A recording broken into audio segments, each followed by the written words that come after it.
paint over my head or tossing me into various garbage cans. I pedaled as fast as I could, but they were catching up. Up ahead were the railroad tracks and the crossing gates were coming down. I needed to make it across, but the train was coming. I realized I wouldn't make it, slammed on my brakes, and stopped inches from the tracks as the train came roaring by. I turned to face Diego and his friends. Well.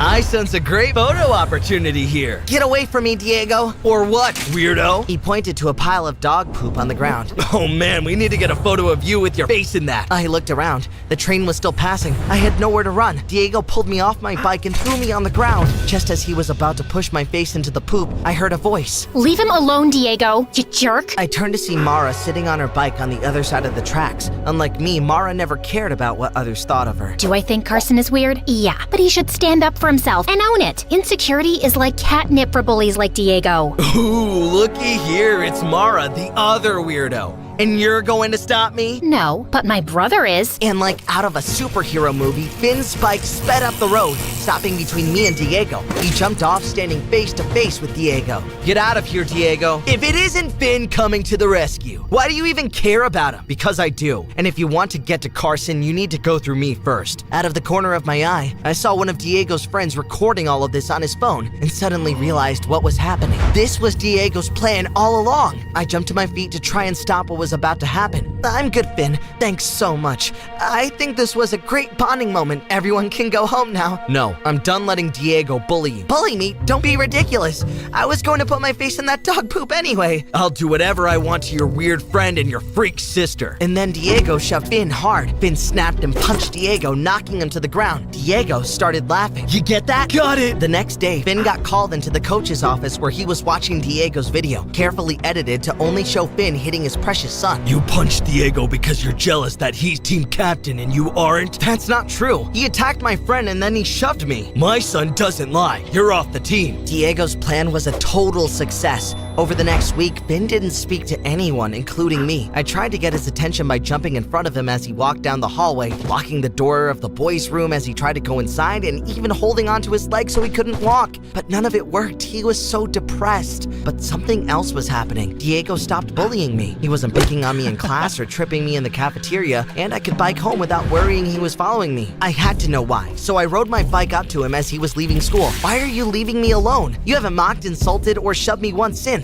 Since you helped me get your buddy Finn kicked off the wrestling team. But I didn't. Oh, yes, you did. I couldn't have done it without you, weirdo. And now the recruiter is coming to see me instead of him. So consider my leaving you alone as a little thank you present. And as he walked away, I looked over and saw Mara just staring at me, shaking her head. Since we were kids, I always secretly had a crush on her. She would play rough with me and Finn. In fact, she is the one who convinced him to get into wrestling and even helped train him for the championship. But the older we got, the less she liked me. And now she really hates me after what happened to Finn. I needed to speak to him, so that day I went over to their house, but Mara answered the door. What do you want, Carson? Mara, Finn needs to tell the coach the truth, that he was only defending me and you. First of all, Carson, let's get something straight. I don't need defending. Second of all, who do you think Diego's father is going to believe? His son or Finn? So unless you can get him back on the team before the recruiter comes, then I advise you just let it go. The damage is done. And then she slammed the door in my face. Finn was my only friend, and now he lost his dream trying to help me.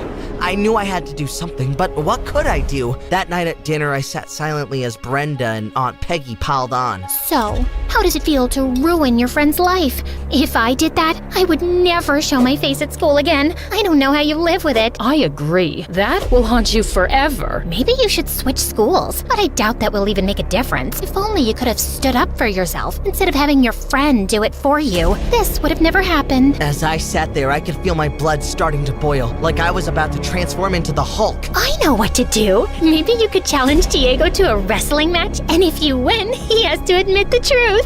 I stood up, slammed my fists on the table, and erupted like a volcano. That's exactly what I'm going to do! Yeah, right. Carson's gonna challenge Diego to a wrestling match? Talk about an epic humiliation. His mother should have gotten Carson a therapist a long time ago. But that night, as I lay in bed, I knew that's what I had to do. Brenda was right. If I didn't try to fix this, I wouldn't be able to live with myself. I stormed up to Diego the next morning as he was talking with his friends by his locker. Diego, I challenge you to a wrestling match 2 weeks from today after school. Sorry, what now? You want to wrestle me? Yes, in front of everyone, the entire school. Diego Diego and his friends burst out laughing, but I was dead serious. Wow, you're even weirder than I thought. This is like a dream come true. It would be my pleasure to embarrass you in front of the whole school. Sure, this is your opportunity to completely humiliate me in front of everyone, but if I win, you have to tell everyone the truth about what happened with Finn. Oh, you've got a deal. 2 weeks from today, this is going to be like Christmas coming early. Now, all I had to do was beat the captain of the wrestling team in a wrestling match. I had 2 weeks to prepare. I just needed someone to train me. Are you some kind of idiot? I couldn't think of another way to help Finn. And how do you help Finn by humiliating yourself in front of the entire school? Diego is going to destroy you, Carson! Unless you train me. Please, I'll do anything to help fix this. I don't care if he humiliates me. My life can't get much worse than it is right now, so I at least want to try. Well, you weigh about the same as Diego. Okay, I'll train you, but he's still probably going to— Thank you.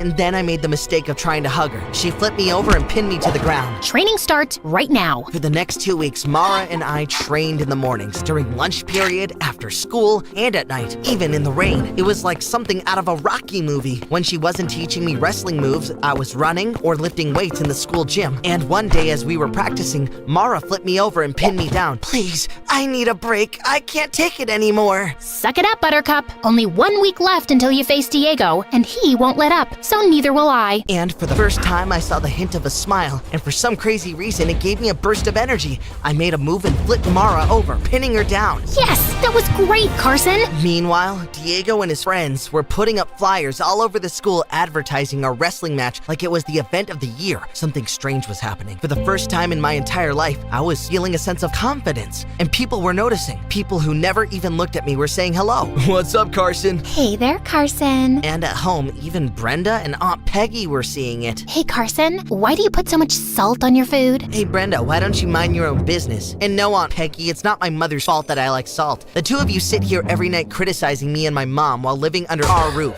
If you have a problem, go get your own place and stop mooching off of us. I thought their jaws were going to hit their plates. The day of my match with Diego finally came, and the gym was packed. I think every student and teacher in the school was there, ready to see me get humiliated. Mara was in the front row. Diego made his father the referee, which wasn't fair, but there was nothing I could do. You've got this, Carson. I believe in you. And then she gave me that smile that sent electricity through my veins. Diego's father blew the whistle. Diego immediately got me in a cradle and nearly ended the match before it began. It's over, weirdo. But I got out and flipped him. The crowd erupted in cheers. This infuriated Diego, who got me in a headlock. I couldn't get out.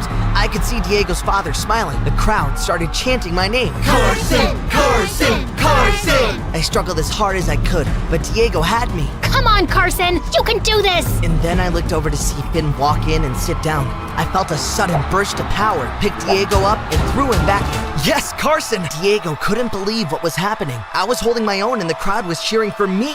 I had him pinned. I was going to win. And then I heard Diego's father say something in his ear. Don't you dare let him win. And then Diego headbutted me in the face. The crowd screamed. That's illegal! That's my boy. I grabbed my bloody nose. Diego flipped me over and pinned me down, winning the match. Diego's father raised Diego's arm up in victory, but the crowd was booing. Mara and Finn ran over to me. Mara held a tissue to my nose to stop the bleeding. You did amazing out there. He had to cheat to win. I can't believe you did this for me, Car. You truly are such an incredible friend. But I lost, and you won't get back on the team. It's okay, buddy. Diego was stunned at the crowd's reaction. He never faced this before. Cheater! Cheater! Cheater! The crowd went crazy, and then something incredible happened. The school principal had been watching the whole thing. He walked up to Diego and his father. Our team was the national champion this year, and I will not tolerate a coach who encourages cheating. You're fired. You can't fire my dad! Well, I just did, and you're off the team permanently. And then the principal raised one of my arms in the air and Finn the other. The real winner of the match. And the crowd went crazy.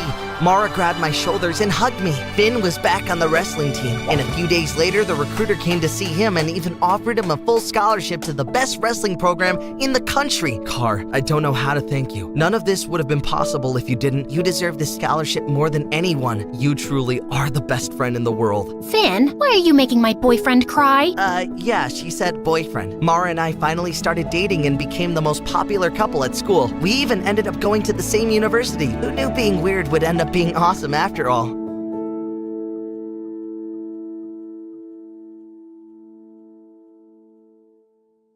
Hey, I'm Sakura, and I was born to the coolest parents ever. Before I go on, please hit like and subscribe. My parents were immigrants from Japan who built a successful business in America and gave my brother Dean and me the best life ever. Growing up, I was a straight-A student, and my dad always said I'd be a great doctor someday. It was his dream, only I knew the real reason. He loved Grey's Anatomy. I was too young to know what I wanted, but I loved making different sculptures out of anything I could find around me. When Mom noticed how good I was, she took me to the best workshops. Once when I was 6, we went to Spain for a vacation. I dragged everyone to see the famous Memel sculpture. It was the best day of my life. Oh my god, why would anyone make such a big spider? Yeah, I'm surprised you like it even though you're terrified of everything that crawls. I know, but I think it's beautiful. At least that's the meaning of it. It shows how the spider protects her babies even though she looks so delicate because of her thin legs. People around me who heard me were surprised, and the tour guide told me that my observation was correct. Dad looked so proud at that moment. See? My Sakura is so smart. And you both thought it was just some ugly spider. You should spend your free time with her and learn facts like this. While Dad treated me like a princess, we all know who the real royalty was. Dean. And he knew that as well. He was 10 years older than me and always got on my nerves. One time when I was 8, Dean caught me eating cookie dough and started to laugh like crazy. Your mouth. You stuffed it all in your mouth. You look like the panda from the movie Kung Fu Panda. Mom, Dean's making fun of me. He called me a panda. Then stop stuffing your face like that. And stop blaming your brother for everything. Now help me in the kitchen, will you? He always makes fun of me and you never tell him anything. It's like you don't love me at all. It's not that she doesn't love you. She just loves me more than you. Dean snickered in the corner, making ugly faces at me, and I felt so mad. He was annoying, just like every older brother. But he was also very protective of me and cared for me. Once I was getting ready for school when I saw the biggest lizard ever and let out an ear-splitting scream. Sakura, are you all— Lizard! Lizard! Big, fat, staring at me! Lizard! It's so creepy! Get it out! Save me! Really? Did you howl because of a lizard? And you liked that creepy spider statue? Wow. He did chase the lizard away, but kept making fun of the way I had screamed for days. When I was in the 4th grade, it was time for Dean to go to university, and Mom was a sobbing mess. I'll keep visiting, Mom, don't worry. And before you know it, I'll be here for Christmas. You better get your gift ready because I already have yours. Dean and I had a tradition of exchanging Christmas gifts on the roof with a cup of hot chocolate. When he visited for the holidays, I was over the moon. I was so looking forward to opening gifts with my brother. But 2 days before Christmas, I heard something crash in my parents' room. I ran upstairs and saw Dad and Dean having a yelling contest while Mom cried inconsolably. You have ruined my name, this family's name. You brought him up and this is how he turned out. Don't talk to Mom that way, it's not her fault. You have the nerve to talk back to me? You— Dad stopped mid-sentence when his eyes met mine. Seeing me, Dean rushed out of the room, but I followed him. Why were you fighting with Dad? It's nothing, Sakura. I failed my exam, so Dad was angry. I tried to talk to Dean after that, but he shut himself in his room. I knew what would make him happy, the present. I waited for him on the roof, but he didn't show up. The next day when I went to his room, Mom told me he'd left for his university while I was asleep. I couldn't believe he'd broken our tradition. How could he do this? I immediately called him. You left without saying goodbye. I'm sorry, Panda. Something came up, but I'll make it up to you, okay? With the best gift ever. Yay, cool. But what about your gift? Keep it safe with you for now. I'll take it when I come back home next. Deal? Deal. But Dean never came back. I waited every year for him, but he missed all the occasions. Every time I called him, he said he was busy. It broke my heart. With time, I got used to not having Dean around and started concentrating on making Dad proud. Soon, I was 18 and going to medical school. I was excited, but not as excited as my dad. He was over the moon. I tried my best, but being a medical student was tough. And before I knew it, I was failing my classes. Dad was gonna be so mad. I remembered how he was fuming at Dean for failing. My fear got the best of me, and I asked my tech-savvy roommate to make me a fake report card with an A+ grade, and she did a fab job. I wish I had this talent. That weekend when I went home, Dad looked at me with a poker face as he saw my result. Dad, look, I'm the smartest in my class. You could have done a better job, Sakura. I'll do better and get better grades, don't worry. No, I mean with this Photoshop work. Blood drained from my face as I saw Dad looking like he was going to explode. Your professor called me and told me you failed your semester exams. I got your original report card a few days ago. Dad, I'm so sorry. You better be. Do you know how much money I spent for you to get into that college? Not only did you fail, you're also lying. How could you? I flinched at how loud Dad's voice had gotten and saw Mom run into the room. It's just, medical school is really tough, and I knew you'd get mad at me if I failed. I got stressed out, Dad. I don't think I'm made for this. I want to drop out. Drop out? Have you lost your mind? Life is tough, Sakura. If I had to quit every time I was stressed, we would be homeless now. And what would you do if you quit medical school? I could get into sculpting. I'm really good at it. If you could just see that, maybe you'll agree with me too. You want to make clay dolls? No way. You better get your grades up soon. Listen to me carefully, Sakura. If you decide to leave med school, you will not come back to this house. Understood? His words really angered me, and I snapped. Loud and clear, Dad. Loud and clear. With that, I packed my stuff and went straight to my aunt's place. Aunt Lexi was my mom's younger sister. She was the cool aunt of the family and lived by herself in a big villa. I told her everything, and she gave me a big hug and sent me to my room. When she called me for dinner, my jaw dropped at seeing Dean sitting in front of me. Dean, what are you doing here? Hi, Panda. I missed you so much. Dean hugged me while I cried. Ew, you're getting your snot all over my shirt. Oh, I'm sorry, Dean. I then told Dean about what happened, and he looked sad for me. But I had only one question for him. Why did you stop coming over? I told you, I was busy with uni and stuff. It was because Dad and you fought, right? About your… What? Oh, yeah, because I failed my exams, yeah. The following week, Dean helped me get admission into the art college I wanted, and I was finally free from med school. Art school was everything I dreamt of, but I was still upset that I couldn't share this joy with Mom and Dad. Dean and Aunt Lexi always tried to cheer me up with visits to museums or art galleries and yummy food every night, but I still missed my parents. One night, I couldn't get any sleep and decided to get some water. As I tiptoed my way to the kitchen, I heard my aunt and Dean talking, and what I heard knocked the wind out of me. Dean, did you try talking to your father? I'm really worried about Sakura. She misses both of them so much. I know, Aunt Lex, it's just, you know how Dad can be. He's not answering my calls. I think he still hates me. I hope he finds it in his heart to forgive me someday. Forgive you? He should be the one to realize his mistake. How could he just kick out his own son for falling in love with a boy?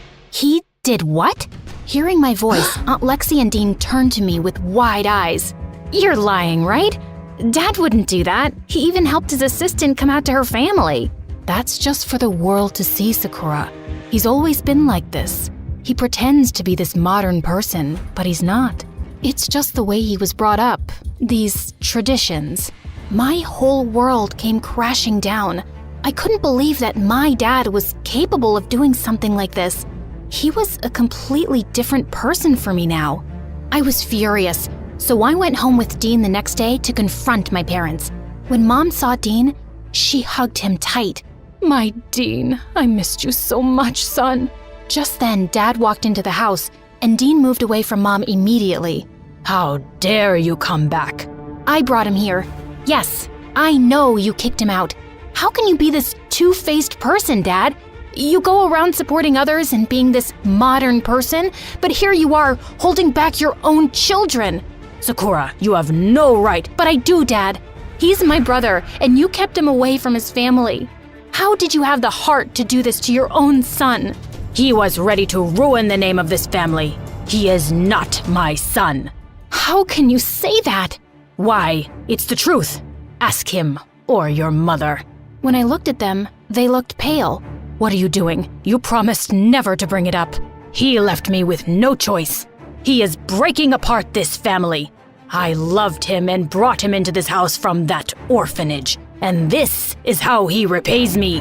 What in the father freaking world? I looked at Dean and instantly knew that Dad was telling the truth.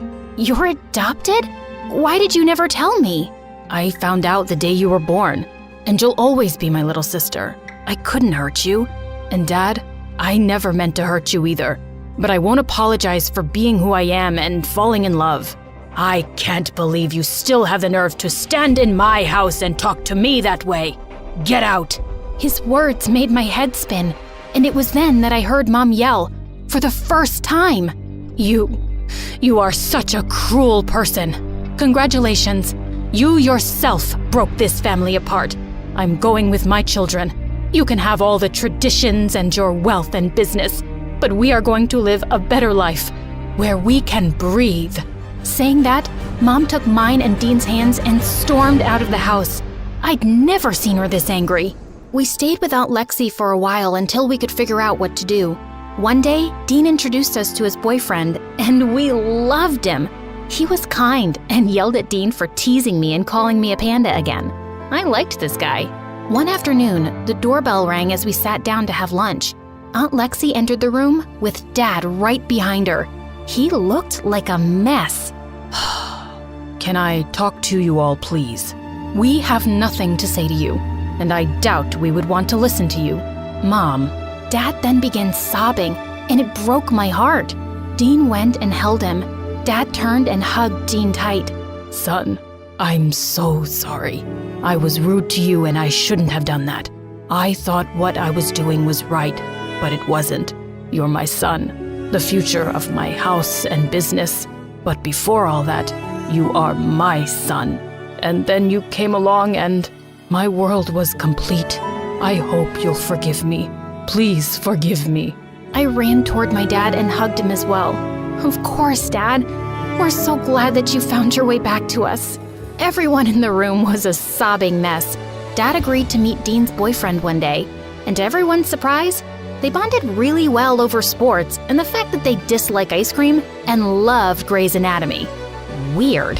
Our family was nowhere close to perfect, but it was much stronger, and that's all I could ask for now.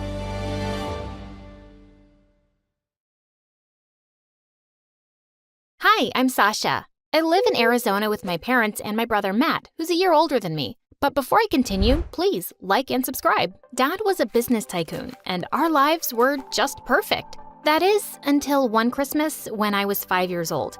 Dad had invited the whole neighborhood for dinner, and the house was buzzing with excitement. We were all busy with the preps when suddenly Dad cried out, Matt, that tree's fallen. Catch it before it breaks my glass table. Matt ran to the tree and caught it just in time, but he couldn't hold it any longer than a few seconds. I dived forward and caught the tree, holding it up easily. But just then, Matt suddenly lost his balance and went crashing straight into the table, breaking it now. Oh my God, what a mess! Dad came running to push the tree back in place, and then he lifted me up on his shoulders. Oh, darling, you're a strong one, aren't you? That was amazing. And you, Matt, you're such a shaky old lady. Can't you watch your own freaking feet? You must be ashamed to be weaker than a little girl. Some older brother you are. Matt turned red, burst into tears, and left the room. And from that day on, Dad kept singing praises about how strong and tough I was. And Matt just hated me. He built a huge Lego wall between our beds so he wouldn't even see me. Once, I broke the wall by accident, and he immediately shot me using his plastic toy gun. Its bullets hurt my butt so bad. I couldn't sit on it for 2 weeks. One day at school, I noticed Matt wasn't in the cafeteria for lunch, and I went looking for him when suddenly I spotted a crowd surrounding him outside the boys' restroom. Are you gonna take all day, Maddie? It's so simple. Just use your tongue and lick the doors clean. I want to see my reflection in it when I come back. Come on. Matt looked close to tears, and I felt so mad. What do you think you're doing to my brother? Get away from him. Or you'll do what, little girl? I'll hit you so hard, it'll make your ancestors dizzy. As the boys laughed, I punched one of them and sent him flying. He got up to his feet and ran away like a scared mouse, and the rest followed. I turned around to Matt, and suddenly he pushed me away. Why'd you do that, you moron? Wow, is that your thank you, Matt? I just saved your butt. You just made everything worse. Now everyone in school will think I need my baby sister to fight for me. Isn't it bad enough that I live in your shadow at home, Daddy's little princess? Just stay away from me. And he stormed off furiously. All I'd done was try to help him, but he just ignored me more than ever after that. On my 12th birthday, Dad surprised me with the latest PlayStation. The minute Matt saw it, he flung his plate of food at the wall and walked out of the room. What the heck is wrong with that boy? Dad, I think I know why he's mad. He's been asking you for a PlayStation for years, but you didn't get it for him. And why should I? I got him Iron Man and Spider-Man figures on his birthday, and what did he learn from them? Nothing. He's just a weak, lazy couch potato staying locked up in his room. No, you deserve this. He doesn't. I felt bad for Matt, but my birthday gift was something new and exciting for me. I placed it in my room, and after dinner, when I went back, it wasn't there. Just then, I saw Matt passing by my room with a wicked smile. I knew he'd done something. I ran out and jumped on him, knocking him down. Where's my PlayStation, Matt? I know you took it from me. Give me back my gift. I will, if you give me some answers. Why do you spoil everything for me? Why did you get what I asked for? And why's Dad crazy about you? I just can't sit and watch all this. But it's not my fault, Matt. I didn't do anything to you. Now, where is my PlayStation? Boom! And he ran off and shut his door. Suddenly, we heard a loud explosion from the backyard. We all looked out the window, and it was my new PlayStation. Matt set fire to it? I cried my eyes out, and the next day, my parents got me another PlayStation and a cute kitty, who I named Kit Kat. I adored her, and I spent the whole summer playing video games. I was obsessed with this whole new world. I even discovered that by being a gamer on YouTube, you can earn big money. That was amazing. I started off with a simple game, and things were going better than I expected. And in no time, I started streaming my games on YouTube, and I was getting so popular in school. One evening as I sat down for a live stream, I saw a video had been posted a few hours earlier from my account. I clicked on it, and to my horror, there was a figure sitting at my desk in my hoodie with the face covered, speaking in a weird, shrill voice. I just came online to confess that I'm a fraud. I made my brother play all these games for me because I'm just a dumb girl who could never be a good gamer. You all are pretty stupid for believing me. Now my brother has left me and I'm done. So go follow somebody else, you morons. There were tons of hate comments under the video, and so many people had unfollowed me. Oh my God, I was gonna kill Matt. Matt, what's your freaking problem? Your stupid prank could ruin my career as a gamer. My followers are hating me now. Well, yeah, it's time for you to know what hate really feels like. And it's just a reminder, girls can't be gamers. Oh, really, Matt? Well, you are so mistaken. I'm gonna get into a big esports team and earn more than you can imagine real soon. So watch out, loser. I ran to my room and recorded a video explaining everything and posted it, hoping to get back my viewers. Later that night, when I went to the kitchen to get water, I saw the light was already on and I heard someone's voice. I peeked in to see Matt holding Kit Kat, talking to her lovingly. You're so adorable. Who wouldn't love you? Everyone loves you, right? Aw, was I just seeing Matt's sweet side? But suddenly, he put Kit Kat in a baking dish and opened the oven door. And that's why I hate you. Your time is up, stupid Kit Kat. Oh my God! Before he could push her inside, I leapt forward and attacked him, and we went flying into a rack of dishes. Everything came crashing to the ground, and my parents came running at the noise. Mom, Dad, Matt has lost it. He nearly baked poor Kit Kat. I always knew something was off about this boy. You better behave or I'll send you to an asylum. Matt left the room quietly, and I just knew this wasn't the end of it. The next night, when I was fast asleep, someone pulled me off the bed from my legs. I opened my eyes in horror to see Matt standing near me with a knife in his hand. OMG, I thought he wanted to kill me. I shouted and hid under my bed, but then, all of a sudden, he started screeching a plate with it. Ow! It hurts my teeth. Stop it, Matt. Are you crazy? I'm trying to sleep here. No one sleeps when I'm awake, especially you. I'm gonna play this till morning, every night, even if you send me to an asylum.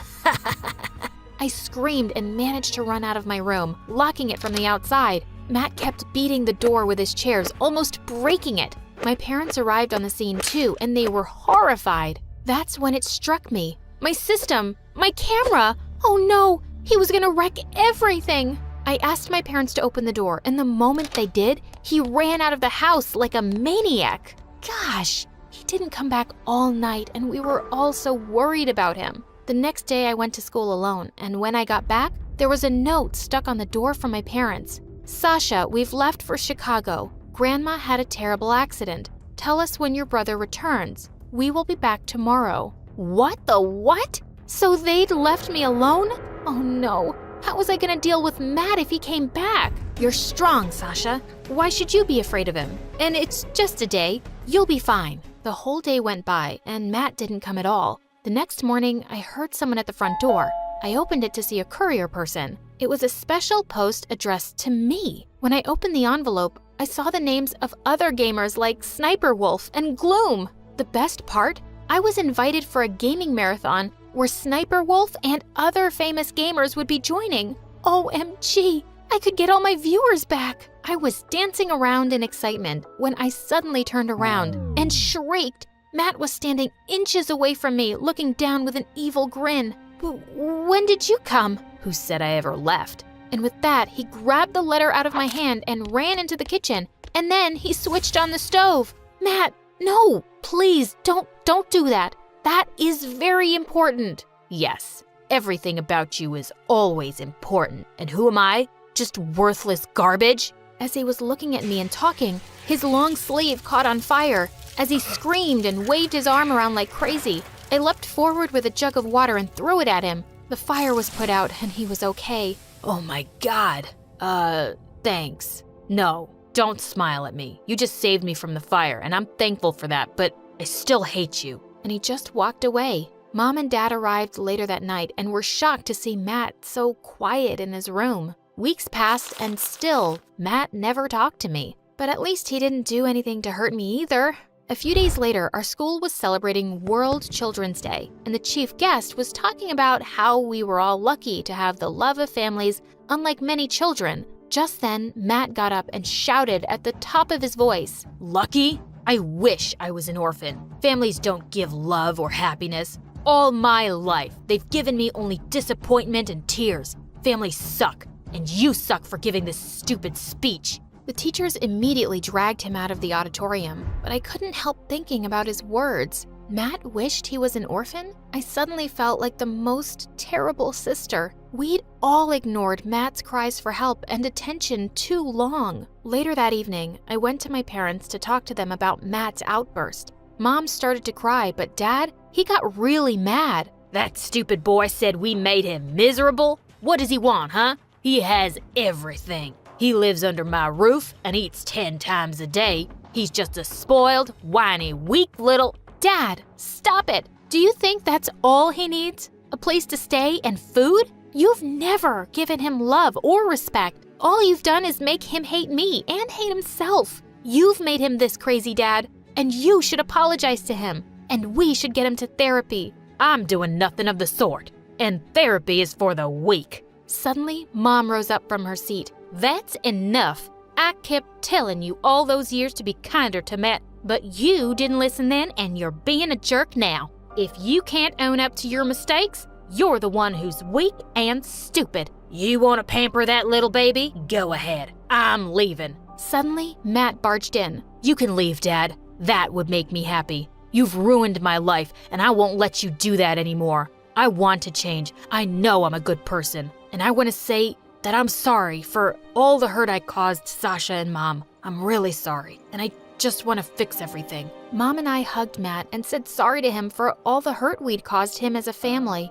I'm so proud of you, Matt. Asking for help and deciding to make a change needs a lot of courage. I love you. I love you too.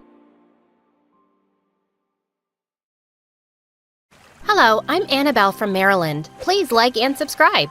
My parents were both computer specialists who worked from home, so they were always around to shower me with their love. They'd throw me big birthday parties in our backyard and invite the whole neighborhood. Everyone around liked us because my parents were kind and friendly. I looked a lot like my mom, but I took my dad's curly hair, which I loved. But once in first grade, some mean girls started teasing me about it. Hey, Annabelle. How many birds live inside that nest on your head? Oh, God. You have spiders coming out of your nose again. What? No, I don't. But I made you look. The other kids started to laugh, and I kind of became popular after that. People thought I was funny. My life in Maryland was good until one day in the 4th grade, I got home from school to find my parents running all over the house and packing. Annabelle, go upstairs and take only your most important things. What? Are we going on holiday? Annabelle, just go. I packed my favorite sweater, some gadgets, and my favorite book. I fell asleep reading in the car while Dad drove miles away from our home. Hours later, I woke up in a cabin deep in the woods. Where are we? This is our new home. Huh? Yes. And tomorrow, you'll be starting a new day at your new school. What? I was so confused and angry. My parents had just moved without even telling me. All my friends were back in Maryland, and I left without saying goodbye. When I asked my parents why we moved so fast, they just said it was related to their work and left it at that. The next day, I joined my new school, and I made new friends, and my life went on. Until one day in the 7th grade, Mom and I were in the grocery store when I spotted a man who kept looking at us. I tried ignoring him, but then I saw him making a call, and I heard those words. I found him. Mom, see that man in black? He's been following us. Her face went pale, and suddenly she took my hand and ran out the door. I saw the man chase us, but we managed to escape. And that night, we had to move again. Are you guys gonna tell me what's going on? The kind of work we do, it makes us special. What do you mean? We're like undercover detectives. But detectives are always out searching for things, and you two are always at home on your computers. Then we're computer detectives. I knew he was lying, which made me more frustrated. And my parents even told me not to become close friends with anyone now. I didn't see the point anyway, since we'd probably just move again. One day in 10th grade, I was putting stuff away in my locker when this pretty girl leaned against the wall and kept staring at me. Can I help you with something? Hi, I'm Leela, your neighbor. We just moved in next to you. I think you're mistaken. I don't have any neighbors. Yes, you do. We moved into the old abandoned cabin. Oh, that place? I thought it was haunted. The ghost of the haunted cabin would like to be your friend. I laughed, and we started hanging out after that day. I could guess from her worn-out shoes and bag that she wasn't well off, but she always knew who was wearing which brand and seemed to be really into fashion. Her dream was to be a big designer in Paris one day. One day at recess, I caught her looking at the necklace I was wearing, and I asked her if she'd like to try it on. How does it look? Better on you than me. It really suits you. Keep it. Really? Oh, thank you so much. A few days later, we were walking home when I felt someone was following us. I turned around to see a really cute guy walking a few steps behind. Do you think that guy is stalking us? Oh, him? He's my brother, Kyle. Wow, he's cute. Not you too. Please, promise me that you'll never fall for my brother like the other girls. He's such a douchebag. I promised I'd ignore his existence, which was hard because he was drop-dead gorgeous. Just as Leela and I got to my house, my parents appeared at the front door. Who is this? She's my friend from school, and we're also neighbors. Mom and Dad looked at each other, then pulled me inside, slamming the door in Leela's face. We have to move again. What? No way! I'm not moving anymore until you guys tell me what's going on. And this time, I want the truth. Don't treat me like a kid. My parents finally told me everything. We are in witness protection. I testified against some mobsters when you were younger, and that's why we've been on the run ever since. What? So we're in danger? Not if we stay clear from people. We just can't trust anyone right now. My mind started spinning and I couldn't even eat dinner. The thought of being in danger made me sick. Later that night, I was half asleep when I heard some noise downstairs. I quietly crept to my parents' room, but it was empty, and I found the front door wide open. Mom? Dad? My heart was beating like crazy when suddenly Leela's brother walked in. What do you want? What did you do to my parents? What? My dad's van got stuck in the mud and your parents are outside helping him. They sent me to get a crowbar? Oh, it's by the fireplace. I followed him outside and saw Mom, Dad, Leela, and her parents pushing the van. Once it was done, everyone came to our house for coffee. My parents didn't look so scared anymore, so I guessed we were staying. Just then, Leela sprung up and asked me if we could go to my room. And when we entered, she threw herself on my bed. Oh, your bed is so comfortable. Okay, don't you have one? No, I sleep on the couch and my stupid brother gets the bed because he's older than me. I knew they were poor, but I didn't know things were that bad. Why do you hate your brother so much? Because he gets everything, and my parents are always favoring him. Since Leela started opening up to me, I decided to open up to her too, and I ended up telling her my parents' secret. Wow, so you and your parents are like special undercover people? Yeah, you could say that. That is so cool. Just then, Kyle came to my door and said they were going home. He looked directly at me while I spoke to Leela, and I blushed. Leela clearly noticed it because as she was leaving, she whispered in my ear, "Remember your promise." The next day at school, the principal had a shocking announcement to make. She said that someone had broken into the cheerleaders' locker room the day before and stolen many wallets, watches, and cell phones. We have a hooded figure caught on the security footage, and when I identify the culprit, he or she will be expelled. But if you come forward and confess, I'll be willing to consider another punishment. It was all anyone could talk about. Later that day, I was in the library trying to reach a book when suddenly Kyle appeared next to me and took it down. I mumbled a thank you and turned to leave, but my charm bracelet got caught in his sweater. Oh gosh, I'm so sorry. It's okay. I'll get it out. While he tried untangling it, I couldn't help looking into his blue eyes. What's going on here? My bracelet got caught into Kyle's sweater. He's just helping me out. After Kyle was done, Leela walked with me quietly down the hallway, but then she suddenly stopped. I have to tell you something, Annabelle. I think Kyle stole all the things the principal was talking about. What? Why do you think that? Because he's done it before in our old school. I was shocked. Leela stayed back for some after-school club that day, and as I was walking back home, Kyle suddenly joined me. We could walk together, if you don't mind. Okay, if you insist. He tried striking up a conversation, but I kept my answers really short. Just then, I tripped on a rock, and he caught me before I hit the ground, but I quickly pulled away. Annabelle, did Leela say something about me? As a matter of fact, she did. Did you steal all that stuff from the cheerleaders? Gosh, no. I'd never do that. Listen, Leela hates me because our dad left her mom for my mom. She's been making my life miserable since forever by making up awful stories about me. He looked so genuine that I couldn't help believing him. We took a walk by the riverside and spoke some more, and I felt butterflies every time he looked into my eyes. And when he dropped me home, he gave me a quick kiss on the cheek. I couldn't stop thinking about him the whole night. But the next day at school, Leela approached me looking upset. I thought you were a good friend, but I guess you're more desperate to be with my brother. Yeah, I came home early and I saw that kiss. Wait, Leela, please. But she stormed off and ignored me the whole day. After school, I saw her by her locker and walked up to her, and she looked startled. Before she could shut her locker, a couple of watches fell to the floor. Where did you get these? And what else do you have in there? They're mine, of course, and none of your business. You stole those from the cheerleaders. No, I didn't. I found these things in Kyle's room, and now I'm returning them before he could sell them. And I'm covering his butt. See what a good sister I am? Stop lying. If you don't confess to the principal, I'll tell her. Suddenly, Leela dropped to her knees crying. Okay, yes, I took them. I have a problem. I can't help it. I want to be able to afford beautiful things, and sometimes when I see the girls here with their branded stuff, it makes me feel crazy. I know it was wrong, and I'll go to the principal tomorrow, okay? But please don't tell anyone yet, especially Kyle. I promised that I wouldn't, and I said I'd go to the principal with her. And everyone had to bring their parents for the first class. As my parents explained their fake computer job to my classmates, Leela suddenly spoke up. You're computer specialists?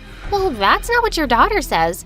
In fact, she makes up these tall stories about how you're undercover detectives who testified against the mobsters and now you're on the run? Clearly, Annabelle has a lying and attention-seeking problem. My parents' faces turned white, and I just couldn't believe Leela had announced my secret. They signaled at me to come out, and Leela leaned over and whispered, "See you never again." My parents were furious that I told Leela everything. I'm so sorry. I thought I could trust her. We frantically started packing, but just as we were leaving, we heard a screeching car coming towards our house. But it was a police car. We were alerted by someone that you might be in danger, but we came here to tell you that the threat to you guys is gone. The mobsters who have been after you were arrested earlier this week, and just today they were sentenced to life in prison. You're safe now. My parents and I were overjoyed. We didn't have to run anymore. But I certainly had some business to take care of in school. I went back and marched straight to the principal, and moments later, she ordered Leela to open her locker. All the stolen items were found. Her parents were called in, and she was expelled. She turned furiously to her dad. "It's all your fault. You made me crazy by leaving Mom and by always giving everything to Kyle and not me." Your mom and I got divorced because that's what we both wanted. And Kyle works 2 jobs to help me. He has things because he earns them, while all you do is complain. As Leela was storming off, she suddenly leapt at Kyle, but I pushed her back. Her dad took her away, and soon after, I found out that Leela had been sent to live with her mom. Kyle asked me out, and we dated all throughout high school. After we graduated, I was going to study abroad. A few hours before my flight, I met Kyle at our favorite spot by the river. I got you something. Close your eyes. He put something around my wrist, and I saw that it was a silver bangle with our names carved on it. Wow, this is beautiful. Yeah, no more charm bracelets. I don't want you getting stuck on another boy's sweater. Never. I like being stuck right here, and I'll be coming back to you, Kyle.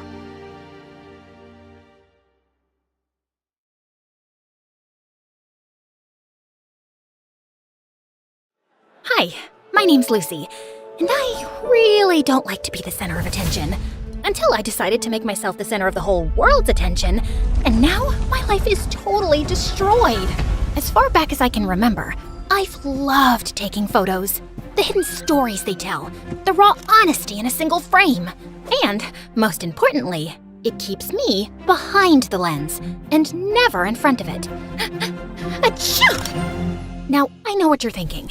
Fancy rich girl gets a fancy camera and can coast through life while spending her time taking photos of fancy things. But that's not really the case. Sure, my dad is one of the wealthiest people in town, but you'd never know it from the way he treats me. He's never bought me any branded clothes, never spoiled me at a 5-star restaurant. He's never even given me a birthday present, come to think of it. He'd rather use his money on his fat cat clients so they can keep making each other richer and richer. In fact, he didn't even buy me this camera. That was a gift from my best friend Taylor's mom, Miss Margulis. Wow, thanks, Miss Margulis. Are you kidding? Thank you for coloring our lives with such wonderful photography. And please, call me Regina. Miss Margulis? Regina, was like the mother I never had. My mom left us when I was 4. I don't remember much, but I know for sure that that's when my dad's heart started freezing over, until the man I once knew had become a full-grown yeti with a glacier for a chest. When are you gonna stop with this photography nonsense? How are you gonna ever make any money with that stupid stuff? Needless to say, I spent all my time at Taylor and Regina's. It didn't bother me that they could only afford an air mattress to sleep on, or that we ate microwavable meals every night. It was the one place that felt like home. And then, when I was in the 10th grade, everything changed. Regina got sick, couldn't work anymore, and could barely keep up with household expenses, let alone afford the surgery that would make her healthy again. I tried asking my dad for help, but that went as well as you'd expect it to go. What am I, a walking ATM? You need money, you earn it. Just like I had to. I began to feel guilty that I'd been practically living there without contributing so much as a single dime. I even offered to sell my camera. Absolutely not. You don't owe us anything, Lucy. You've already given me plenty by spending all these years with us. I didn't know what to do. But just when all hope seemed lost, Taylor found an advertisement from the billion-dollar brand Floriful saying they were looking for photography submissions for their Be Real campaign. The chosen winner would win a huge cash prize. I knew it was a long shot, but being real is kinda my thing. If you ever want to see the realness of how messy life is behind the glitz and glamour, my dad is a masterclass in how not to live your life. I walked around for hours combing the town, capturing life in its rawest form. Candid smiles of couples in love, faded graffiti on old brick walls, anything that told a real story. Then I submitted them to Floriful, and after 3 agonizing days of waiting, my heart exploded with excitement. I won! Or at least, I must have won. Those were my photos, front and center on Floriful's website homepage. But why hadn't I been notified? As I clicked on the article and looked closer, what I saw nearly crushed me to pieces. Someone else had taken credit for my work. I'm so humbled to know that my vision, my passion, my soul touched Floriful so deeply, they just had to pick me and didn't just settle for something amateurish. As I looked deeper, I found out that Fiona was the niece of Floriful's CEO. What a scam! I couldn't bear to tell Regina the news. I went to school the next day, hopelessly depressed. That's when I saw Eli walking in my direction. Now, normally, we would do our typical routine. Me, cowering beneath the shadows of his beautiful hair and massive brain. Him walking by like I was a particularly uninteresting ficus. But this time was different. This time, he was walking straight towards me. Hey, you're Lucy, right? Well, I can be a Lucy if you want me to be. But your name's Lucy, right? Like Lucy with a C? Yeah, Lucy with a C. How smart. Some people think it's with an S. One guy thought it was a Q, but he was an exchange student, so I guess that doesn't count. Okay, Lucy. My name's Eli. I'm the editor for the school paper, and I saw some of your photos. They're brilliant. We're looking for a photographer for our next big story. Only problem is, we don't exactly have a story yet. Well, there was a fish that went missing from a classroom, but that's not exactly Pulitzer material. And then, under the weight of the pressure and sadness and indignation of losing what was rightfully mine, my shyness evaporated. I burst out and told him everything. I told him about Taylor and Miss Regina, and the Be Real competition and Fiona. And I watched as I saw a side of Eli that I had never seen in all those years of pretending not to gaze at him from afar. He was mad, like fuming mad. How could they do that to you? After all the great work you put in? That's outrageous! I couldn't believe it. The smartest kid in school, and third most handsome by gossip's consensus, was angry on my behalf. Eli vowed to go forward with the story in the school paper. But first, we had to find Fiona. As an investigative journalist, I know a lot more than I probably should. Like what? Like Fiona's address, for example. We got into Eli's car and sped to Fiona's house. I felt more alive and more assertive than I have in years. Don't be nervous. When she answers, just... Thanks. But when it comes to defending my work, I don't need a pep talk. Who was this person I was becoming? Or was I finally rediscovering my old self? Was the Be Real campaign uncovering a real me I'd forgotten years ago? I rang the doorbell, and Fiona herself answered. But to my surprise, she looked different, more tired than she did online, and maybe almost nice. At that moment, all my previous confidence shriveled up like an overexposed photo left out in the sun. Hey, can I help you? Fiona. It is Fiona, right? Well, of course it's Fiona. After all, this is Fiona's house. What were we here for again? I'm Eli Bellinger. I'm with the Northwood Times. We're here to ask you some questions. Oh, right. Okay, well... Fiona, don't slouch and fix your hair. You look tired. What have I told you about answering the door like some intern? And suddenly, everything about her changed. She began to morph into every it girl that ever terrorized me at school, like a werewolf at full moon. I don't have time for this. But Eli, here's my number. Call me if you want to interview someone who doesn't need a pep talk to ring a doorbell. No offense. This witch! First she takes my work, now she tries to take my friend, I guess? I couldn't contain myself anymore. My name is Lucy, and you stole my photos to win the Florful competition. Excuse me? Your photos? Please. In case you weren't aware, I graduated as the top portfolio pick at the Willow Ridge Visual Arts Academy, won 2 regional youth photography awards, and got featured on the front page of Shutterstone's Next Gen Visionaries issue.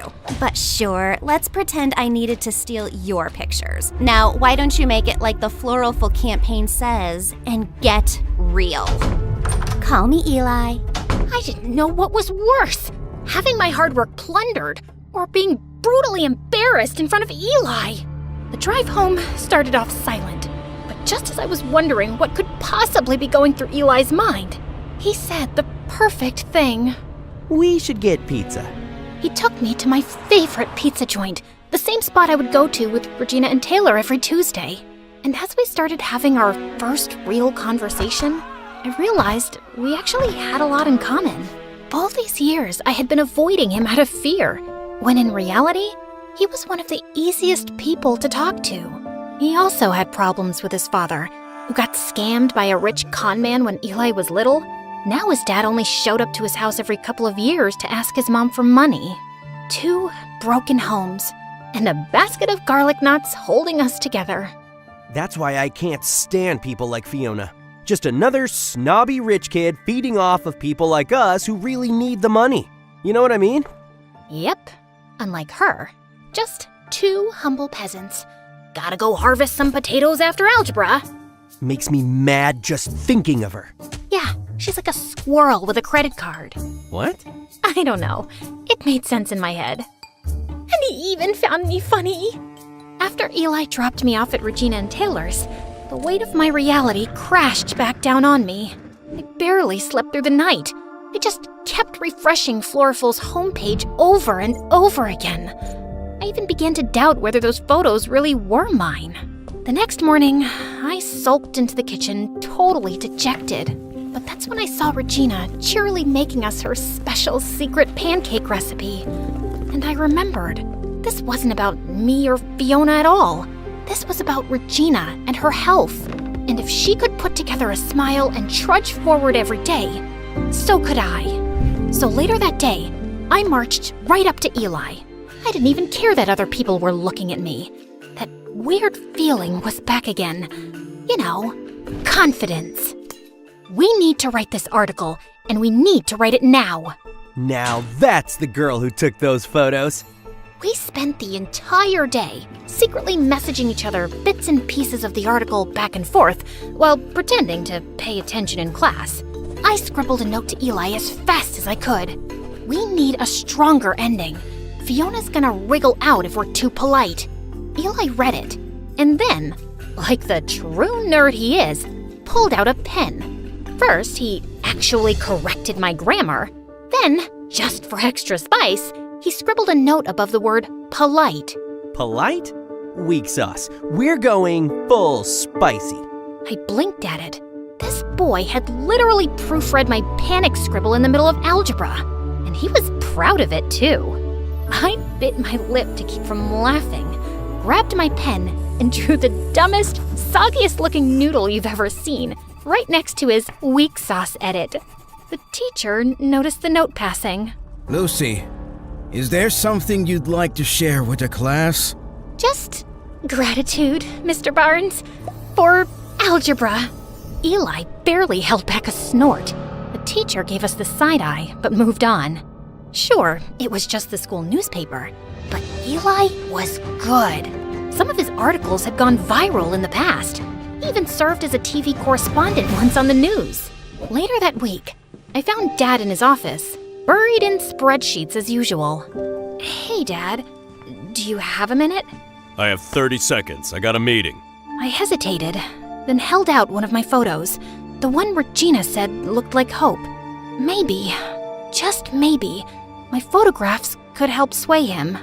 I just I thought this one turned out well. He gave it a glance for maybe a second. Still wasting time with that camera, I see. It's not a waste. I actually won. Well, I almost won this contest, but You want to play artist? Fine, but don't come crying when the real world eats you alive. I swallowed hard.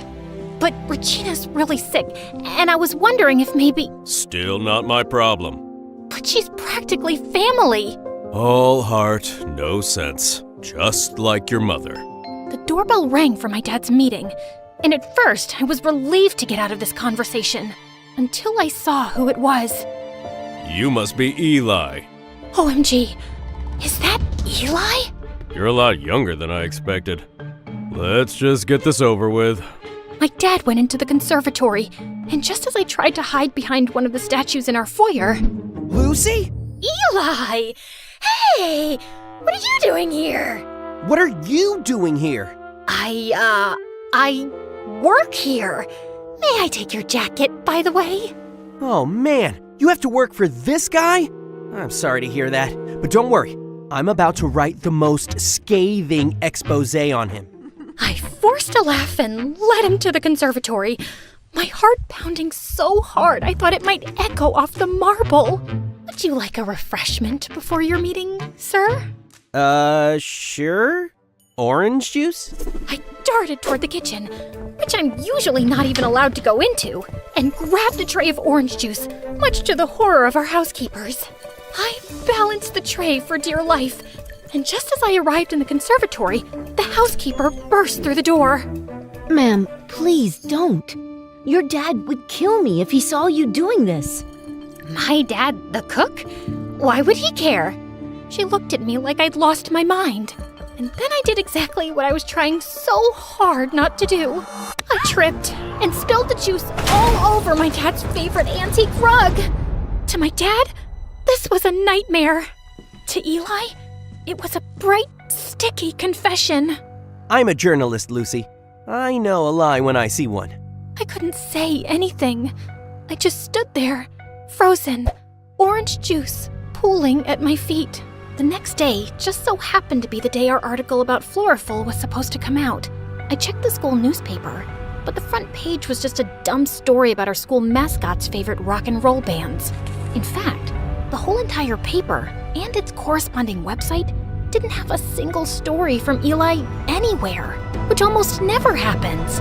I looked for him all over the place, but he was nowhere to be found. That night at Taylor and Regina's, I felt both embarrassed and abandoned. And just when I thought things couldn't get worse, I received an email with a subject that said, "One more photo to add," from a sender that made my stomach drop to the floor. Fiona. I clicked on it, and there, enlarged on my computer screen, was a horrifying picture of Fiona and Eli? And she had her arm around him? I couldn't make up my mind about whether to throw up on the screen or smash my computer to pieces. But instead, I sprung from my chair and marched all the way down to Eli's front door. No more Miss Shy Girl! I got there just as he arrived in his rickety old car. Care to explain where you were? I had an interview. An interview. Then what's this? So what? I can't interview someone anymore? She apologized for the way she acted. She said she gets defensive when it comes to her work and explained she was out of line. Her work? Eli, she's lying. And what about you? Do you really need this contest money after all? Look, I'm sorry I lied about my dad, but you don't understand. Save it, Lucy. I just don't know what to believe anymore. You're just another spoiled rich kid, too. Wow. You know what? I'm gonna go storm off home. And you know why? Because I don't have my dad's car to drive off in, or my dad's money to call a cab home, or my dad's love to come pick me up. But yeah, I'm real spoiled. For the next couple of weeks, I redirected my efforts. I'd spent so much energy fighting Fiona that I'd forgotten how great it was to spend quality time with Taylor and Regina. We settled back into our routines. And truth be told, I settled back into my shyness. Being behind the scenes started to feel comfortable again. But I could tell Regina was still in pain. and she really needed surgery. Even worse, Floraful had the nerve to advertise an upcoming Q&A with the special winner of their Be Real campaign. Not me, Fiona. A couple of days later, I found a note stuffed in my locker. Meet me behind the library. Yeah, no thanks. I threw it straight in the trash. The next day, there was another one. Please, it's important. Trash. Third day. I'm sorry, at least hear me out. Trash. Hey, I was perfectly happy never speaking to him again. Mostly. A few days later, I was just minding my own business, walking home, backpack slung over one shoulder, dreaming about microwavable mac and cheese. When suddenly, a bag slipped over my head. I knew high school would kill me! Then someone shoved me into a car. 20 minutes later, they plopped me onto a chair. I thrashed around like a feral raccoon until the bag was finally lifted. And standing there, looking way too proud of himself, was Eli. Relax, it's just me. You kidnapped me? You left me no choice. I glared at him, panting like a cornered cat. And then he pulled out his secret weapon. A sad, crumpled bag of garlic knots. Truce? I stared at the bag, then at him, then back at the bag. Some battles aren't worth fighting. You're lucky I'm weak for carbs. I'm so sorry. I know it'll be impossible to make up for what I said to you, but I have a surprise that might help. I braced myself for, I don't know, a heartfelt speech.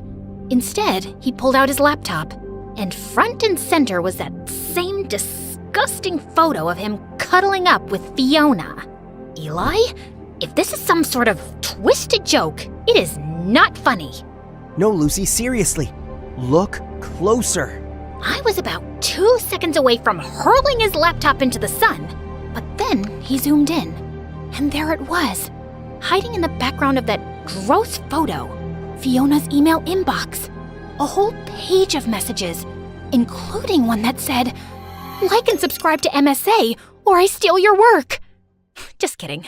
But seriously, you should. Anyway, there, between all the junk mail and regrets, was a message from her uncle, the CEO of Floraful, with a subject line that read, "Be Real contest winner, Lucy Roth." Dated 2 whole days before Fiona was announced as the winner. As much as I tried to stay mad, a tiny, smug grin betrayed me. Well, this doesn't excuse how you treated me, but I'll admit, it's a good catch. However, you're writing the article this time. I think we're gonna need more than just a photo. Otherwise, she'll be able to say it's fake. We need to catch her off guard. Well, lucky for you. Your bestie Fiona is making a public appearance soon at the Floraful Q&A. She's not my bestie. Oh, could have fooled me. You two looked very cozy. I was investigating, undercover. Sure, real deep cover operation there, Agent Bellinger. Focus, Roth. This Q&A might be our shot. Perfect. Let's blow her cover live. Eli used his journalism connections to get 2 press passes to the event, which was being held at the fanciest hotel in town. Seeing as how this is your plan and your work, I think it's best if you do the talking. What? Me? But there's so many people here, and so many cameras. I'm more of a behind-the-lens kind of girl. That's all in your head. You got this. I believe in you. But as the event started, and Fiona started lying her face off on the stage, it became harder and harder to stop myself from bursting. And for this next photo, I really wanted to capture the feeling of solitude, of inner peace.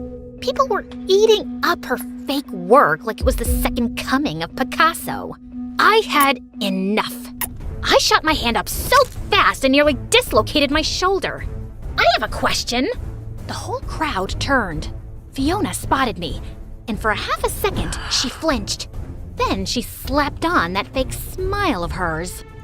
Oh, sure. You there, with the confidence. You talk a lot about solitude, but honestly, your photos just look lonely, not real.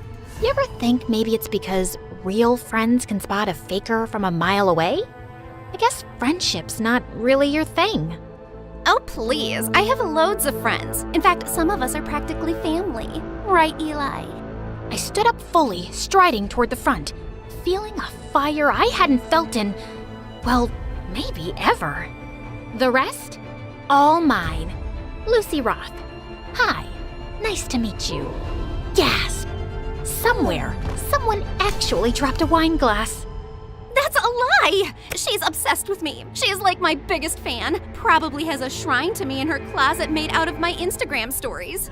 People started snickering. Fiona straightened up like someone had just pulled her strings. You know what? Maybe I did inspire her. Maybe if she spent more time working on her talent instead of obsessing over me, she wouldn't be crying in public like a little crybaby. And without missing a beat, I turned to Eli. Was that an inspirational quote? Should I embroider that on a pillow? The crowd cracked up. Fiona's face went purple, like an eggplant wearing mascara. And then it happened. Eli gave the secret nod. For our plan, it was go time. Suddenly, the big screen behind Fiona flickered, and boom, there it was. A blown-up screenshot of the email from Floraful's CEO, clear as day. Be Real contest winner, Lucy Roth. The whole room gasped like someone had let out a massive fart in church. Fiona didn't notice at first. She just kept talking, acting like the queen of authenticity. But when she finally turned around and saw it, it was like watching a Jenga tower collapse in slow motion.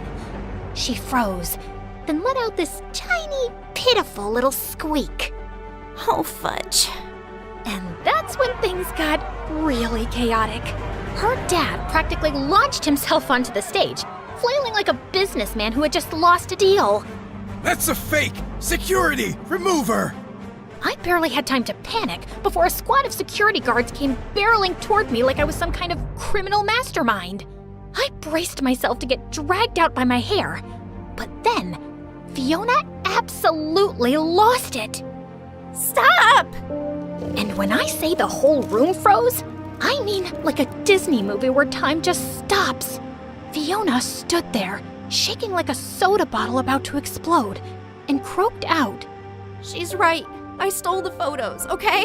I stole them because I just wanted my dad to finally look at me the way he looks at his stupid golf trophies. I swear you could hear a pin drop. Even the security guards looked awkward. Then, and I'm not making this up, Fiona grabbed the Be Real trophy off the podium and shoved it into my hands like it was a hot potato. You're more real than I'll ever be. And then she ran off stage, sobbing into her overpriced designer scarf, with her dad stumbling behind her, yelling something about lawsuits and PR disasters. Meanwhile, I just stood there, on stage, holding the trophy. And for once, I didn't feel like hiding behind a lens. I stood tall. Cameras flashed. People clapped. And somehow, in the middle of all that chaos, I finally felt seen. By the next day, the story wasn't just in our school newspaper. It was everywhere. Suddenly, I wasn't the girl behind the lens anymore. Floraful's CEO scrambled to fix the mess, even doubling the cash prize. It was enough to pay for Regina's surgery, and maybe open a few new doors for me too. I got a scholarship to the Bernbart Journalism Institute. I was thinking you could, maybe you could apply too? Because, every writer needs a good photographer, right? When I got home, the last thing I expected to see was the school newspaper framed on my dad's desk, next to a cup of cold coffee and a spreadsheet, like it had always belonged there. That one, that's your photo, right? Yeah. He nodded, like he didn't trust his own voice. Then he added, I didn't know you had that kind of eye. Your mom, she used to see the world like that too. He didn't say, I'm sorry. He didn't say, I'm proud. but he left the frame right there, and that was enough. For now. I'm not sure how you noticed all that. I don't know, Dad. I guess it's just called being real.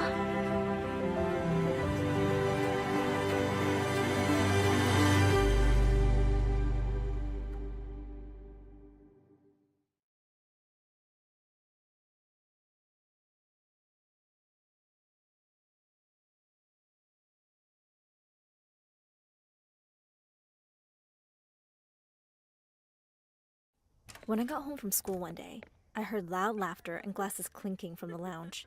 I got out of sight quickly before anyone spotted me. Ugh, it was Mom and her friends. They always sounded like a group of hyenas when they got together.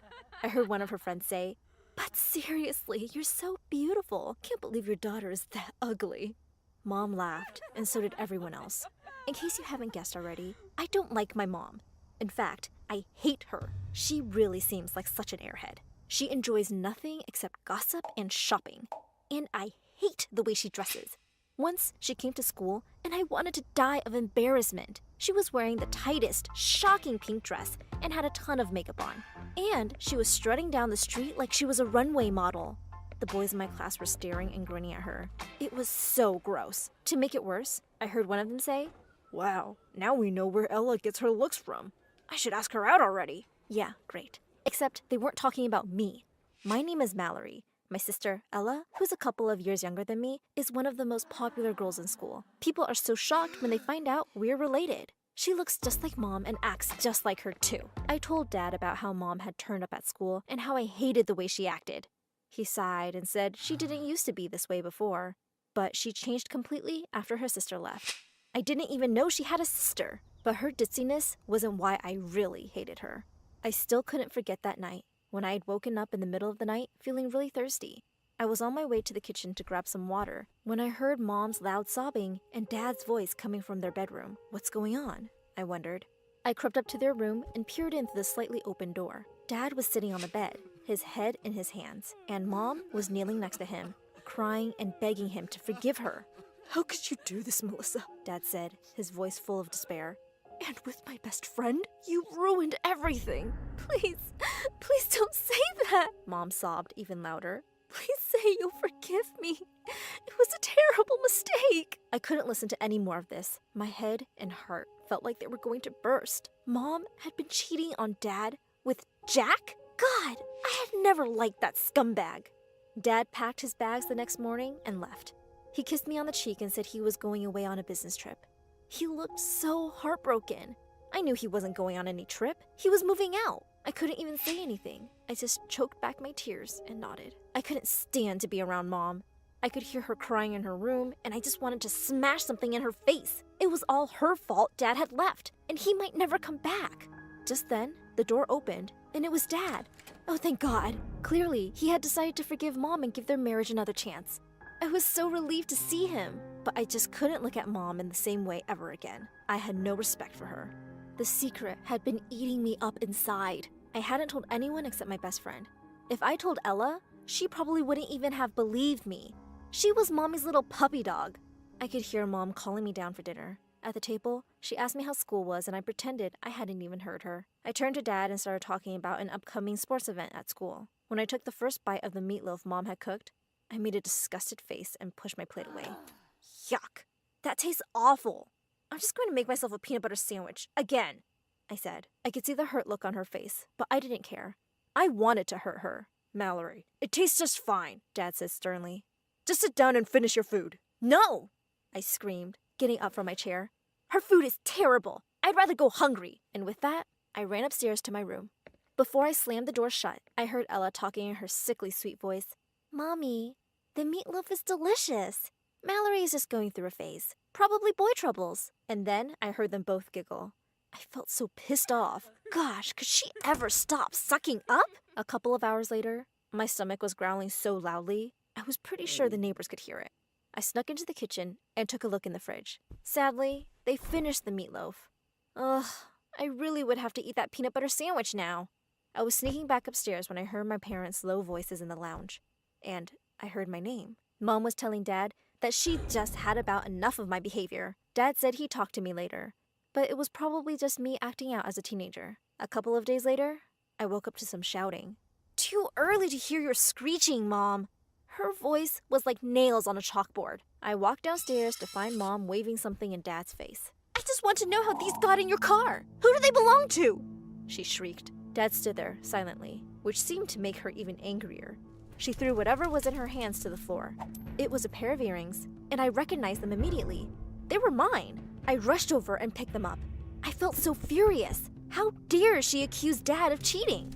I turned to her, not bothering to hide my hatred for her one bit. Mom, you're such a stupid psycho! I shouted at her. They're my earrings! I probably forgot them in Dad's car. You have no right to talk to Dad like that. I don't even know how he puts up with you. No wonder your sister left you. Mom looked completely shocked for a minute, and then she burst into tears. Just then, Ella came running to Mom's side, and she glared at me and started screaming. Don't talk to Mom like that, you dumb cow! Seriously, what is wrong with you? Ella said. It was Dad's turn to be furious, also at me. Mallory, that's it! You are grounded for a week! Go up to your room, now! Dad said. I ran up the stairs, tears pouring down my cheeks. Thanks to Mom's drama, I was now grounded. Mom gave me the cold shoulder, and I was more than happy to not talk to her. On Sunday, I heard my family leave for church service, and I let out a big whoop. Great. Finally, I could go watch some TV in the lounge. I ran downstairs joyfully, grabbed lots of snacks, and settled down on the couch when I heard something from the basement, where Dad had set up his home office. I froze for a second. No one was supposed to be home. I tiptoed down the stairs, and as I got closer to the door, I heard Dad's voice. Phew! Relief flooded over me. I was about to go back to my spot on the couch when I heard a woman's laughter. Feeling really curious, I turned back around and peered in through the door. Dad was having a video call with someone on his phone. Emily, we have to be really careful. I have to make sure my wife doesn't suspect a thing, Dad said. I tiptoed back upstairs, feeling a bit sick. Suddenly, I lost my appetite for snacks and TV. Dad couldn't be, could he? Well, even if he was cheating, I couldn't really blame him for trying to find love somewhere else. Mom wasn't exactly wife of the year material. Later at lunch, Mom walked into the room with a bouquet of flowers and a wrapped present, which she placed in front of Dad. She kissed him on the cheek and said, "Happy 15th anniversary, darling." Why thank you, Melissa. Dad looked completely surprised and flustered. He started apologizing and saying it had slipped his mind. Mom said it was totally okay, but I could tell that she was really trying hard to not look hurt. Ella squeezed her hand and gave her a sympathetic look. What a goody two-shoes. It made me feel sick. I was tired of being in the house around the two of them. I was dying to go to my best friend's house and vent. I walked downstairs to grab something from the kitchen when I saw Mom in the lounge, all by herself. She was curled up on the sofa and sobbing like a big baby. What now? Geez, Mom, your favorite soap actor died? I said sarcastically. She looked so dumb with all that mascara running down her face, but her sad face turned to a furious one in seconds. She jumped up from the couch and glared at me with bloodshot eyes. She was a small woman, but it scared me.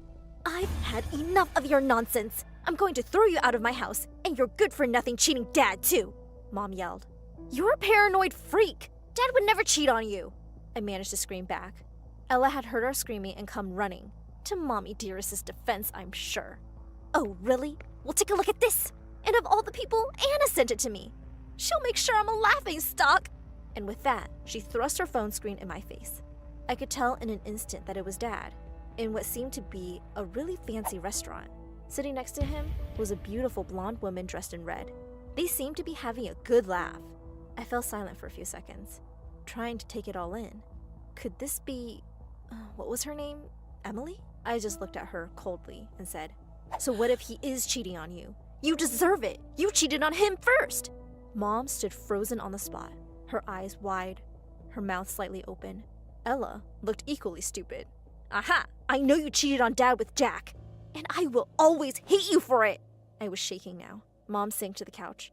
After what seemed like ages, she looked at me and said, "Oh, Mallory, you've got it all wrong." She then explained that she had made a bad investment decision with Jack behind Dad's back. Jack had turned out to be a con man and had run away with all their money. It was a huge blow. Wait, she expected me to believe her nonsense now? Really? No. My dad was better than her, and we all knew that. Ella had the phone in her hands now, and she was staring at the picture. Finally, she said angrily, "How could he do this to you, Mom?" I looked at them and said, "No, he isn't a cheater, you idiot. Dad is innocent. and we can ask him together. Mom was hurt and said he wouldn't confess. Then I said, you know what? I'm going to spy on him just to prove you wrong. So here I was the next day, a couple of blocks away from Dad's office, hiding out in Mom's car. She'd made me skip school and sent me off in her car. Half the day had gone by with nothing happening. I'd almost dozed off when I saw Dad walk out of the building. A shiny black car had driven up outside the main entrance. A leggy blonde in high heels stepped out of it. My dad kissed her on the cheek, and then he got into the car with her, and they drove off. I frantically revved up my engine and started following them. Where were they going? I wondered. We had been on the road for 2 hours now. We left town and were on an empty road between a stretch of fields. Just a few moments later, the car turned left onto a smaller road, leading up to a huge mansion. I parked my car at a distance and walked up to it on foot. I quietly slipped in through the main door. I walked down the large hallway and heard Dad and that Emily talking in another room. Suddenly, I could hear her clicking heels getting louder, and in panic, I ducked behind the huge plotted plant near me. Wow, this really is a beautiful place, Em, Dad said. And it'll all be yours soon. Yes, thanks to you, she said, looking at him with a huge smile. As soon as you can get that wife of yours to sign the papers. Her evil laugh echoing through the hallway made my blood run cold. And what was worse, Dad joined her. That wasn't the worst of it. They started going up the stairs, and suddenly Emily lost her balance. Dad was quick to catch her. Oh my God, Em, are you okay? You really shouldn't be wearing such high heels, Dad said. Oh goodness, yes, I'm fine. You're right, I should be more careful. What with the baby on the way? She smiled shyly up at Dad, who smiled back and they went upstairs. My legs shaking, I bolted towards the door and ran to my car. I'd heard enough. Dad wasn't just replacing Mom, he was about to replace me with a shiny new baby. I felt so heartbroken. I drove back home like a mad person, rushed out of the car and called out to Mom. There was no reply. I ran up the stairs and looked in every room, and I couldn't find her anywhere. I had her car. Where could she have gone? Suddenly, I noticed a large note stuck on the fridge. Hey Mel, your dad sent a card for me to take somewhere secret. I have to go see what this is all about. Maybe I'll get some answers. Don't wait for me for dinner. I've taken Ella with me. Oh, no! I frantically tried to call Mom, but there was no answer. This was so bad. And there I was on the road again, driving another 2 hours like a crazy person to some unknown location. I knew exactly where that was. I parked my car at the gate and rushed to the mansion. Emily's car was still there, and Mom and Ella must have been inside because another car was parked outside. I ran in through the main door and looked in all the rooms downstairs. Nothing. I ran upstairs and heard voices from one of the bedrooms. I peered in and saw all 4 of them in there. Mom and Emily were crying. I still don't understand why you suddenly left, Mom wept. You just broke my heart, Em. Oh, Mal, you know how hard it was with Mom and Dad. I couldn't live that life anymore, and I didn't even find out till much later about their accident, which is why I never came to the funeral. Just please forgive me. I will make it up to you. Emily sobbed. I stood there in shock. So this was the long-lost sister. My sister was there, crying like an idiot. Then Mom hugged Dad and thanked him for reuniting them. And behind her back, he mouthed, I love you, babe. Then he winked at Emily, who also mouthed, I love you too, babe. I looked at my sister, who had just witnessed this. We exchanged worried looks. Then Mom said, we are all going to have so much fun together. Oh, poor Mom. For the first time in years, I felt sorry for her. Hi, I'm Violet from Vermont. If you like my story, like and subscribe to MSA. I grew up with a single mom who made sure to provide everything for me. Mom was awesome, but whenever I'd see my friends at school with their dads, I'd ask Mom about my dad, and she'd just make light of it. I asked him to get bread one time. Looks like he's still searching the aisles. Even though she laughed, I knew the question bothered her, so I stopped asking. My mom loved me to bits, and that was all that mattered. One time when I was 13, everything changed. I was just minding my own business when a fight broke out in school. I tried to get out of the way, but a kid shoved me. When I got up, I saw a huge puffy rash appear on my skin, and I screamed.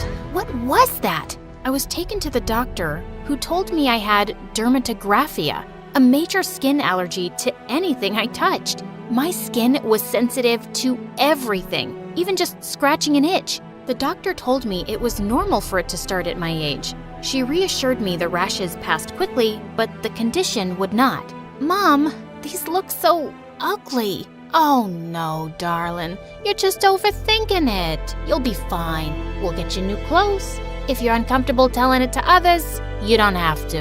Of course I didn't want to. After that day, I started wearing long sleeves and jeans and even wore gloves. But soon, kids started to have a problem with me being covered from head to toe. I would always tell them that I had a condition, but they'd ask me to show it to them and I didn't want to. My illness wasn't some freak show. Are you some kind of werewolf? Do you have tons of body hair that you have to keep yourself covered? Or maybe she has scales. Who knows? It's so weird. Who knew people could be so annoying? One time, as I was putting my books in the locker, a girl came over to me. It was Charlotte. We were both in the same class. How come you always wear long sleeves? Another one. I was so done with these questions now. It's never too late to shut up and mind your own business. Wow, so rude. I was just asking. 'Cause you know, kids say so many things about you. But I know the reality. I think. Well, I know you have a tattoo. That's why you keep yourself so covered, right? Bingo! Whoa, really? How did you get it? My dad would never let me. I guess if my mom was still living with us, then she would have allowed it. Oh, she didn't have her mom with her. That made me feel sad, and I decided to cut her some slack. I asked her to sit with me in class, and it turned out she was a pretty nice girl. I liked her. Soon we started watching MSA videos and hanging out after school. My mom welcomed her into our home with open arms, and her dad was really nice to me. Nice to meet you, Violet. Dad, you're embarrassing. Thank goodness Violet understands how it is. What really solidified our friendship was when we went ice skating. I was so afraid of falling because my rash would appear, and when it did, I was so embarrassed. But Charlotte, she was so understanding. Ah, it's nothing. Come on, let's skate more. Over time, we became best friends, and we were super close. One time when I was in 9th grade, I saw Mom talking to someone in a hushed voice on the phone just as she saw me enter the house. Well, that was weird. I tried to leave it alone, but it became a routine. She'd be on the phone, and the moment I'd appear, she'd act on edge. One night, I heard her go out, and when I looked out the window, I saw Mom with Charlotte's dad. What the heck? I even told Charlotte about it, but she wasn't too concerned about it. But I was, 'cause it started to happen almost every other night. When I confronted Mom, she straight out lied. No, honey, I just went out to get some milk, nothing else. But when one night I heard Mom leaving the house, I decided to follow her. Suddenly, a car pulled up in front of me. Just then, I heard a familiar voice. You look like you need a ride. It was Ben. He was the new guy in school and a couple of years older than me. And since he was so active in the Students' Council, everyone knew him. He was someone I could trust. So I got into his car and followed Mom. So, who's in that car? My mom. I want to catch her red-handed today. She's been sneaking out a lot lately. That's a first. All of a sudden, Ben hit the brakes seeing a cat, and before I could jolt, he grabbed my wrist. Are you all right? I'm sorry. I didn't mean to hurt you. It's nothing. I just don't like being touched, okay? We found my mom at a small diner sitting across from Charlotte's dad. After Ben dropped me off, I barged into the diner. I knew it! You lied! Violet, it's not what it looks like. Please, sit. Honey, please. I didn't want to, but seeing Mom plead, I sat down. I should have told you earlier, but I wanted to wait for the right time. Violet, Charlotte's dad is also your dad. What? It's true. Darling, I am sorry. Leaving your mom was the biggest mistake of my life. But now, I want to make up for lost time. Apparently, Dad and Mom had dated but broke up after I was born, and Dad moved on to marry Charlotte's mom. And now, Mom and him wanted to get back together. My head was spinning. They both lied to me. Why now? Why wait all this time? Does Charlotte know? She doesn't know about this, and I'm afraid I can't tell her right now. The divorce from her mom has been tough on her, and I wanted to wait until the right time to break the news to her. Can you keep this a secret, please? No, none of this makes sense, and I hate you. I ran out of the diner with tears in my eyes, but Mom chased after me and drove me home. She begged me to give him a chance. Don't you at least think Charlotte should hear it from her own dad? She had a point, so I agreed. For now. The next day at school, I was feeling so nervous to face Charlotte. Hey girl, I tried to call last night. how about we catch a movie tonight at my place? At her place? No way! Right then, I saw Ben walking down the hallway. Before I could think of what to say, he came up to me. Violet. Ben! Charlotte, this is my date tonight. Date? Yeah, we're going out. Right, Ben? Yeah. I'll pick you up at 7. See ya. Vi, this is your very first date! I felt bad lying, but hey, it was a good save. But at home, Mom told me Dad wanted to talk to me. Alone, and I had to see him. But in the evening, I found Ben waiting for me at my door with flowers. Oh, I am so sorry. I totally forgot about our date. I have to meet my, someone. As I started walking, Ben offered to drop me off, and I accepted. I met Dad at a park, and he had nothing new to say except tell me how sorry he was about leaving Mom and me. Please, don't you have anything new to add to your story? Listen, honey, I know... Don't you dare. You don't get to call me that. You can't just come waltzing back into our lives and act like everything's fine. Saying that, I ran out of the park and saw that Ben was still there. When I asked him why he waited for me, he told me how he just wanted to make sure I was all right. I found that quite sweet. On our way back home, Ben got me some ice cream and we talked. He sure was a sweet guy, and I was liking him a lot. All of a sudden, Ben came near me and touched my nose. Got it. You were looking cute with some ice cream on your nose, though. Oh, I thought... I was gonna kiss you. That wouldn't be so bad, would it? It sure wouldn't. But the rash?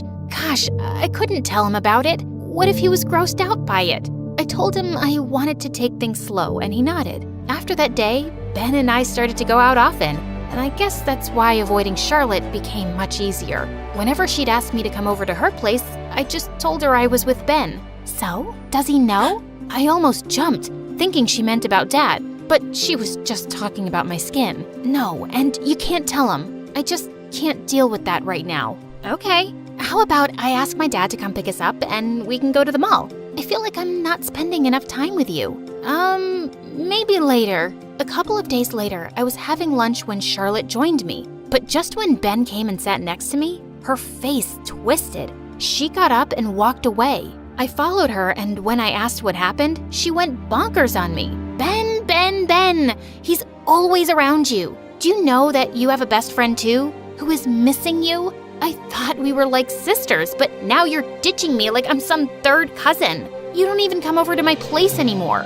Well, that was 'cause I didn't like seeing her dad, our dad, but I couldn't tell her that. But I realized it wasn't her fault. After all, Charlotte was my best friend. So I decided to go to the movies with her after school, and she was ecstatic. We had loads of fun at the movies. But just when we got into the cinema's elevator, the door suddenly closed before others could get in, and the lights went off.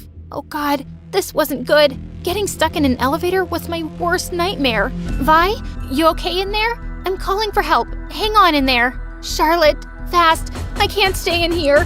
Every second passed inside that elevator felt like a lifetime. Finally, when the elevator door opened, I saw Dad. He instantly swept me in his arms. Oh my God, my baby. I was so worried. When Charlotte called, your mom and I rushed here. I just couldn't imagine losing my daughter again. What did you call her? What's going on? Dad had no choice but to tell her the truth. And when he did, Charlotte went completely ballistic. Out of nowhere, she transformed into a loud, angry monster. How dare you lie to me? You're ditching me, just like Mom did. Charlotte, please, at least listen to him. Dad had a reason. And you knew about this? How could you do this to me? You and your mom? Stay away from us. Saying that, Charlotte ran off and her father followed her. I was so shocked, I didn't know what to do. I was sure that Charlotte would understand eventually. After all, she loved me and always considered me a sister. I was really expecting Charlotte to apologize at school, but she just stared at me. The last thing I want to do is see your face, you liar. Charlotte, you always wanted us to be sisters, right? Can't this be a good thing?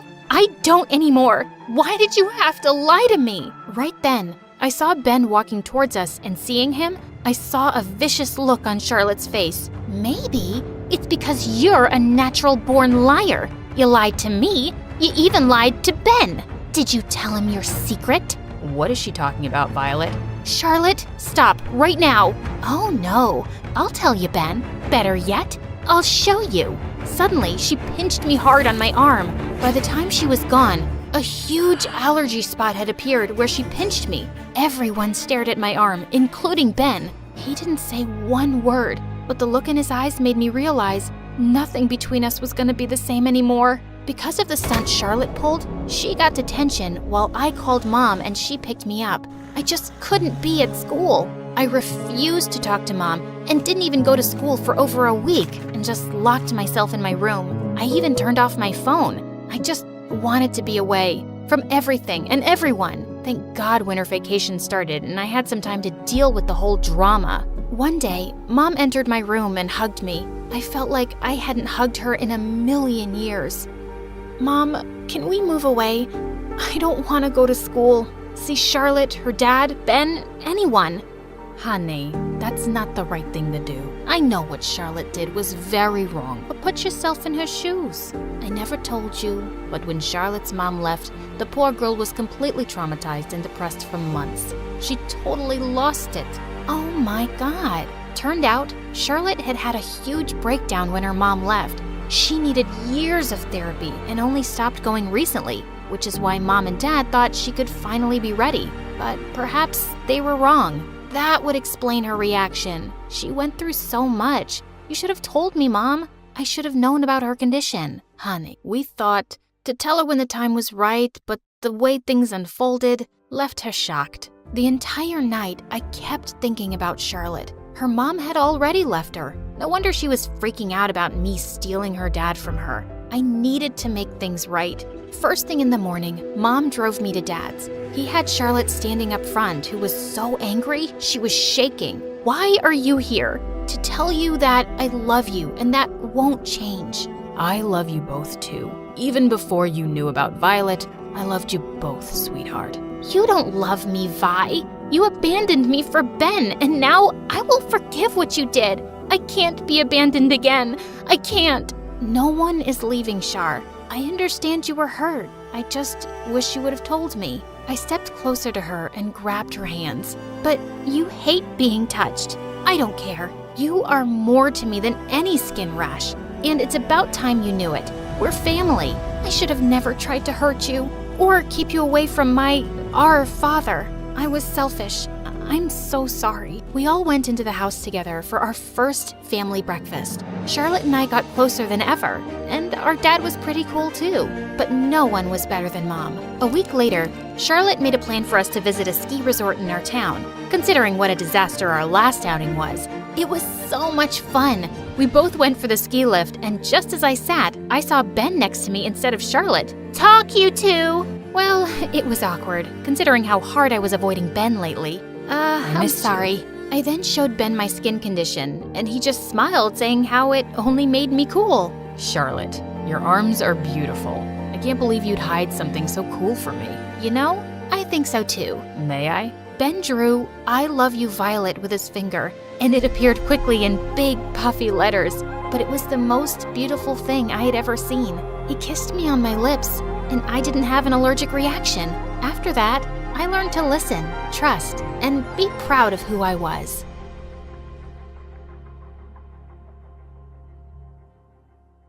Hi, I'm Sophie from France, and my story, you'll have to see to believe. My life was brilliant. I grew up in a vineyard, and my parents worked super hard to make it a worldwide success. Even though they were super busy, they made sure I got the best things in life. I've just bought you a pony.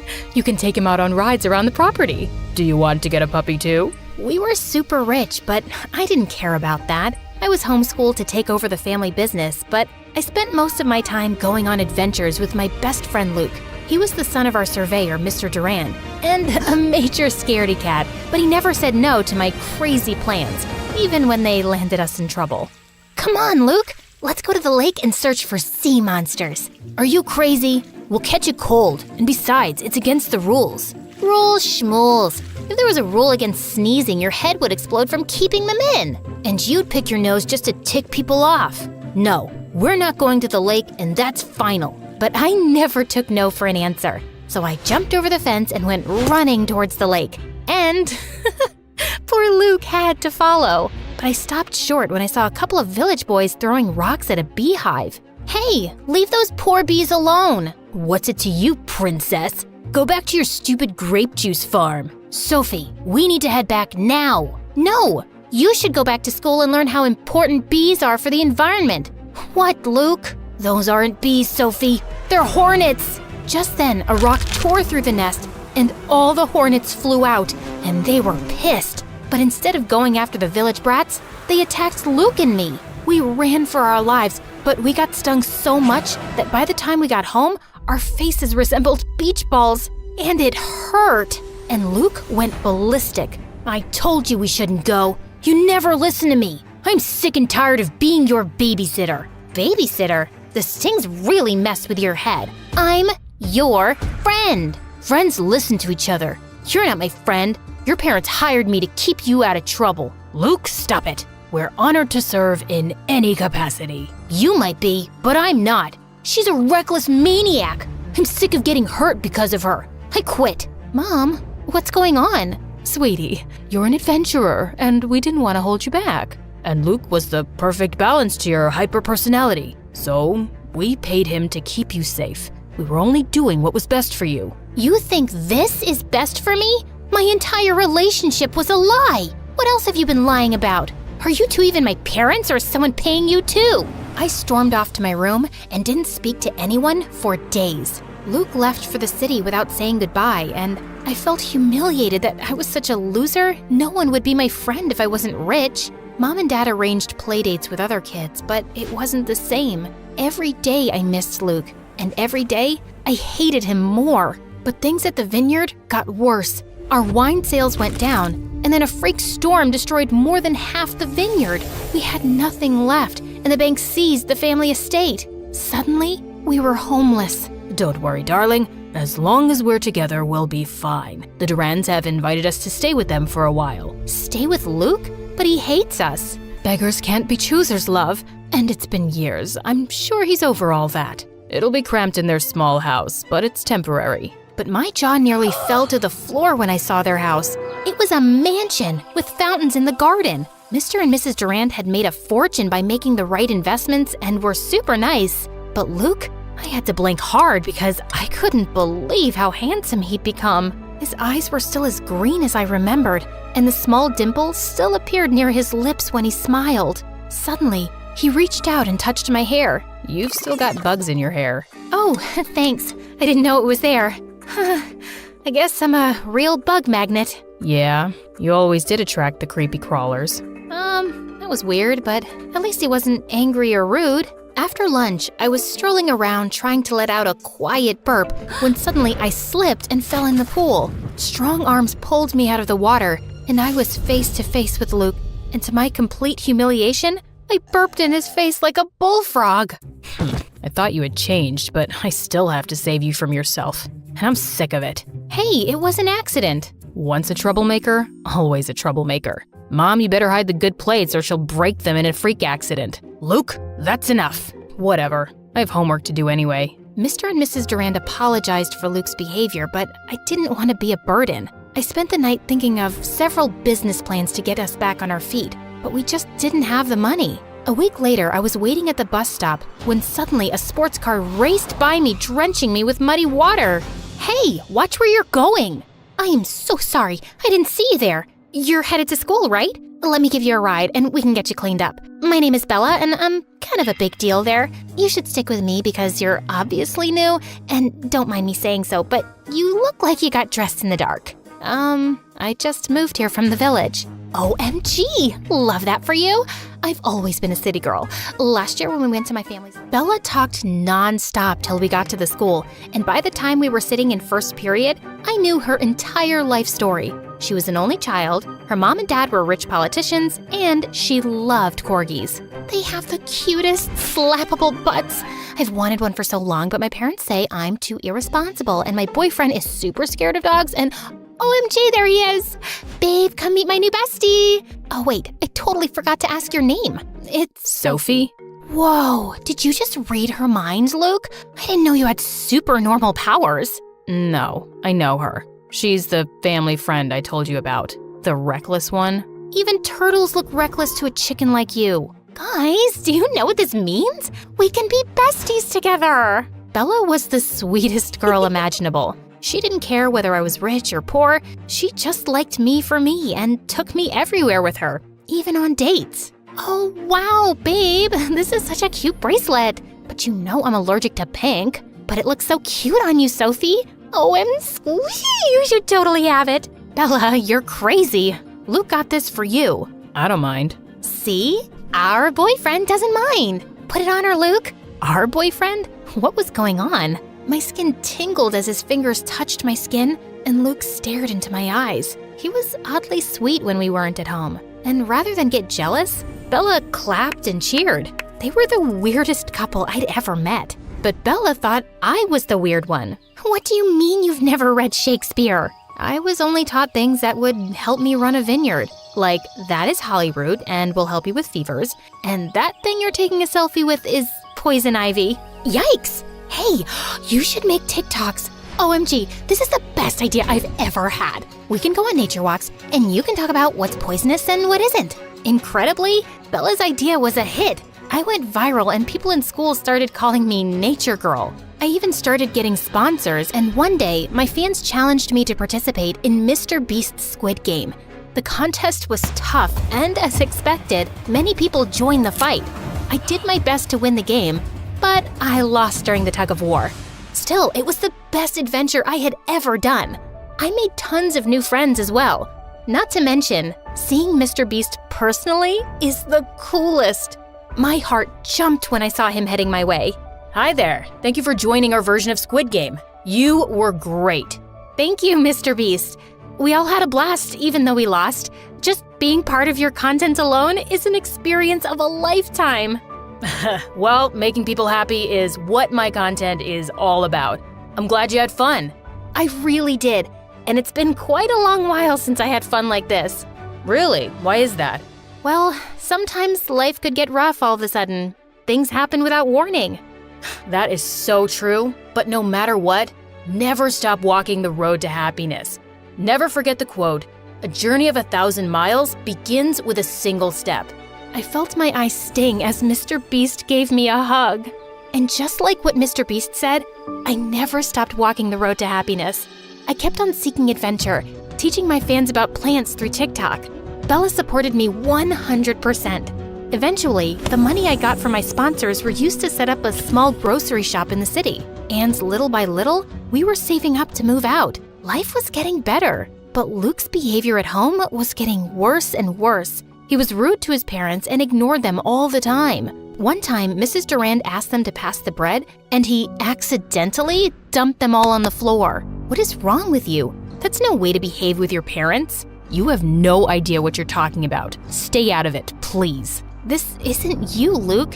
You used to be so sweet and caring, even if you were pretending. His eyes softened, but then he shook his head and pushed past me. I'm not the boy you used to know. It's okay, Sophie. It's just a phase. I didn't get what his problem was. He had everything he could ever want. Loving parents, a roof over his head, and a great girlfriend. But things with Luke and Bella were getting weirder. The old feelings were coming back and made me nervous. So when Dad announced we'd be moving to our own apartment at the end of the month, I was relieved, but also bittersweet. Late one night, I was packing up my things for the move when I heard footsteps on the roof. I freaked out and picked up a baseball bat to investigate. There was so much crime in the city. We never had this problem in the village. What if there was more than one burglar? But it was only Luke. You scared the farts right out of me. Oh, great. Just what I need. A damsel in distress. I'm the one holding the bat, smart Alec, and I was always the brave one while you were scared of your own shadow. I sure was a coward back then. Remember that time you couldn't sleep and you made me push all those sheep from a fence so you could count them? They were goats, and Farmer Jack was so mad. He made us shovel horse poop for weeks. You have to admit, it was fun pretending to be my friend. I was never pretending. He looked at me like there was so much he wanted to tell me, but he couldn't. His lips were so close, and my heart beat like crazy. I wanted him to say more, but I also wanted him to shut up and kiss me. But Luke pulled away suddenly, looking angry. Forget it. You won't understand. Had I almost kissed my best friend's boyfriend? What was wrong with me? It was a good thing we were moving out in a few days anyway. On our last day in the house, Mr. and Mrs. Durand held a farewell party for us. They invited all their friends, including Bella and her parents, and held a mini promotion of our little grocery store and even showed my videos on a big screen. Luke looked handsome in a suit, but I had to look away. I still felt guilty about the other night and confused by his hot and cold attitude. But suddenly, he was standing right in front of me. Hey, wanna dance? I shouldn't. Why? Do you think you'll trip and fall? No. Then come on. He whirled me onto the dance floor, and I felt like I was dancing on air. It was magical and thrilling.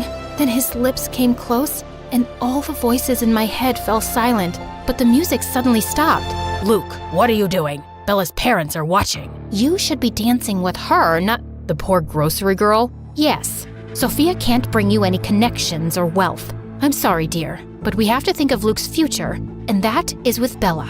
I was so shocked my mouth fell open. My parents were furious. Is this how you feel about us? Why did you invite us to stay with you? Why throw us this party? Because they want to rub in your faces how rich they are now. They always envied you, and they didn't throw you this party. Bella and I did. It was all Luke's idea. He's been planning this party for weeks. I just helped with the decorations. Suddenly, all the guests left saying they were disgusted, and Mr. and Mrs. Durand looked panicked. What's going on? I'm so confused. Let me explain. When we were kids, I loved being your friend. You were awesome and brave, but my parents wanted to cash in on that friendship and started charging your parents for protection services. I hated it. We did it for you, son, so you could have everything rich kids had. I never wanted any of that. And even here in the city, you insisted I date rich girls so you can make connections with their parents. You two have always used me for your own gain, and I'm sick of it. And look what it got you. You have luxury cars, you live in a mansion. But I can't be with the girl I love. I thought you two were in love. I'm a cheerleader and he's a jock. We had to date. It's like in the Bible or something. But we were never in love. And when I saw how much you two loved each other, you knew? Always. Why do you think I kept leaving you two alone when we hung out? You two are super cute together. Can you ever forgive me for being such a jerk and not getting in touch sooner? I thought you hated me. I did, but only because I missed you so much. I'm never gonna leave you now. Me either. Best friends? The bestest. And he kissed me, and it was everything I'd imagined.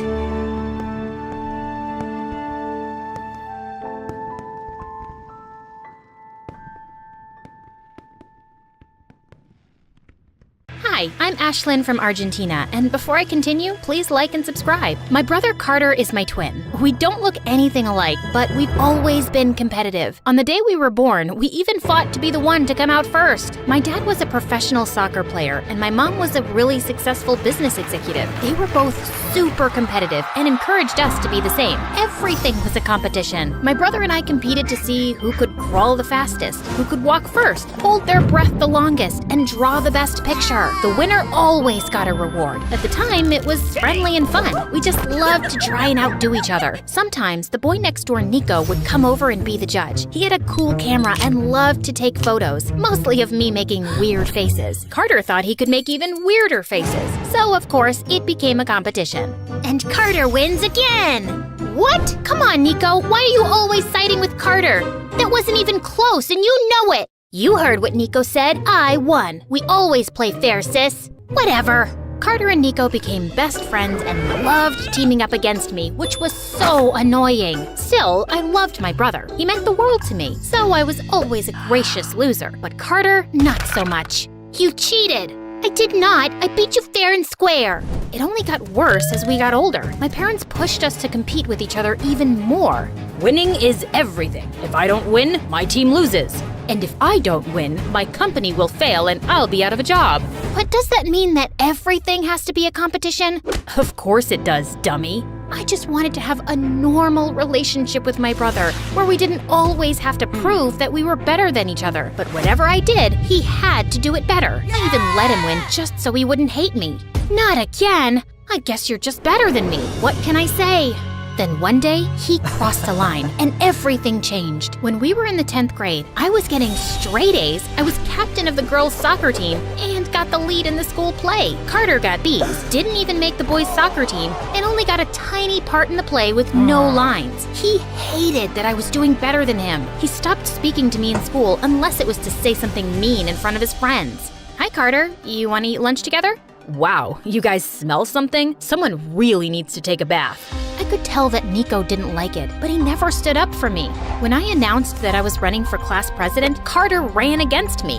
Vote for me if you want longer lunch periods. Vote for Ashlyn if you want twice the homework. And then he humiliated me in front of the entire school. You can't be class president if you have secrets, and my sister has a huge one. What are you talking about, Carter? I don't have any secrets.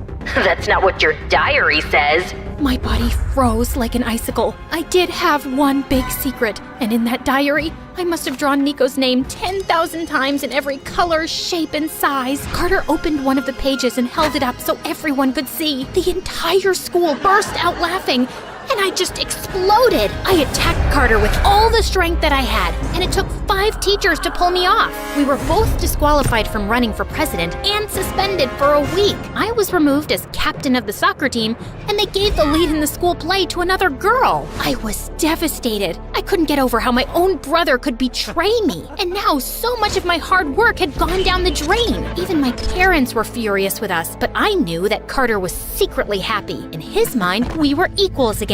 My life was ruined, and my grades declined. It just wasn't fair. Then one day, I was crying by my locker when I felt a hand on my shoulder. You okay? I turned around to see Nico. My heart started pounding in my chest.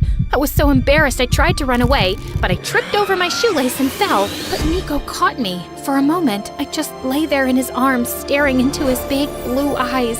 Ashlyn, you okay? Yeah, I'm fine, thank you. Listen, don't be embarrassed about the diary. Carter was a jerk for doing that, but the truth is, I only started coming over to your house in the first place because I had a crush on you. Really? Yeah, and when I would go home, I'd print out the photos I took of you and just stare at them. Kinda creepy, right? About as creepy as having your name written all over my diary. Over the next few weeks, Nico and I spent a lot of time together. And at first, Carter tried to ignore it, but I could tell that it was driving him crazy. I was happy again. My grades went back up, and the girl who took my role in the school play got sick, so I got it back. I even scored the winning goal in our soccer championship game and was awarded Most Valuable Player. Carter finally couldn't take it and confronted Nico and me in the hallway. Nico, you can either be my best friend or hang out with my loser sister, but you can't have it both ways. What's it gonna be? Everyone stopped to watch. I was too terrified to speak. I just stared at Nico, who looked like a little boy lost in the woods. But then he made his decision and walked over to Carter. I rushed up to Nico and grabbed his hand. Nico, this is stupid. There's no reason you have to choose. But he does, and he did. Sorry, sis. Nico shoved me away, and my heart shattered into a million little pieces. What a jerk! That night, I burst into Carter's room and confronted him. What is wrong with you, Carter? Why do you always treat me like I'm your worst enemy? Because I have to, Ashlyn. What do you mean? It's Mom and Dad and the stupid competitions they make us do, isn't it? You're worried that you're gonna disappoint them. I never said that. I know that's what it was. Look, I forgive you for everything, but let's stop this right now before it completely destroys our relationship, please. For a moment, it looked like I was getting through to him. He seemed so vulnerable. I swear I thought I saw a tear in his eye. It's just what? But then his body tensed back up like he was suddenly possessed by a demon. It's just that you're a loser and I will always beat you. Now get out. The play was coming up in a couple of weeks, so I made a point of staying away from Carter. I knew he would try to sabotage it for me. Then one day, as I was rehearsing my lines, Nico walked over. Hey, Ashlyn.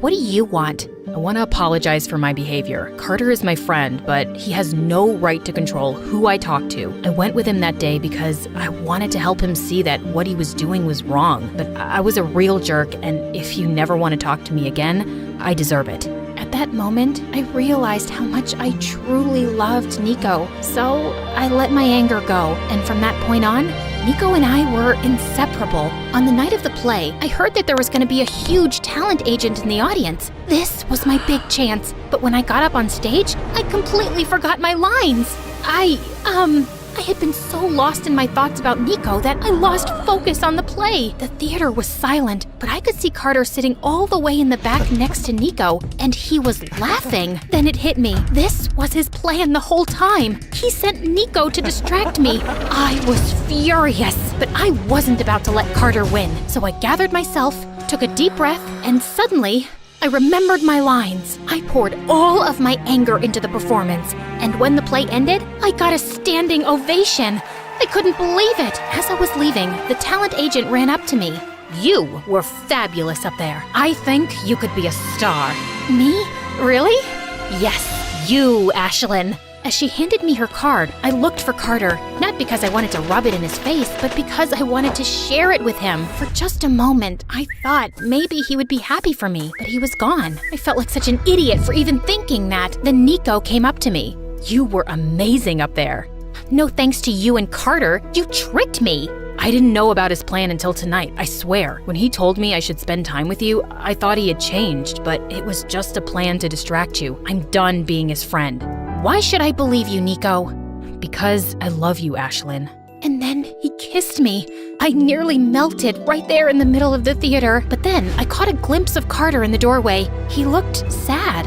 Over the next few months, I started going out on auditions, and right after graduation, I booked my first movie. Overnight, I became a huge action star. Nico was there for me every step of the way. Every time I booked a new role, Nico would come and visit me on set, but I barely ever saw Carter. He started staying out late at night and skipping school so he didn't graduate. After that, Carter moved to another city. Life was good, but I hated not having Carter around.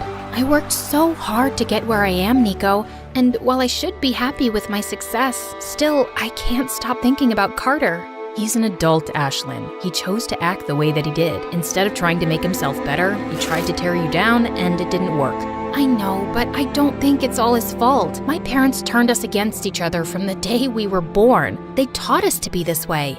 A couple years later, Nico asked me to marry him. I wanted to invite Carter to the wedding, but no one had heard from him or knew where he was. I had an old number for him, and I often left him messages, but he never returned my calls. Then I got nominated for a prestigious acting award for one of my action movies. I was gonna be on TV in front of millions of people at the award show, so every designer wanted me to wear their fancy dresses and their really expensive jewelry. I chose a stunning yellow diamond necklace that was worth millions of dollars. I left a message for Carter telling him about the great news. I wasn't sure if he would ever receive it, but it felt good to hear his voice. The night of the award show, something crazy happened. Nico and I stopped at my parents' house so my mom could help me get ready before the show. As Nico and I were walking to our limo, a robber wearing a mask jumped out in front of us. He shoved Nico to the ground and snatched the yellow diamond necklace. I sprang into action and used the kung fu moves I'd learned from my movies. I punched the robber in the face, kicked him in the stomach, grabbed the necklace, and then pinned him to the ground.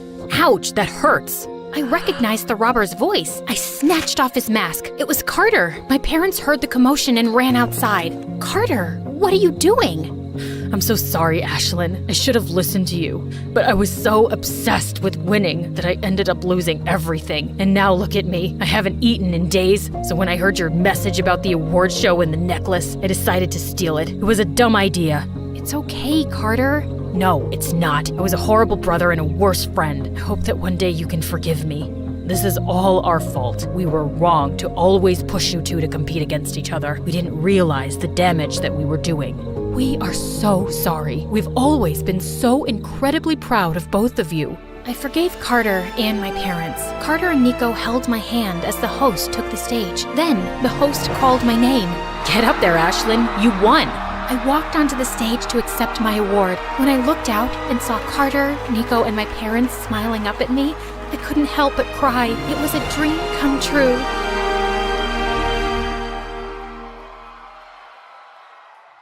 Julie shouted at me as I packed my bags. OMG, you aren't seriously going with him. What kind of freak adopts a 16-year-old? He must be a psycho. I don't know, maybe the universe is finally smiling down on me. I couldn't tell if my best friend Julie was actually scared of the eccentric man waiting for me in a limo, or if she was just jealous I was getting adopted by a billionaire. I assured her I was just a phone call away and I was going to be okay. I was not prepared for the life ahead of me, though. I should have known there was something off about the man. See, just a week ago, I saw a disheveled old man crying in the park.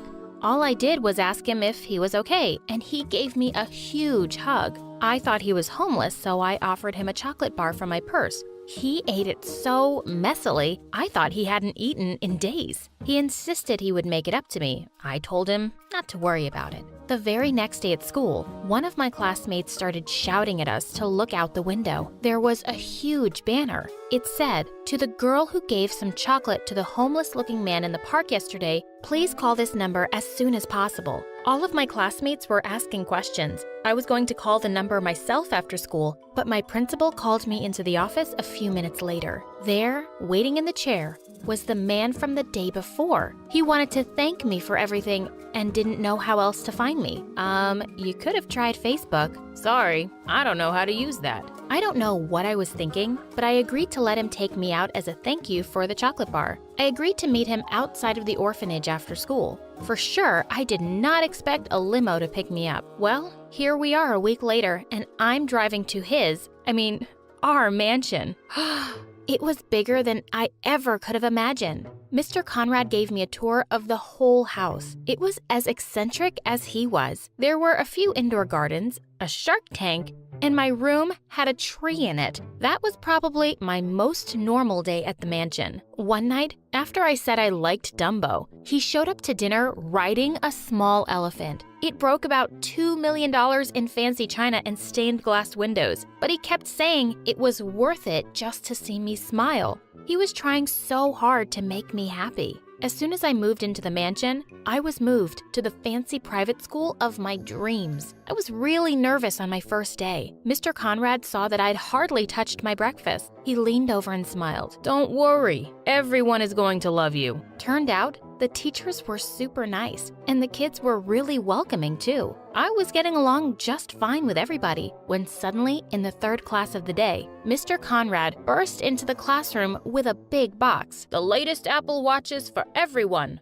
from our sweet, sweet Dana. All the kids oohed and awed with excitement as he hopped around the class, handing everyone their watches. They looked really happy, but I was so embarrassed. I really didn't need his help to win everyone over. I really started enjoying going to school and everything was perfect, except for one other student, Amber. Amber was the heiress to some tech company. She was the richest girl in school until I got there. She was super annoying and threatened by the fact that I was richer than her. She was always making jokes about me being an orphan or not knowing about the latest fashion trends. This one time, I thought she was being nice and gave me a gift basket full of free jewelry and clothes. I was so confused why she was laughing. I thanked her for the gift and she started pointing and laughing with tears in her eyes. Those are from last season. OMG. That night, I called Julie and told her about it. Julie and I thought Amber was the weirdest, meanest girl ever. I mean, the basket was worth more than $80,000. I could live with it. I found it all so stupid and funny and loved telling Julie about how the stupid rich girl was trying to get me today. Most of the time, it just involved giving me a bunch of free stuff that I gave to Julie later when I visited her at the orphanage. I told Julie today Amber told me, I bet she doesn't know a Gucci bag from a Coach purse, and handed me a bunch of free handbags. Mr. Conrad overheard me talking to Julie about my problems with Amber, and he immediately offered to help. I told him it was okay. I was doing fine with it all. I can buy her father's company. That'll show her. I told him I appreciated it, but I was used to doing things my way, and ruining her life because she made fun of my clothes seemed a little extreme. I told him that teenage girls can get catty. He gave me a really weird smile and said he heard me loud and clear. I probably should have asked what he meant. The next day at school, Amber came up to me in the courtyard and started making jokes about my shirt while I was talking to this guy Xander. All I did was ask, what are you gonna do? Give me free clothes? That'll show me. Xander and I laughed and Amber got very red in the face. Amber asked him why he was hanging out with a loser like me and how he could have a real girl like her. Before I could say a word to her, I heard something I'd never heard before in my entire life.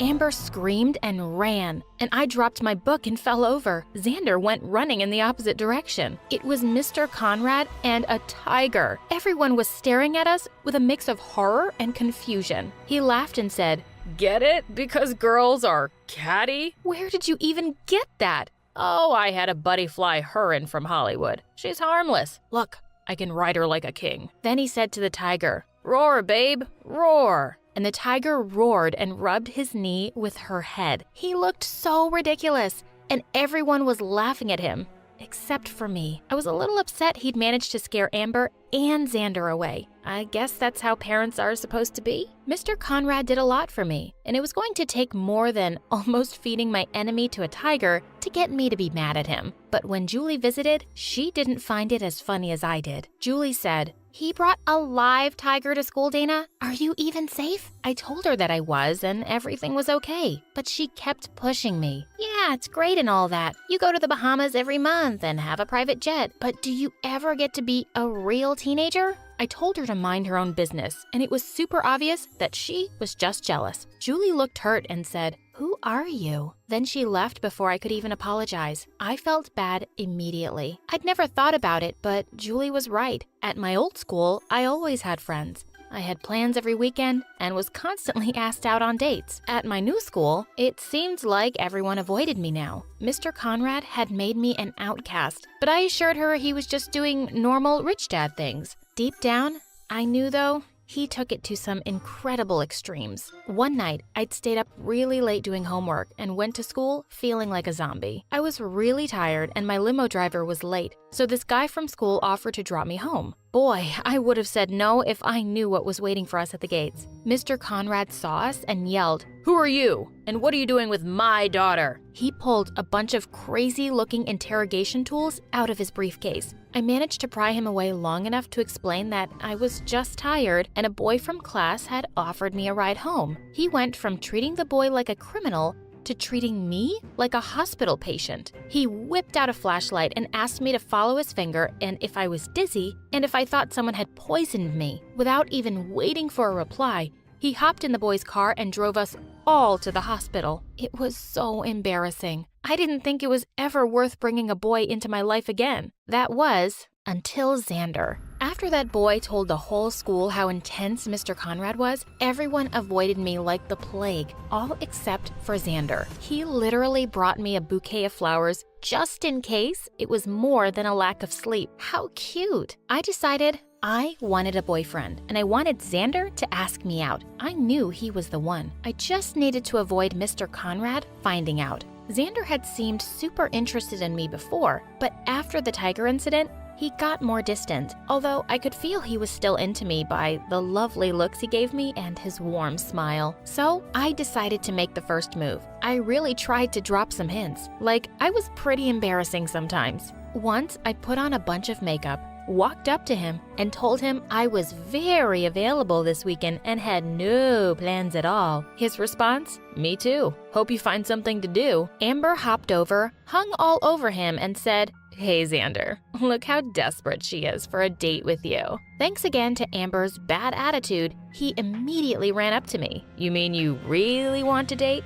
Mr. Conrad made it seem like he was a little overprotective. I don't want to mess with a guy with a tiger. What? No, he wants me to date super badly. Well, only if your dad's okay with it. That's when I finally got asked out on a date, and Amber was fuming. I know I said Mr. Conrad was cool with it, but the guy brought a tiger to school because a girl gave me free clothes. I decided to keep Xander a secret, just for a bit, and only tell Mr. Conrad when the time was right. Until then, I told him I was visiting Julie for the night. He insisted on flying us out to France or letting us use his yacht, but I insisted we just wanted a fun, girls-only evening at the orphanage. I drove down to the city and met Xander at a comic convention. It was the easiest way for us to have fun while keeping my secret. We hit it off super well. He was a little weirded out that I made us wear costumes, but figured it was just a fun Comic-Con thing. Our date went so well that we decided to go on even more. We couldn't dress up in costumes every weekend, so I needed to find ways to be creative. Every time, I convinced Xander to go somewhere far away or in disguises, and every time, I told Mr. Conrad I was meeting Julie. I didn't want Mr. Conrad not to approve of Xander. At the same time, Xander was getting super suspicious. We always had our date in remote places, and I would never kiss him in public. the more serious we got, the harder it was to hide. Xander wanted to post pictures of us on social media and wanted to go to events together. I made excuses to avoid every real public appearance, and it all became more and more awkward. Even though we were official, I was even weird about us hanging out after school, just in case Mr. Conrad made a surprise visit. One time, he tried to run up and kiss me as Mr. Conrad dropped me off, and I instinctively spilled tea on his coat to distract him. Amber saw us and ran up to us laughing. Wow, some girlfriend you got there, Xander. I told her to shut up and go steal someone else's man. Amber got angry and pointed out how I was acting like Mr. Conrad didn't know we were dating. You just don't want to piss Daddy off, you spoiled baby. I swear I was about to punch her, but then Xander interrupted and said, "That's crazy because Mr. Conrad does know about us. Right, Dana?" I quickly changed the subject, but it was obvious it had gotten to Xander. The final straw came when I showed up to our date wearing a long trench coat, giant sunglasses, and a huge hat. I told Xander it was the latest fashion, but he stared at me with a hurt look. Are you embarrassed of me because my family is only millionaires? I assured him it was all fine and told him I was just nervous about telling Mr. Conrad. He was perfect and I loved him just the way he was. He said with a broken voice, "Then why do you want to hide me?" I tried to explain how Mr. Conrad was a little sensitive and I wasn't sure how he would respond to everything. He told me that he wasn't some secret. He wanted to be a part of my life. I told him that I would slowly introduce him to the important people in my life. I decided to take us out on a double date to introduce him to my best friend. The next day, Mr. Conrad asked if I wanted to join him on a weekend trip, but I told him I couldn't. I told him I was seeing Julie again, which wasn't a total lie. I just left out the part that we were on a double date. He seemed hurt, but understanding. He said he felt like I was always going over there, and he hardly saw me anymore. He explained she was always welcome to come here, but I insisted that I liked visiting the old orphanage. "You really miss her, don't you?" He gave me a huge hug and told me to have fun. I kind of felt guilty leaving him and lying, but I would tell him about Xander soon enough. I called Julie and apologized for what I said. She forgave me and was happy I was enjoying a bit of a normal life with Xander. Julie was so excited about our double date. Julie, her boyfriend, Xander, and I met up at the train station. We went to a small cafe far away from the mansion. It was all going really well, and we decided to show Xander around the town I grew up in. Everything was going perfectly fine until we decided to take a walk in the park. Wow, is this like a special festival or something?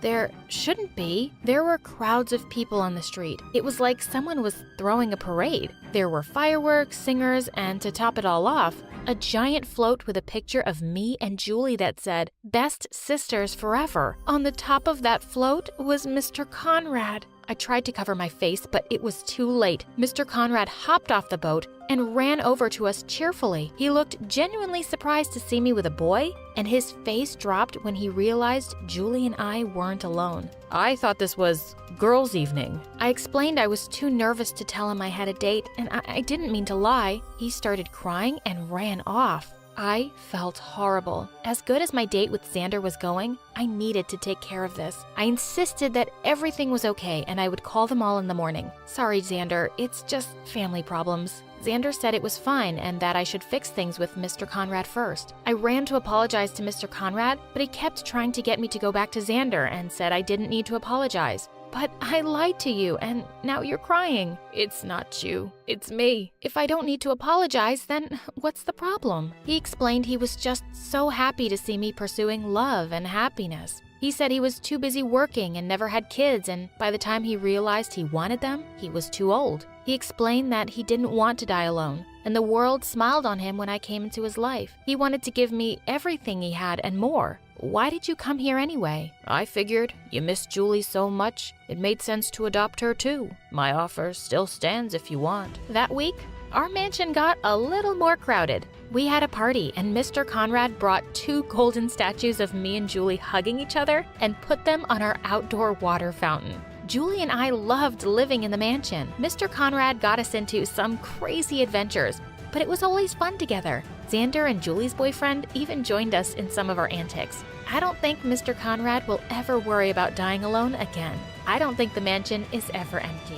Hey, introducing the Harmonica bottle. Hydrate, play, and surprise your friends. Be the star of any party, exclusively on Amazon. Grab yours now and let the fun begin. Link below. You know those stories about karma? How people will do bad things and then horrible stuff happens to them as a result? Baloney! I don't believe it for a second. Why? Because I try my hardest to be a good person, and I'm still riddled with bad luck. Take one day my freshman year, for example. My alarm didn't go off, so I overslept and was late for school. As I pedaled frantically on my bike, my backpack unzipped itself and all my books and papers flew out. I had to stop and pick them up. When I had finally gathered up all my things, I tried to get back on my bike, but my skirt was stuck in the chain. I tried to wrench it loose and ended up ripping it. Ugh. I was closer to school than home at that point, so I decided to just change into my gym shorts when I arrived. I got on my bike and pedaled as hard as I could. I was so late. All of a sudden, I felt a bump and heard a popping noise. Then my back tire started to sink. No! Anything but this! I had run over a nail and got a flat tire. Dejectedly, I walked my bike all the way to school. I was more annoyed than angry at that point. When I finally arrived, I grabbed a tardy slip from the office, quickly changed into my shorts in the locker room, and went to my first period class, which I had almost missed entirely. Could this day get any worse? Evidently, it could. I had a big assignment due for second period. It was something I worked all weekend on. But when I went to grab it from my backpack, it was missing. I must have missed picking it up when my backpack exploded on the ride over.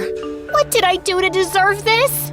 I felt like I might cry, but since that wouldn't help solve my problem and would only serve to embarrass me, I held back the tears. Instead, I went to my teacher and explained the problem. I'm afraid I'll have to dock points for tardiness. Yes, ma'am. I trudged back to my desk. The rest of class seemed to pass by in slow motion. I sighed in relief when it was finally over. As I headed back to my locker, I heard some girls whispering from behind me. Wow, what a fashion statement. Think those shorts were on sale at Walmart? Do you think she'll be trying out for the next top model? They giggled and walked by me. I felt my face getting red.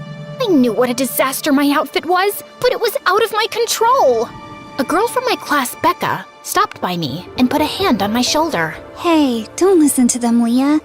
Personally, I like the outfit you've got. It's pretty bold to pair red athletic shorts with a lime green blouse. She winked at me to let me know she was joking.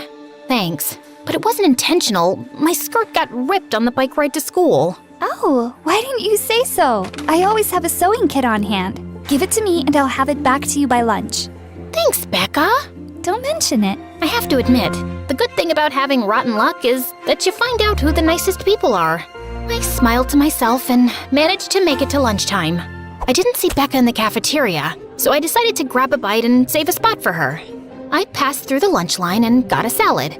As I was walking to an empty table, I slipped on a banana peel. I wasn't aware people could actually do that. I thought that was only in cartoons. I fell down, my food spilling all over my shirt. Great. Not only was I publicly humiliated, but even if I got my skirt back, my blouse was still ruined. You okay? Becca helped me up, and we sat down together. Here's your skirt. I tried to fix it up as best as I could. The stitching on the rip is slightly visible, but I tried to hide it as much as possible. I really appreciate it. Not a problem. I needed something to do in study hall anyway. I sighed. Becca looked at me in sympathy. Tough day, huh? I pointed to my ruined blouse. Well, at this point, it really couldn't get any worse. But this is just par for the course for me. What do you mean? Oh, I've always just had bad luck. You'd better watch out. It might be contagious. Aw, you don't really believe that, do you? I shrugged and put my head on the table. It was quiet for a while. Then Becca nudged my arm. I saw you dropped your lunch. Would you like some of my food? My stomach growled as a response. Becca and I locked eyes, and then started to giggle. We finished eating just as the bell rang. I was feeling a little better about life after that. Maybe this day was salvageable after all. The rest of the afternoon passed by without anything major happening. I did get hit in the face during dodgeball, but that wasn't necessarily bad luck. I just lack any coordination or athleticism. When school was over, I gathered up my things and was ready to head out. That was when I remembered that I'd have to walk my bike all the way back home. Oh well, At least the day was almost over. I trudged to the bike rack and fumbled with the lock. Suddenly, I heard a car honk behind me. Leah, do you need a ride? I do. You're a lifesaver. Put your bike in the trunk and let's go then. Man, am I lucky to have a friend like you. Becca laughed. Well, I guess there's the answer to your question. What? You were afraid that you're cursed with bad luck, right? But you just said you're lucky to have me as a friend. So that proves that what you said isn't true. I paused, thinking about my day. Hey, I guess you're right. Of course I am. Now hurry up. Maybe we can get some ice cream before I drop you off. I happily jumped into the passenger seat and off we drove. And that was how my best, worst day came to a close. And that was just one example of a typical day in my life. I found ways to be grateful, even when my days were ridiculous. You would think that incident would have been the worst of my misadventures, but no. When senior year finally came around, I was all set to graduate. But the day of the ceremony, my cap and gown got misplaced. I had to be the only one who walked up on stage without them. On top of that, one of my heels broke when I was walking down the stairs of the stage. Thankfully, I caught myself on the railing. Years of bad luck had prepared me for such occasions. When I got back to my seat, I looked down at my diploma. I bit back a curse as I realized they had spelled my name wrong. The whole ceremony had been a bust, but I was still looking forward to my graduation party afterwards. I had invited all of my friends, and my parents had ordered a bunch of food and set up games and a photo booth. I was really looking forward to it. It was supposed to be at the park, but then a thunderstorm came out of nowhere. We tried to salvage what we could and move the party inside to the local community hall, but we had to share the space with a group that was having a retirement party. That was when my dad got a phone call from the catering service we were using. They wouldn't be able to deliver our food due to the bad weather. I was so disappointed and couldn't hide my feelings. My mom tried to cheer me up. She set up a few games and tried to keep the party going. But soon, the storm knocked out the power, and we were sitting in the dark. I thought the day was ruined. But then, one of the guys from the retirement party found a bunch of candles. Our two groups joined together and played Mafia, told scary stories, and waited out the thunderstorm. I have to admit, it was kind of fun. Though my graduation day didn't turn out like I expected, I was bound and determined to view it in a positive light. I kept that feeling going right up until I left for college. No matter what, I was going to make those coming years the best of my life and shake off that nasty bad luck that had plagued my childhood. My dorm room was okay, just a little small, and I had a nice roommate. We didn't really see much of each other because our schedules were so different, but I didn't mind. I figured I'd make a bunch of friends in my classes and in the clubs I planned to join. I was about halfway through the first semester before my bad luck returned with a vengeance. It was a particularly cold day, and I decided to grab some coffee before my next class. There was a really long line, so I knew I'd be cutting it close, but I was so tired that I didn't care. When I finally got my drink, I rushed to class, but I wasn't paying attention to where I was going and tripped. I crashed into another person, spilling my drink all over the both of us. Thankfully, it wasn't piping hot, or we both might have gotten burned. Oh my gosh, I am so sorry. No big deal. I wasn't fond of this shirt anyway. I can pay for the dry cleaning bill. I swear, it's fine. Are you okay? Yeah, just embarrassed. I tried to walk around him so he wouldn't notice how red my face was, but when I took a step, my ankle throbbed in pain. I fell back, and the guy caught me. Looks like you hurt your foot. Let me take a look. I'm studying to be a nurse. I sat down on a nearby bench and let him inspect my ankle. I grew more and more anxious as I realized that I probably would have to skip my class. I hoped I wouldn't miss anything important. It seems to be a light sprain. If you want, I can drive you to the nearest doctor. He was so earnest and concerned that I momentarily forgot about how horribly my day was going. And for the first time, I noticed how cute this guy was. I think I'm just gonna get some ice for it. He unleashed his smile on me, and I felt my heart melt. Okay, stay here, and I'll get some for you. He did just that, and we ended up sitting next to each other and talking for the next half hour. So, what's your name? Sammy. Thank you for all your help today, Sammy. I'm Leah. It was my pleasure. Honestly, it was nice to be able to use what I've learned to help someone. He fidgeted for a bit, then gave me a nervous smile. Would it be okay if I got your number? Sure. If my ankle hadn't hurt so much, I would have jumped for joy. After a while, I was feeling better, so I decided to head back to my dorm for the rest of the day. Sammy instructed me to elevate my leg and promised to text me later and check up on me. I spent the evening giddily awaiting his text. And then, I realized something. Becca was right all those years ago. I wasn't cursed with bad luck. I was blessed by it. If all these things didn't happen to me, I never would have had the experiences I did or met the people I know. My phone chimed. It was a message from Sammy. How are you feeling? I hesitated, then texted him back. Pretty lucky.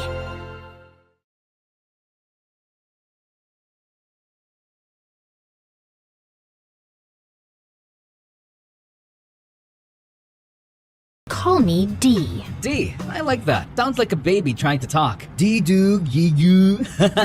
Come on, don't frown. I'm messing with you. Why are you messing with me? We're on a mission. Did you mess with Arya like this? Huh? Did you? Oh, her? Heck no. She's a total snob. Yeah, that's what you guys do. The second a woman is competent, confident, and knows her job, you call her a snob. Oh, God. Arrogant, annoying, selfish, stupid. I'm not listening to your rant. Be-do-gee-goo-bee-boo. Ba-ba-ma-moo. Just then, someone slammed into us from behind. A loud honk, honk, honk followed. Whoa! Someone's after us! Dee's face went serious. Her jaw clenched. She slapped my thigh twice and snapped. I'm not burying you today, dummy. Then she floored it, swerving left and right to lose whoever was behind us. You think they're armed? Want to switch seats? I drive, you shoot with your rifle? Rifle? You know what? Yes, let's switch. Just drive straight. Got it? We tried to swap seats, but we hit our heads hard. Ouch! Oh, it's okay, it's okay. I got you. I slid down awkwardly, tucking my legs under the steering wheel, and gently helped her climb over me. My hand steadied her back, and her hair brushed my face. For a second, it felt like the world paused. Now swing around and block their path. Excuse me? You said drive straight! She didn't answer. Instead, she grabbed the wheel and whipped the car around to face the other vehicle. She pulled out a gun and aimed. The car stopped. A goth-looking teenager stepped out of the car, and a moment later, her blonde mother climbed out of the passenger side as well, wearing oversized sunglasses, clutching her purse, and speaking in a thick southern accent as she rushed toward us. Oh my goodness, I'm so sorry, y'all. She just got her license a week ago. I swear she drives like she's in the Fast and Furious movie. We were chasing after you to say sorry. You could've just yelled sorry and leave us alone? Oh, bless your heart. I could never do that. There's a little diner just over there. They've got the best pancakes. Come on now, let me treat y'all. They got ice cream with it? William? What? I'm starving. Guys, it's on me. I mean, I don't have money, but I do have my credit card and a salary of $50,000, so no problem. Oh, hun, come on, pull over. Just so you know, it's 50,000 Zimbabwean dollars. Seriously? What? What if they're actually thieves? You can never be too careful. Yeah, just like when they kidnapped Arya. God, this is gonna be a long trip. We sat in a retro-looking diner with neon signs flickering like they were trying to die quietly. Pancakes, fries, and coffee smelled better than any five-star restaurant I've never been to. The southern lady insisted on treating us, and Dee and I were too exhausted to argue. Her goth daughter, still sulking in silence, sat across from me next to Dee, messing with her black nail polish. The mom kept scolding her like we weren't just in a car chase 5 minutes ago. Can you stop already? You're embarrassing. No wonder Dad left you for someone my age. Hey, young lady, don't talk back to your mom. Shut up. This is all your fault. How is it my fault? Mom and I saw you bickering in the car with Dee, and she goes, "See, every mother and daughter fight. It's totally normal. You don't have to act like it's the end of the world." Wait, why would she think I was the daughter? Well, I thought you were the mom. But then she said, no, it's two girlfriends. She wanted to prove me wrong, so we got closer to check. Then boom. Wait, why would you think I was the female from behind? I don't have long hair or like big dangly earrings you can spot from a mile away or a mom cardigan. See, Mom? Cardigans are for moms. Stop buying them for me. Oh, wow.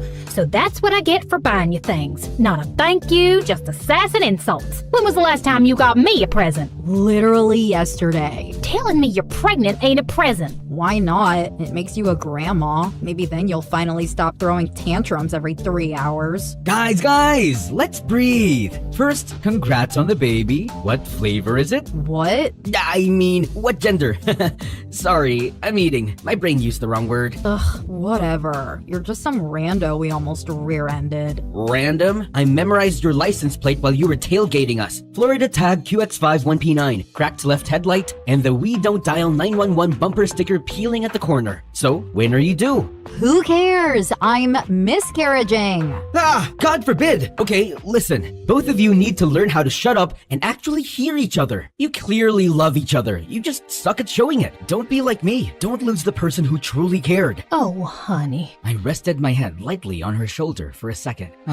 I've been the idiot who didn't listen. I had someone once, loved me for more than I deserve, but I kept messing up, sleeping in, making excuses, wasting time. She warned me 1,000,000 times, and then she walked away. And every day since, I've blamed myself. I tell myself she's still cheering me on somewhere. It keeps me going. That and caffeine. And Call of Duty, but mostly her. Oh, sweetie. You know, Dee, earlier, when you slapped my thigh and said, "I'm not burying you today," that hit something, because only one person ever said that to me, my ex. Dee finally looked up. Her lips were pressed tight, and she was gripping her coffee like it was keeping her steady. She blinked fast, like maybe if she did it quickly enough, the tears wouldn't come out. Wait, I leaned in and reached for her sunglasses. She didn't stop me. I slipped them off. The moment stretched. Diana? She looked at me, her eyes full, shining, saying everything she wasn't. You've gotta be kidding me. Her face softened, just slightly, and a tiny smile tugged at the corner of her mouth. What happened to your face? She picked up a piece of pancake and threw it at me. That's what you say?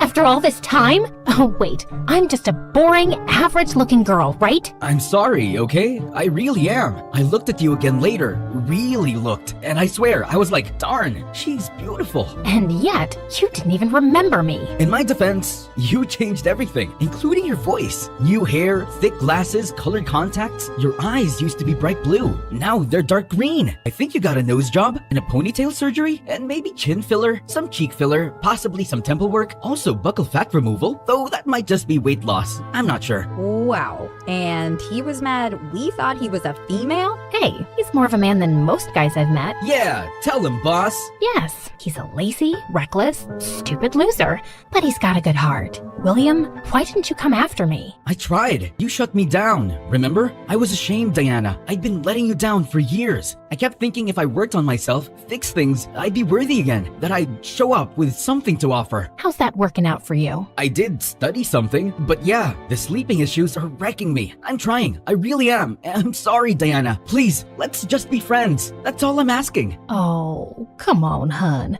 Give him a chance. Diana looked at me. She tilted her head, as if considering it, her eyes softening just a little. Then she grabbed the nearest juice cup and threw it in my face, and just walked out. Diana, wait! Ladies, it was lovely meeting you. Here's my card. Let's stay in touch. And if the baby's a boy, can you name him William? No way. Cool. Drive safe. I'm sorry, hun. I'm sorry, Mama. Why does the card say he's a babysitter? Our car ride was painfully quiet. Awkward, too. I didn't dare say anything that might upset Diana, so I kept my mouth shut. At least, until I couldn't anymore. Hey. Shut up. I just want to say I'm sorry. Shut up. Shut up. Shut up. What more do you have to say? Sorry? Sorry you forgot the so-called love of your life? Her face? Her voice? Sorry you never came back for me? Sorry you didn't work harder on yourself? Even though you knew I was in pain without you? But I did the right thing. I moved on. Look at me. Moving on so well, right? I'm doing great. So don't you dare say sorry to me now. I was actually going to tell you to turn your headlights on, but yeah, that too. What is wrong with you? She started hitting me.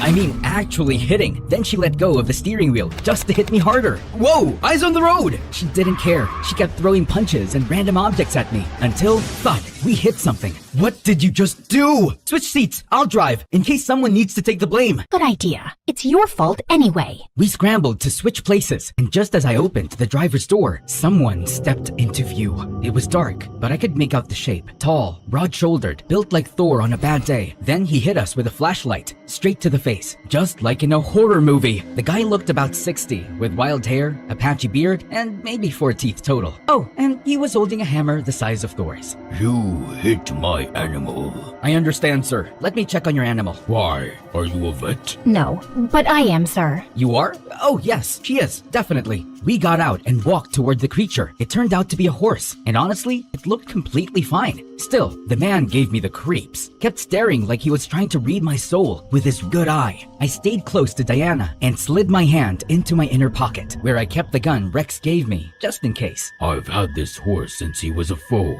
That was 10 years ago. If anything happens to him, you'll regret it for the rest of your life. He's got baby teeth. No way he's 10, unless he's aging backward. Are you calling me a liar? Well... Sir, his condition's stable. He'll need a shot, but he'll be okay. I'll write you a check to cover the costs. Who are you? Someone you'll need 100 years to become half of. Ouch, Dee Dee. Okay then, all settled. Nice to meet you, sir. Have a great night. The Thor man didn't respond. We headed back to the car. I turned the key. Nothing. It didn't start. It was working just fine. You're a jinx. You can spend the night in my cottage, not far from here. That's so generous of you, sir. But we really have to keep going. I'm coming. No, wait a second. We stepped into his cottage, and to my surprise, it was actually kind of cozy. Rustic wood everywhere, a roaring fireplace, and a giant creepy picture frame of him with a woman, presumably his wife, and a young boy. Just then, Thorman was carrying 2 bowls of soup. Eat. Oh, no thanks. I'm good. I said eat. Yes, sir. Soup is great. Love soup. I pretended to eat, but I wasn't swallowing. Diana, meanwhile, was going at it like she hadn't eaten in 3 days. Psst, what if he's poisoned? What if he's a serial killer? I'm always ready for death. Would you want to spend your last few minutes with me? Good point. But for your peace of mind, don't worry. Rex has our location. Anyway, I have protein bars. Want one? Yes, please. Then go get one yourself. Meanie. You two bicker like you've been married forever. Got any kids? Oh, no sir, we're not married. I mean, I wish we were. Well, we were together. I screwed it up, and she'll probably stay mad at me until the end of my life, which might be tonight. Don't make my mistake. Me and my wife, we were high school sweethearts. Married young, found out we couldn't have kids, and we were fine with that. Didn't even want any. Then one day, 12 years in, she tells me she's pregnant. I was stunned. So I got myself checked. Turns out I couldn't have kids. And I got mad. Really mad. One night, she was sitting right there in front of that fireplace, her back to me. I walked up behind her. And shot her? What? Why would you say that? Then strangled her? Do I look like a murderer to you? You want the honest answer or the one that might spare my life? If you said yes, do you think I'd kill you? Again, the honest answer or the one that keeps me breathing? Oh my god! Stop it, William! Sir, if this is some emotional metaphor about not giving up on love, great, message received. But honestly, I'm exhausted. I saw there's a bed inside. Do you mind if I use it? We'll pay for the stay. You and William can bond out here by the fire. No, I'm coming with you. Don't leave me alone with him. He's not gonna bite you. It's not the biting I'm worried about. Man up. You don't sleep anyway, so you're fine. Not everything is a conspiracy. Sometimes things just work. Arya taught me that. She made me feel like I wasn't a screw-up, like I had a purpose. And just like that, she disappeared into the other room. It stung, knowing she needed someone to make her feel seen. And it wasn't me. I never gave her the appreciation she deserved. Maybe I was even jealous of Arya for giving her what I didn't. But really, I had no one to blame but myself. So you came up behind your wife and I killed her. 2 seconds of silence. I nearly passed out. Ooh, look at your face. Nah, she lived and gave birth to a baby boy. I forgave her. We stayed together, happily ever after. She's actually out doing some shopping. She'll be back any moment. Anyway, I gotta return nature's call. It's poop time. Just then, we heard Diana scream. I rushed inside and found her backed into a corner, frozen. A cobra was slithering just a few feet in front of her, hood spread, eyes locked on her like it had a grudge. I didn't think. I just moved. I grabbed the snake to throw it away, but then I felt a sharp sting in my arm. William! Ow! Okay, that was painful. The Thorman burst in alarmed. He took one look at the scene and calmly scooped up the snake. Whoa there, that's Mini Snake. She's not venomous, just dramatic. He tucked her under his arm, and I collapsed against the wall, clutching my arm. She bit me. I saved your life and got bit. That's gotta say something. And just like that, for the first time since I met her again, she smiled, and that made me happy. Why are you smiling like an idiot? Come on, we've still got a mission to finish.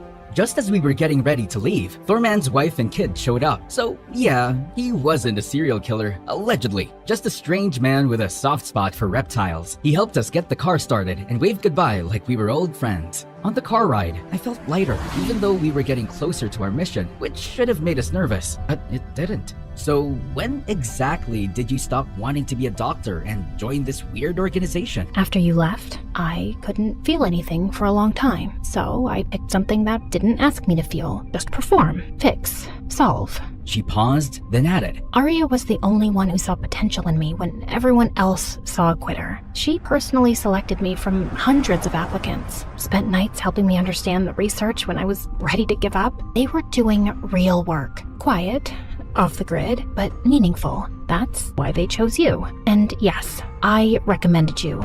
Someone who never sleeps, has a near-perfect memory, a high IQ, and the emotional awareness of a toaster. You just called me a genius and a toaster in the same sentence. Because both can overheat and explode if left alone too long. Just then, my stomach growled loudly. Diana pulled a protein bar from her pocket and handed it over. Oh, you're the best. Oh, glad you finally noticed. Right then, a familiar song came on the radio. I reached over and turned it up. It's our song! No, it's not. Why would our song be Smack That by Akon? With your perfect memory, you forgot our song? Come on, I'm messing with you. Of course I remember. The shape of you. We were in 11th grade. You were crying because you hadn't studied for the history exam. So we made a deal. Anytime you needed help, you'd sing, I'm in love with the two shapes of you, which meant question number 2. And I'd cough once for A, twice for B, and so on. Yeah, that worked until Mr. Clever kicked us out. Ugh, that old bitter man. I always thought he had a crush on me. Wait, what? If that guy really had a crush on you, there's no way he would have failed us. Well, speak for yourself. No way! He passed you? And I failed? Now I'm mad all over again. Whatever, I forgive you. Still wish you'd studied harder though, just saying. Hey, you knew how things were at home. Dad was always sick, Mom worked nonstop. I was basically raising my siblings. If I hadn't gotten that scholarship, I wouldn't have even made it to college. Yeah, things were rough. You had so much riding on your shoulders, more than any kid should have. I'm sorry. She gave me a little nodding smile, and for the first time in a long time, I felt safe. We reached a quiet suburban neighborhood, peaceful, almost too peaceful. We parked at the start of the street and walked a few blocks until we reached the daycare.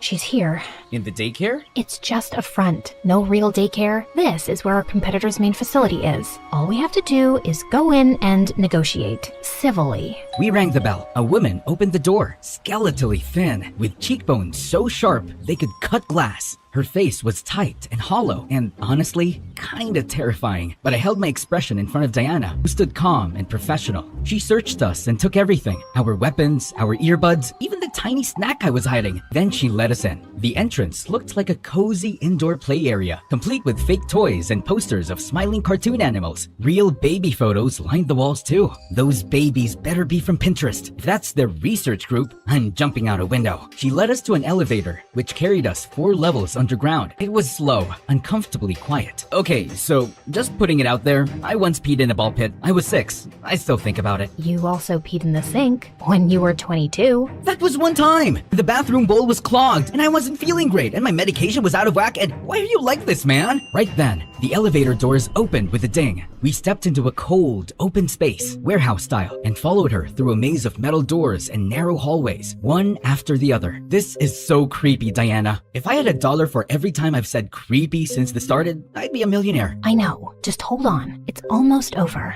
At the end of the maze was one final door. Behind it, a massive, blindingly white lab, giant machines, blinking lights, wires hanging like robotic vines. With bodyguards all around, I recognized one of them who kidnapped Arya. He looked at me and winked. I saw him mouthing the word idiot like he said before. Then an elevator platform rose slowly from the floor, and standing on it was a man. A very hairy man. Hair everywhere. Head, arms, chest. Even his eyebrows were so thick, they looked like they could support a falcon. He didn't greet us, just walked to his desk and began typing on a laptop. I was staring at him, at his hands, at the ridiculousness of his brows, trying to guess what he was even browsing.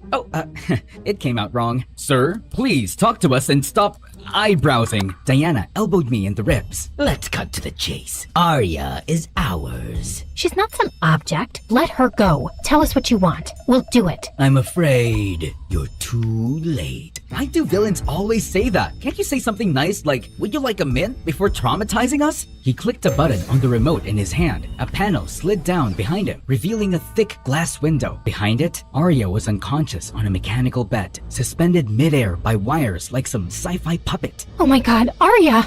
Please, don't hurt her. We gave her a generous offer. She refused. Said her principles couldn't be bought. Well, I imagine her principles are laughing at her now, from the corner of her dying brain. We'll do anything. Just let her go. What we want is William. He's the final piece, our most valuable candidate, the one who completes our collection.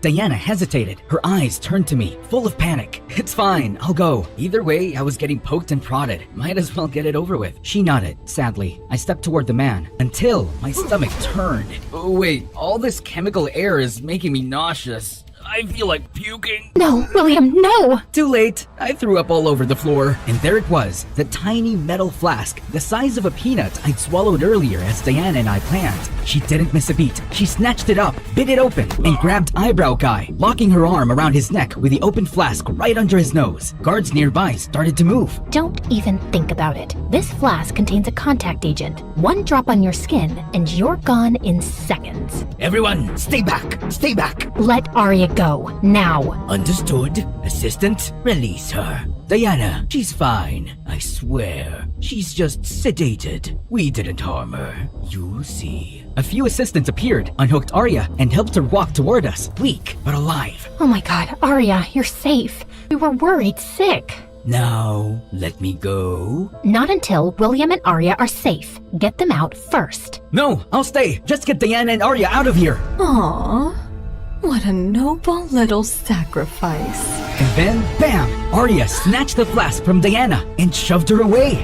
What are you doing? What do you think I'm doing? Oh my god, she's a double agent! She's with them! He's not them. He's my husband. The look on Diana's...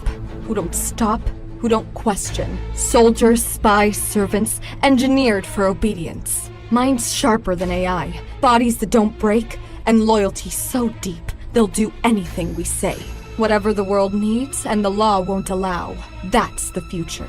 And we're not asking permission to build it. The difference is, we're going to win. We'll wipe your organization out, dominate the field, and make billions. You used me. Oh, Diana, sweetie, I needed you here. I knew you wouldn't join me if you knew the whole truth. So I gave you a mission, a crisis, a little emotional blackmail to save me. She glanced at me, then tossed a folder toward Diana. If you want your little lover boy to stay alive, sign these papers. Diana didn't move. She was still processing everything.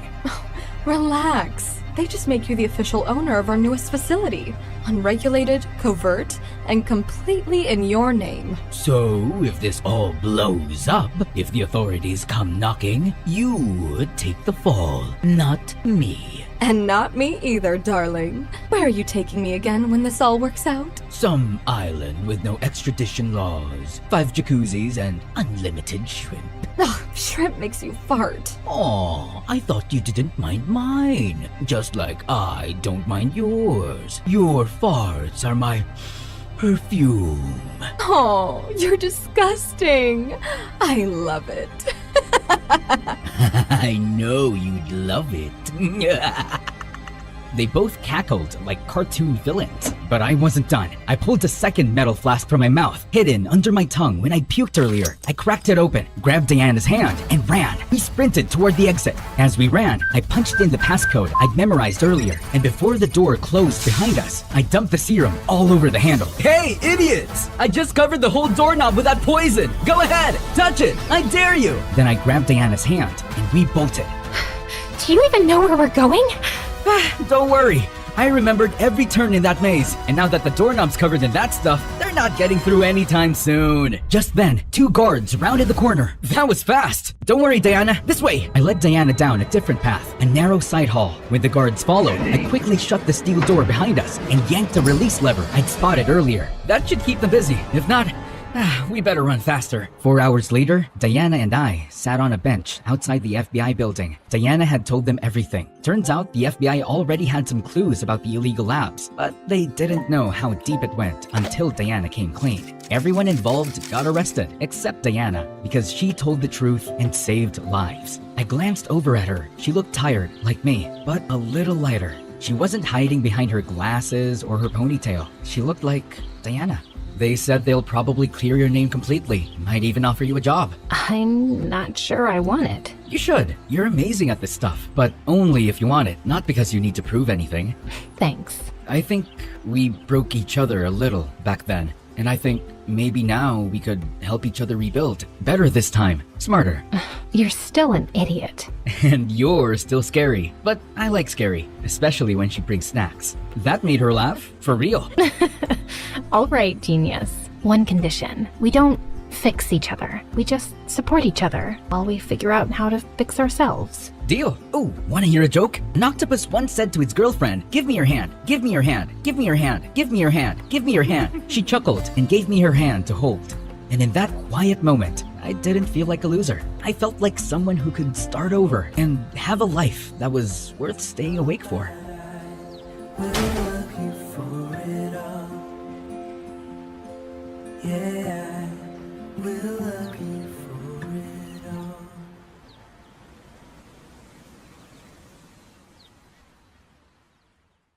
Hi, I'm Gwen from Louisiana. Please like and subscribe. I was born to one of the wealthiest families in New Orleans. My dad was a successful businessman and my mother was a pastry chef. But she stopped working when I was born to raise me. My parents threw fancy parties every weekend, and Mom wore the most beautiful dresses. Whenever they went out, people would stop to tell them what a gorgeous couple they were. I, on the other hand, was nothing like my parents. My hair was a mess, and I always had mud and grass stains on my clothes from chasing squirrels and playing in the dirt. On more than a few occasions, people mistook me for a boy, and the kids in school thought I was strange. You want to meet my friend? His name is Charlie. Ew, yuck. You're such a creep. Once in 8th grade, I was watching Mom get dressed for a party, and I couldn't help asking, "Mom, how come I'm not pretty like you?" What? Of course you're pretty. No one has ever called me pretty except you and Dad. And you're my parents, so it doesn't even count. Are you sure I'm your daughter? Gwen, why would you say that? None of the kids at school like me very much, and I just don't see how I'm related to you two. Was I switched at birth? Am I adopted? You can tell me, I won't be upset. Mom pulled a beautiful gold locket from her jewelry box and put it around my neck. Inside that locket is a powerful secret. Beauty, success, happiness, whatever your heart desires, you'll find your answer in there. No way! It's true. I want you to have it. But you have to promise to wear it all the time to keep it safe. I nodded and opened the locket. There was a mirror inside. I don't understand. What do you see? My face, obviously. Well, that's the secret. Mom, that's really lame. One day, I hope you'll see what I see when you look in that mirror. When I was in 10th grade, things took an awful turn. Mom got really sick and went into a coma, and Dad and I were devastated. Over time, Dad started making bad business decisions and lost most of our money. We moved into a tiny apartment, but Dad was still struggling to make ends meet. Most days, he was too sad to even get out of bed. One day, Dad forgot to make dinner, and as I looked around for some snacks, I found Mom's old recipe book in a drawer. I picked a recipe and made the most delicious meal ever. What's that smell? It's wonderful. Dad and I ate together, and he smiled for the first time in months. After that, I started cooking dinner regularly, and it made me feel closer to Mom. A few weeks later, someone pounded on our door one evening. It was our landlord demanding rent. Please, I just need more time. This is the last extension. If you fail to pay next month, I'll throw you out. I really wished I could do something to help. Suddenly, I remembered Mom's words and opened my locket. Beauty, success, happiness, whatever your heart desires, you'll find the answer in there. I thought of all the recipes I'd been making recently from Mom's book and had an idea. I printed out a menu and went door to door in our apartment building with copies and tasting samples. And to my surprise, orders started pouring in the next day. Soon, I had to make so many lunch and dinner boxes to deliver that Dad started helping me. We were able to make our rent, and over a few months, we were supplying food to other apartment buildings too. We needed more space for our operations, so we soon moved into a small house. At the start of summer vacation, I was busy packing meals one day when I saw a moving truck pull up to the house next door, and a pretty girl my age stepped out of it. I thought I'd welcome her, so the next day I went over with a pie. But just as I was about to ring the doorbell, I heard people yelling inside and then a loud smash. I quickly turned to leave, and a few steps later, I tripped over someone's leg and fell over with my face in the pie. That was hilarious, and I really thought I wouldn't be able to laugh today. Why did you trip me up? Why were you snooping around my house? I just came to say hi, like a nice neighbor. I even baked you a pecan pie. Pecan? That's my favorite.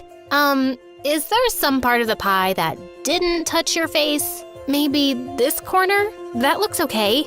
I sat down beside the girl as she ate. Her name was Emily, and she told me the people screaming inside were her parents. I can't stand when they fight, which is all the time. They're so busy hating each other, they don't even notice me anymore. What are your parents like?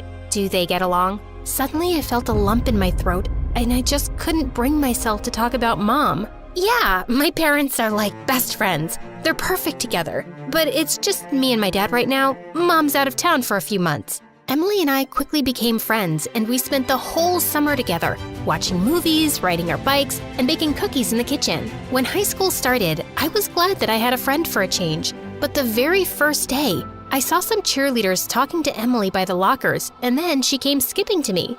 Guess what? The cheerleading captain said I've got a great look, and she wants me to try out. Well, that Candace is a jerk. She's always calling me a weirdo just because I don't paint my face like a clown or act like a bimbo. I don't know. She was really nice to me. It was obvious Emily wanted to join cheerleading, and I didn't want to sound petty, so I didn't say any more. And soon enough, I felt she started changing. Sure, she still hung out with me, but she'd run off the second Candace called her. She even started changing the way she dressed, and I could swear she was trying to imitate Candace's nasal voice when she spoke. One day at lunch, Candace and her gang walked over to us and invited Emily to a party. I'd like to bring Gwen too, please. Hey, why are you begging for me? I'm not dying to go. Sorry, Em. The party's kind of exclusive, but I've heard some rave reviews about your food, Gwen. Think you could cater for like 100 people this Sunday?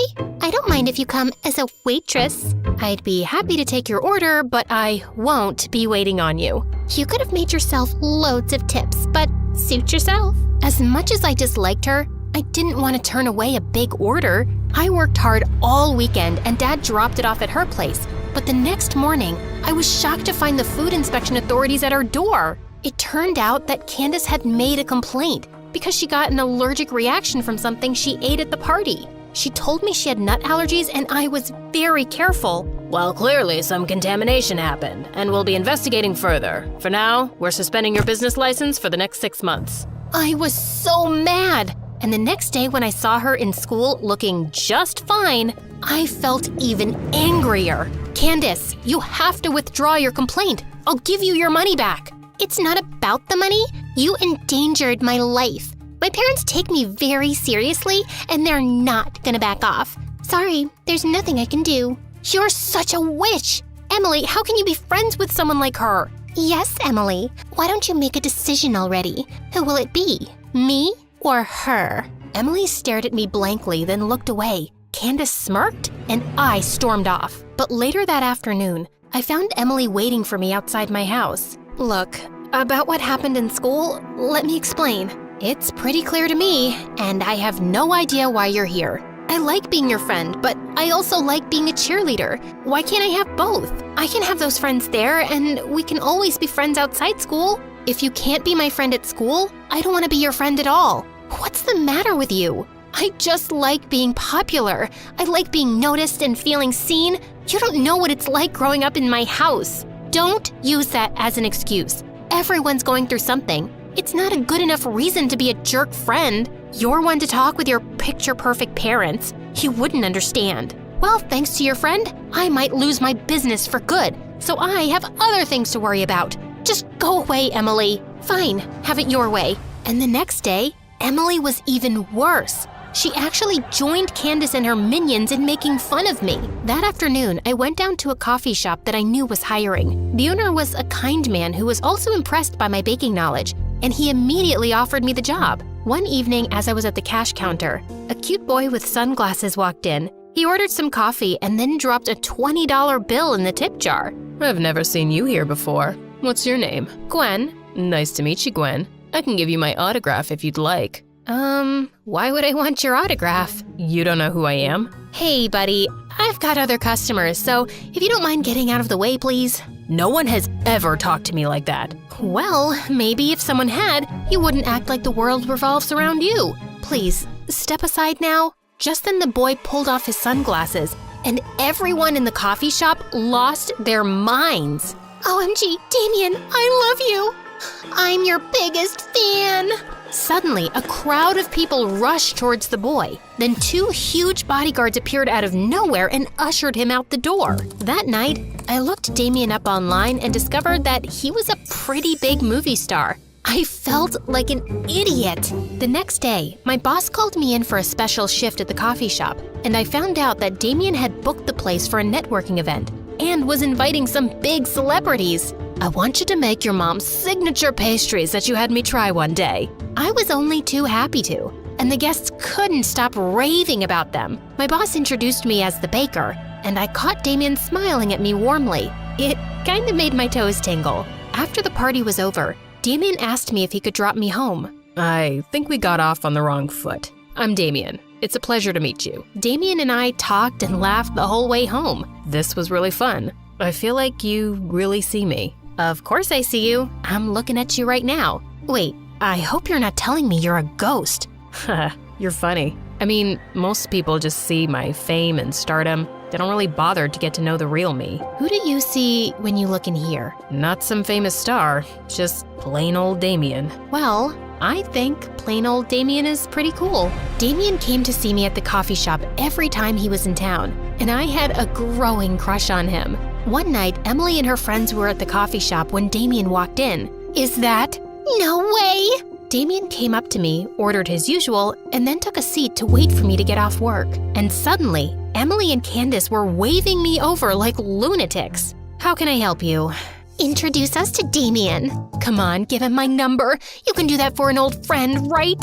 I'm afraid I can't. I know Damien won't be interested in you. And why's that? Because you're as lame and fake as your jumbo eyelashes. How dare you talk to me like that? I'll complain to management. Go ahead. I only spoke the truth. Now, if you'll excuse me. I turned away, but just then Emily flung her chocolate shake at me. I missed it by an inch, and the shake made a huge mess on the floor. Then Emily charged towards me and slipped on it. She landed smack on her butt, and it was all over her clothes and hair. Everyone laughed as Emily struggled to get to her feet, and the loudest was Candace. One of her minions was even filming the whole thing. And by the next morning, the video was making its rounds at school, and Emily was a joke. She stopped talking to Candace and her gang, and after that, I'd always see her alone. I tried to reach out to her, but she was so mad that she refused to talk to me. And I found out one morning that she and her family had moved. She never even said goodbye. Damien and I started dating shortly after, and he even got help from his lawyer to have our license returned. The coffee shop owner wanted to invest in my business, and before I'd even graduated high school, we'd opened more branches and were supplying meals all over the city. Dad was managing it full-time, and we were doing well. But the best day of my life was when I got a phone call from Dad saying Mom was awake after 3 long years. We hugged and cried for hours, and I was beyond happy to have her back. Her recovery was so miraculous that it was even all over the local news. Late one night, I was locking up one of our kitchen locations when I turned around to see Emily. Gwen,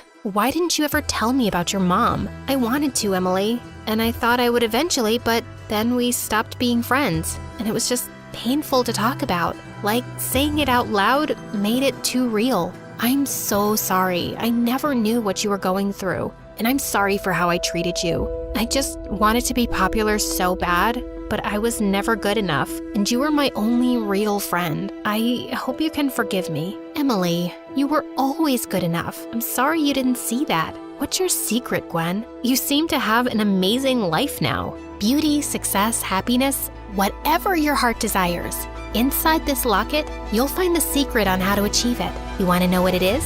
Yeah, absolutely. The secret is you. You just need to believe in yourself.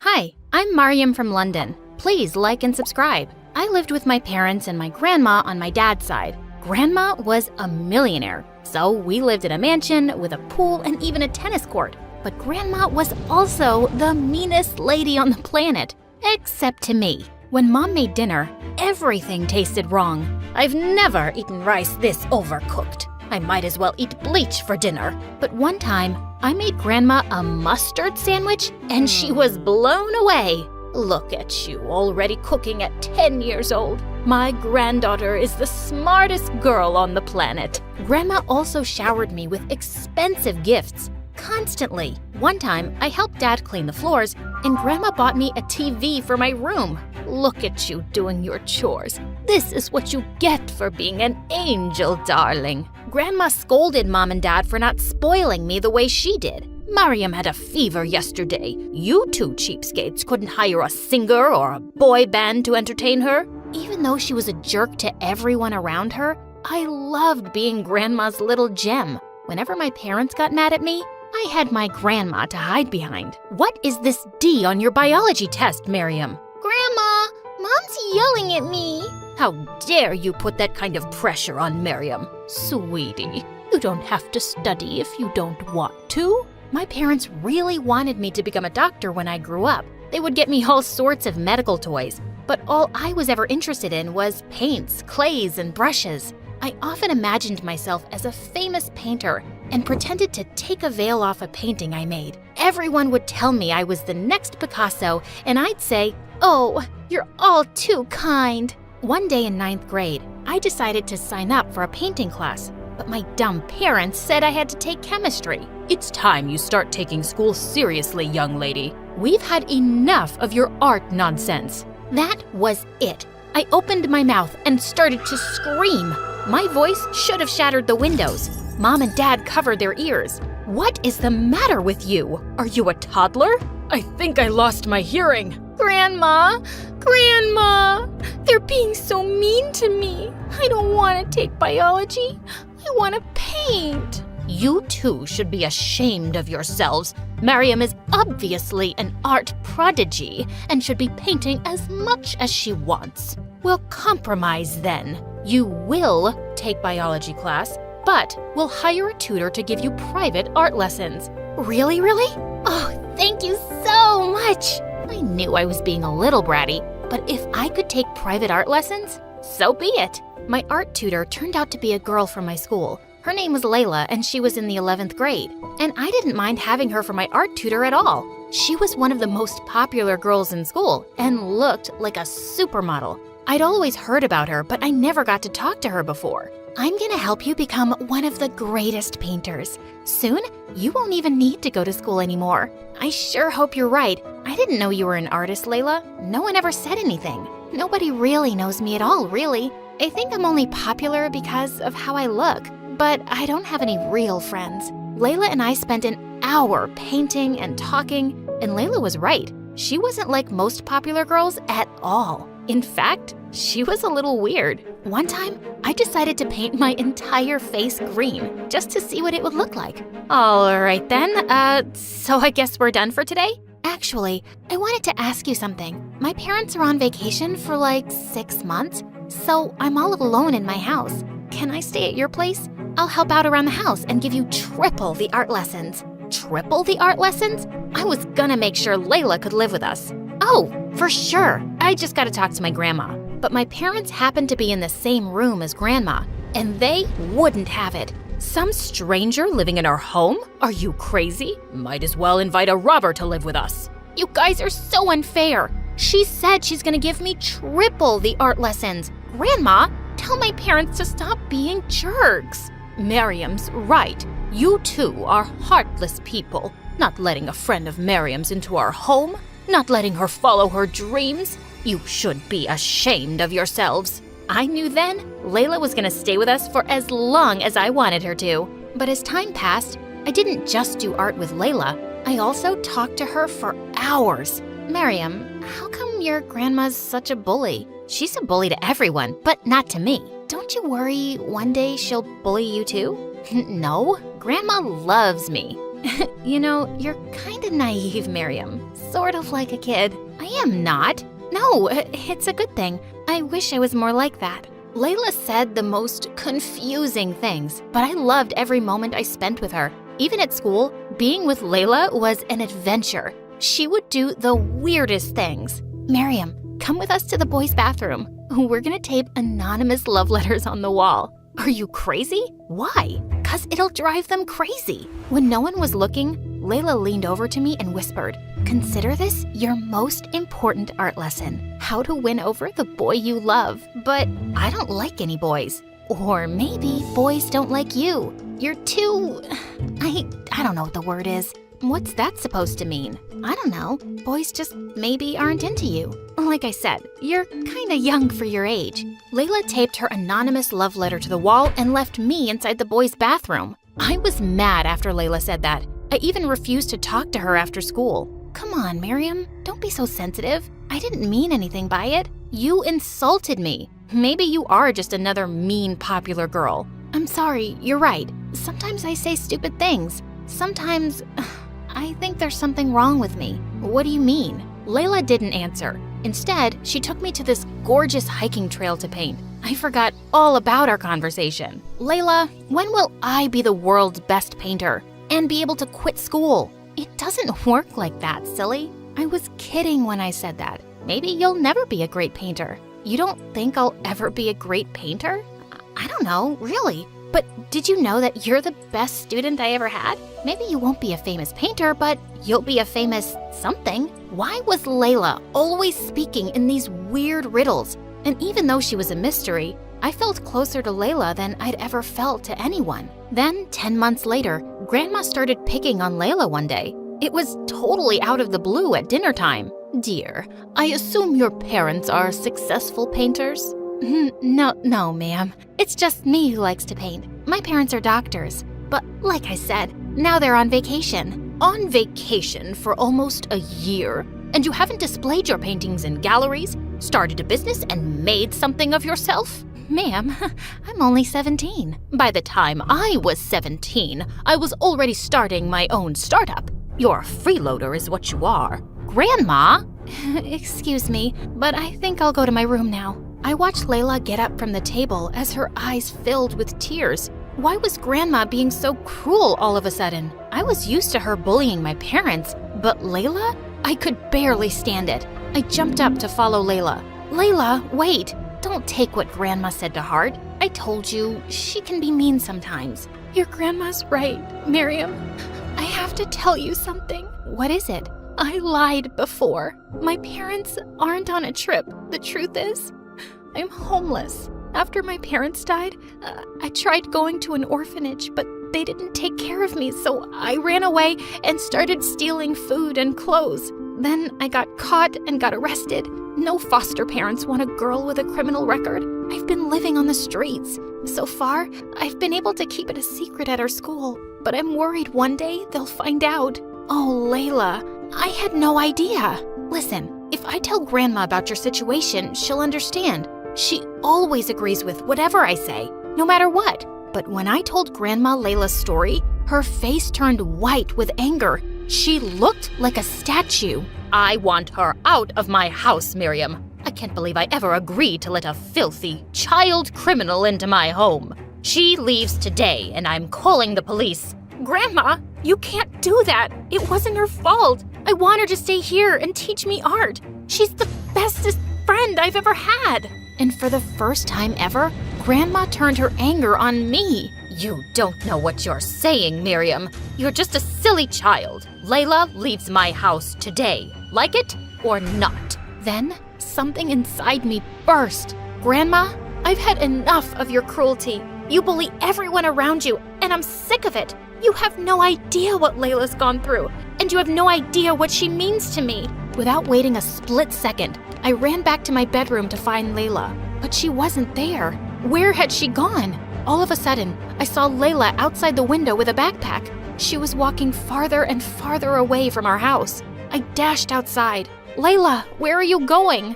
Layla just ignored me and kept walking. I ran up to her and grabbed her arm. Layla, please don't leave. You were right about Grandma. She is a bully, and I finally stood up to her.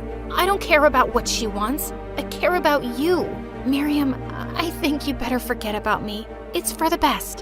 What do you mean? I could never forget about you. You're not my family, Miriam. I don't have any family. Nobody loves me. I'm just your art teacher. That's all I ever was. Before I could say another word, Layla left. I tried chasing her. I never knew someone could run so fast. But after miles of sprinting, I collapsed on the ground and I burst into tears. I didn't get home until midnight. Grandma and my parents stood in the living room next to our giant, fancy fireplace. Grandma's eyes looked like they were on fire. You spoiled, awful child. Yelling at me and then vanishing out into the night? I should have you locked up in jail. Okay, let's go easy. She made a mistake. She's still your sweet Miriam, isn't she? She was my sweet Miriam. That was before she became friends with a dirty, homeless, and spoke back to me. And if she keeps painting, she'll be a dirty, homeless too. I don't care what you say, Grandma. I am going to keep painting,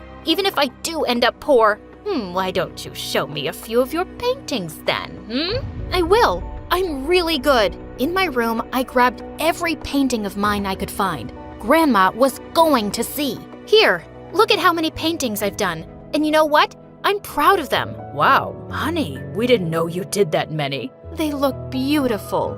Oh, darling, let me see. Then suddenly, Grandma tossed my paintings into our giant fireplace. No! Mom, how could you? I threw myself on the floor and cried harder than ever. My beautiful paintings were gone, and Layla was gone. That's it. That was the last straw. We're moving out of your mansion. We're tired of your cruelty. That's the silliest thing I've ever heard. You can't live without my fancy riches. But the very next week, my parents and I packed up our stuff and moved into a new place. It was smaller, and it didn't have a tennis court. And I still couldn't stop thinking about Layla and where she could be. Then one day, I found a letter taped to my window. It was signed with Layla's name. Meet me at our hiking trail. I took the very next bus to our trail and tried calling Layla's name, but there was no answer. Then suddenly, who should I see but Grandma? Grandma, what on earth are you doing here? Darling, I wrote the note taped to your window. I was afraid you wouldn't come to meet me otherwise, and I remembered this was your favorite place to come with Layla. You mean Layla isn't here? I don't want to talk to you. I want to talk to her. Sweetie, I'll do anything to help you find her. But first, I want to apologize for being so awful to you and burning your paintings. I love you, sweetheart. Grandma started to cry and came over to hug me. I've been a bully your whole life, to your parents and now to you. After I saw your face when I burned your paintings, I realized I wanted to change. I love you, Miriam. I love you too, Grandma, but it's gonna take me some time to forgive you. I understand. I don't expect you to ever forgive me, but know that I'm here, and my house is always open to you. And if you do ever find Layla again, you both can move back in with me. I'll adopt her. Grandma left at that moment, and I stood in the middle of the hiking trail. And then suddenly, I saw Layla sitting on top of a rock. Layla! But as soon as Layla saw me, she started to run up the hiking trail. I chased her as fast as I could, but she was just running and climbing higher. Please, wait up. Go away, Miriam. Layla, please, don't run away from me. I raced up the hiking trail and tried to catch up with Layla, but she was so far ahead of me, I couldn't even see her. Suddenly, I heard a loud cry from above. I looked up to see Layla stuck between two rocks. She looked like she was ready to fall. Please, someone help me. Layla, I'm here, hang on. I rushed to Layla as fast as I could and tried to pull her up, but she wouldn't budge. My hand is slipping. Do something. I grabbed Layla with all my might, and she was finally free. Layla and I fell on top of each other and started laughing. But suddenly, Layla looked at me. Miriam, you're all scratched up. It's fine, Layla, I don't care. What matters to me is that you're okay. I couldn't live without you. Really? I mean that much to you? Yes. You're the most amazing friend and teacher I've ever had. I used to be so bratty and babyish. I had my grandma to run my whole life. But you've changed me. Even though we're not related by blood, you are my family. Do you really mean that? Yes. Layla, I talked to my grandma. She apologized for everything. And she said if I ever found you, she'd adopt you. Oh, Miriam. That's the best news I've ever heard. We'll paint up here every day. I'll teach you everything. We will, even if we're never famous. I'll always keep painting with you. I love you, Layla. I love you too.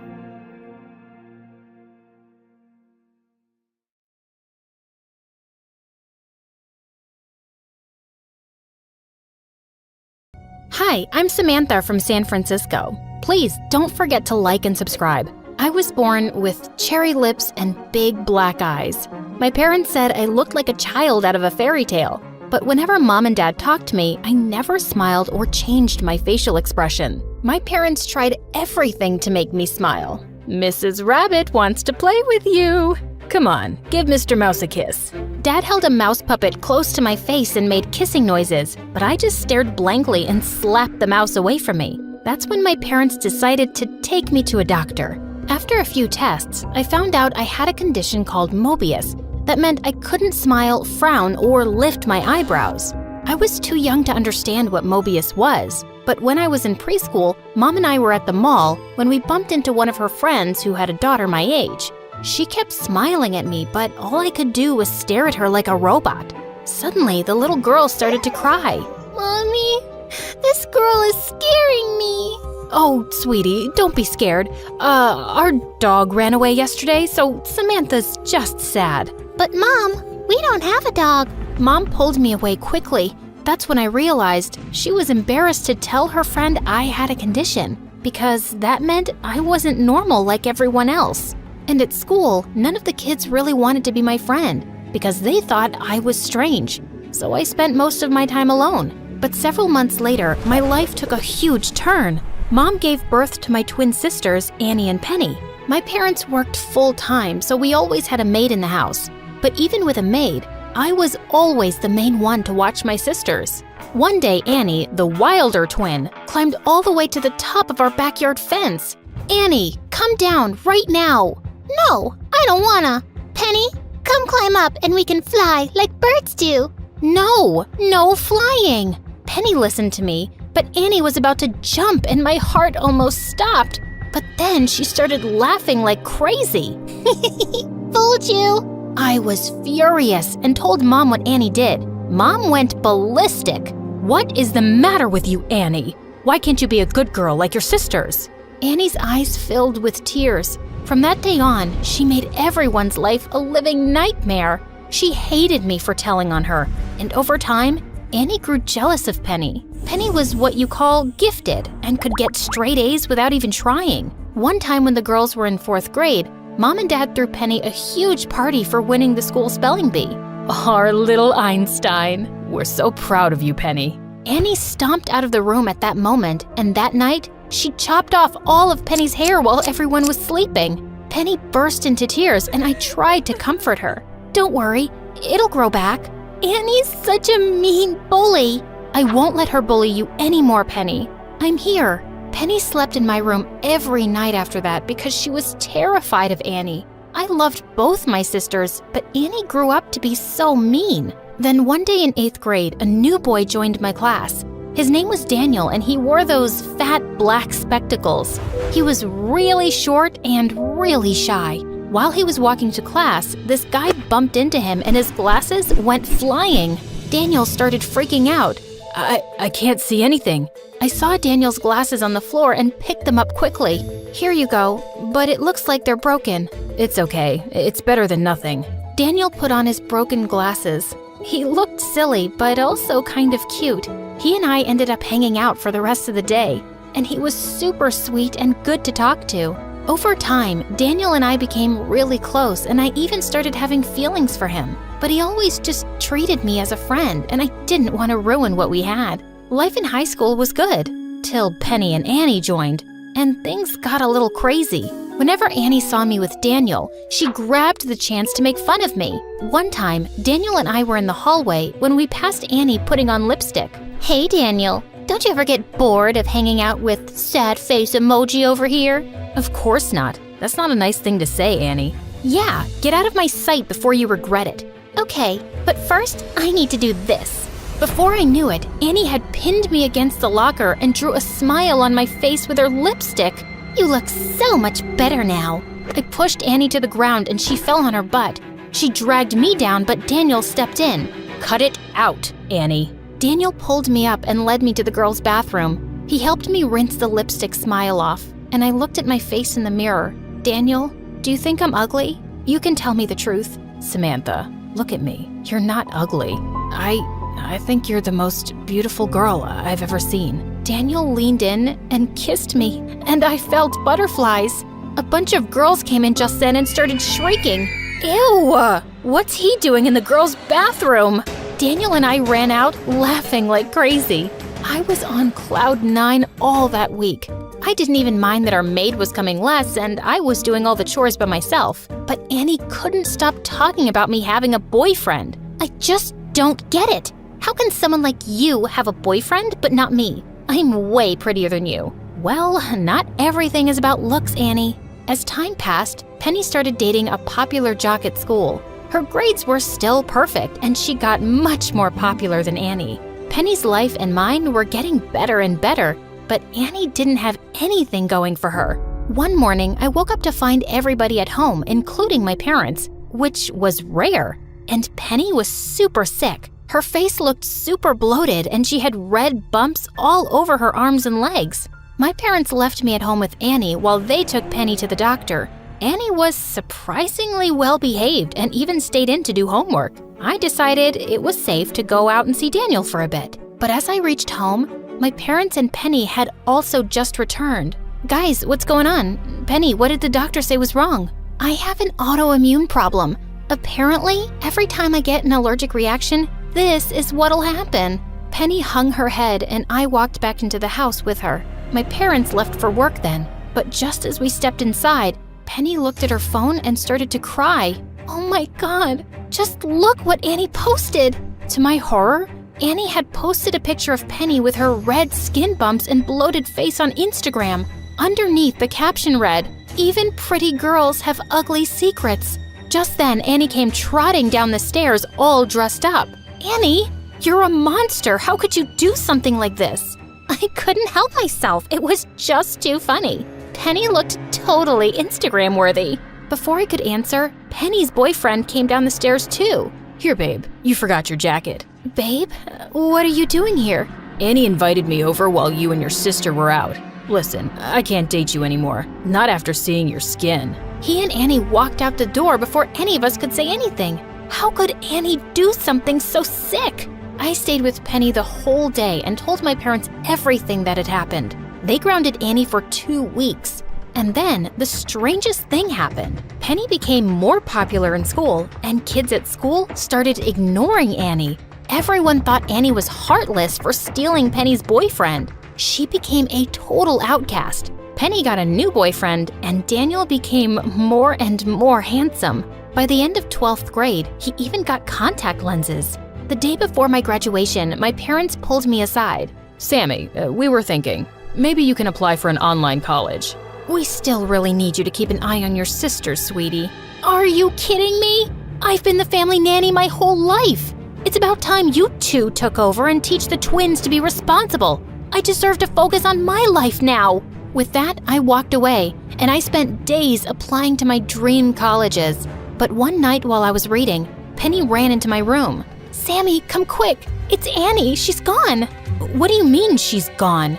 I dashed into Annie's room to find my parents holding a note from Annie. Annie wrote that she's leaving home to live somewhere else. She didn't even write where. Dad called the police and they tracked down Annie's phone. It turned out she was staying with our aunt, who Annie was super close with. We were all relieved, but when we went to pick her up, she refused to come home. I told Aunt I don't want to stay with you guys anymore, and she's happy to keep me. I'm not going home with you guys. You can't make me. Mom and Dad spent hours begging her to come home, but they couldn't persuade her. So we left without her. But my parents were sure she'd cool off and return in a couple of weeks. Except she didn't. She stayed with Aunt for a month.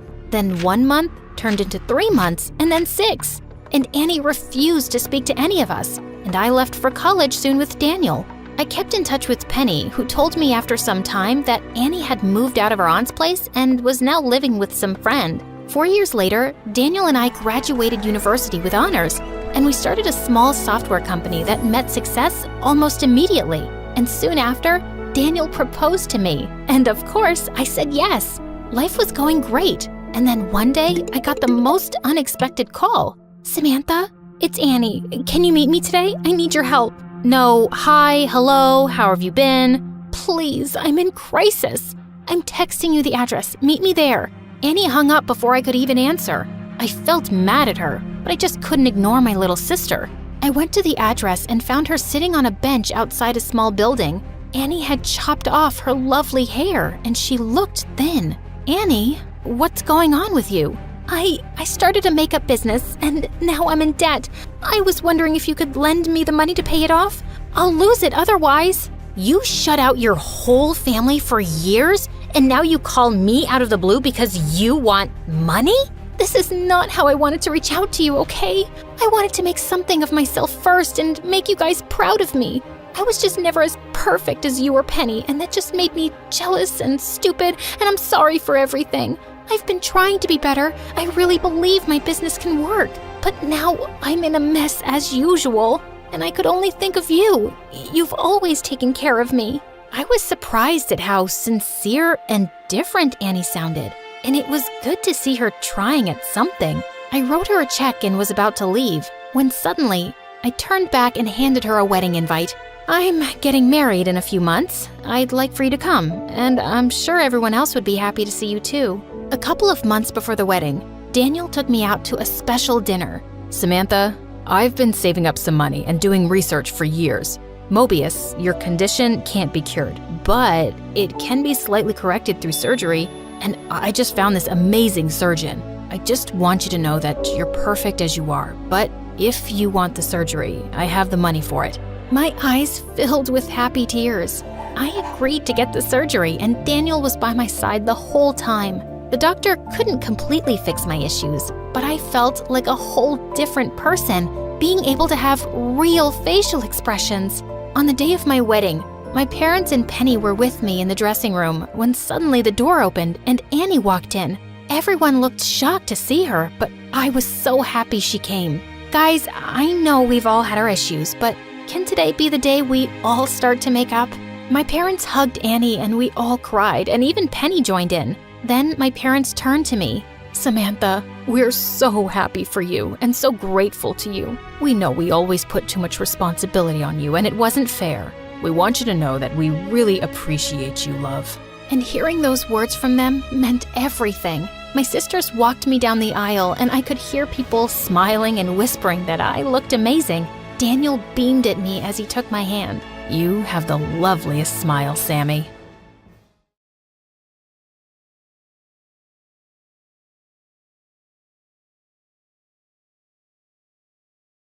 I'm Delphina from New York. My story starts with the day my parents decided to send me away. But before I continue, please hit like and subscribe. My parents loved me a lot, but I missed them because they were always super busy at work. And I don't have any friends, not even the imaginary ones. At least I had my grandma, my Nona, and I would always ask Dad to visit her in Sicily, but he couldn't afford the tickets for us to go every year. So for my 7th birthday, he surprised me by finally deciding to send me to Nona's place with Mom. I was ecstatic, and it was an amazing place, as was my Nona. I had a lot of fun running around her farm and petting the animals. However, the best thing about Nona's farm was the nearby beach, because that's where I met Giulia. Wow, that sandcastle looks great. Can I join you?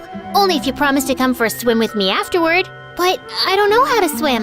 I'll teach you. Easy for her to say. Giulia swam like a fish, and I had never even set foot in a bathtub. Even as a baby, my parents washed me in the backyard with a bucket and a hose. Plus, I'm not good at trying new things. Come on, the fish won't bite. There's fish? I imagined a gigantic shark coming up from the depths of the sea, eating my butt in one single bite. But before I could chicken out, Giulia pushed me in. I flailed, terrified, but the water barely reached my waist. See? I knew you could do it. Now take my hands and start kicking your feet. Ouch! Don't kick me. Kick the water. Oops, I accidentally nailed her in the shin. Giulia backed up a few feet before I tried again. Yeah, just like that. And that's how I got over my fear of trying new things. Giulia was loud, sunny, and fearless, just like I wanted myself to be.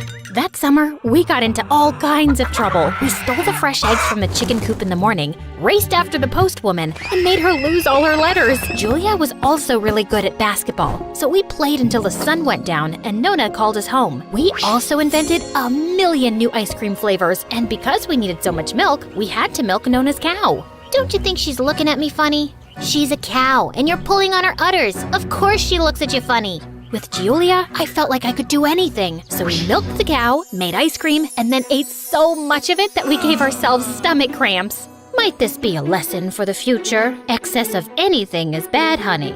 But like all good things, it also ended in a blink of an eye. I was super sad to return home. I had made my first real friend, and now I had to leave her behind. I promised Giulia that I would write to her every day, and I gave her a necklace made out of seashells that we had collected together.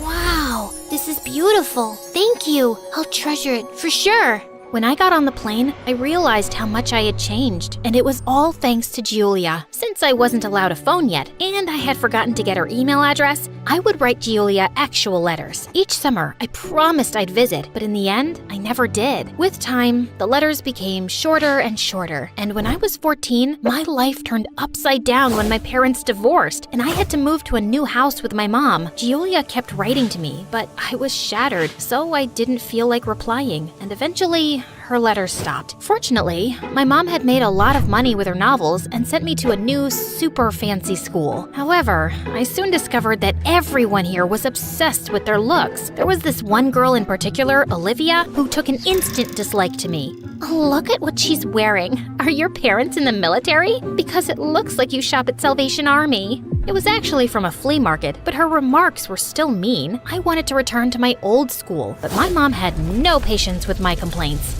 I'll get you new clothes. What's the problem? There's nothing wrong with the clothes I already have. Other girls would be happy to have an excuse to go shopping. In the end, I found new clothes, and when I walked into school the next day, I could feel everyone looking at me with admiration. Maybe this new school wasn't so bad. But, of course, Olivia still found something wrong with me. Is that a pimple, Delphina? Oh, here, take a mint. Your breath stinks. No matter how hard I tried, every day she found something else to make fun of. Look at her hair. Is it dandruff or lice? Ew. And that was the last straw. I couldn't take her nastiness anymore. Let's see how your hair looks now. So I threw my glass of water right in her face.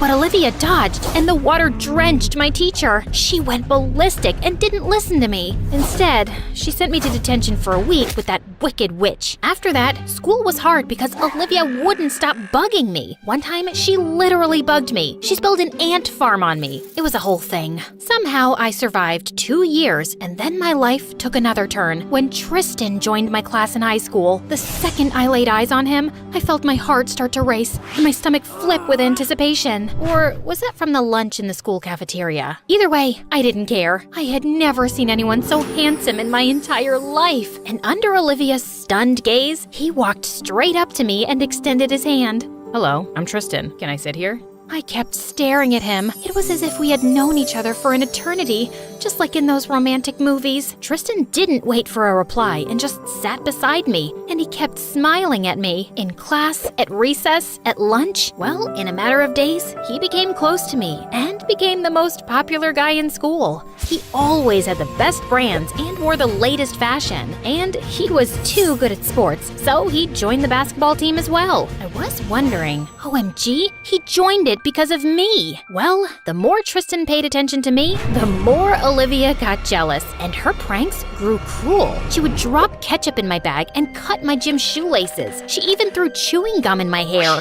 OMG, I'm sorry. I was spitting it out, and I don't know how it ended up in your hair.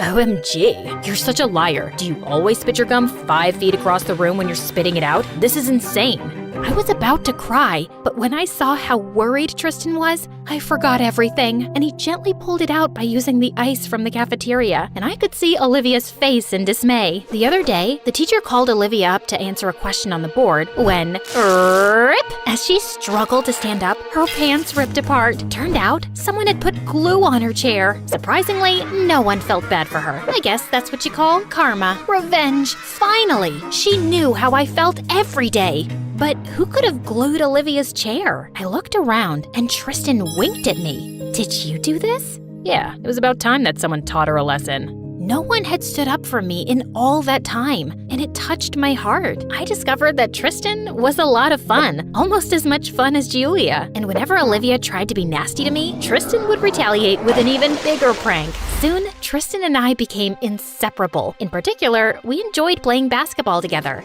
Come on, is this all you've got? Let's play another game and I'll show you. We played one game and then another one until it started raining, but we still didn't want to stop. But then I slipped, and luckily, I landed on Tristan's strong arm. Our eyes met, and I felt a spark between us. Wow.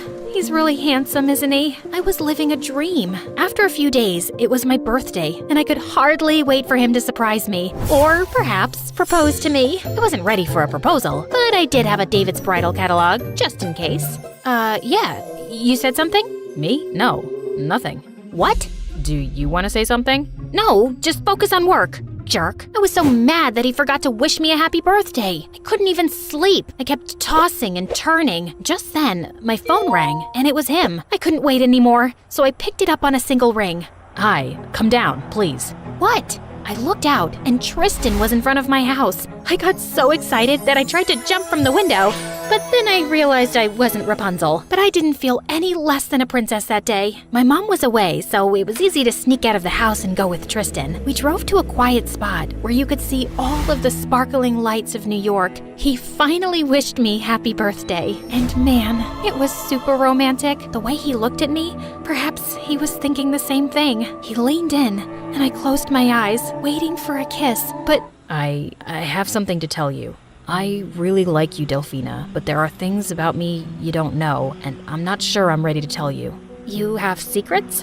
I wasn't always the nice guy you know today. What did he mean? What kind of dark secret could he have? I don't know if I can date someone who doesn't trust me. That's okay, I understand, but I still need some time before I tell you.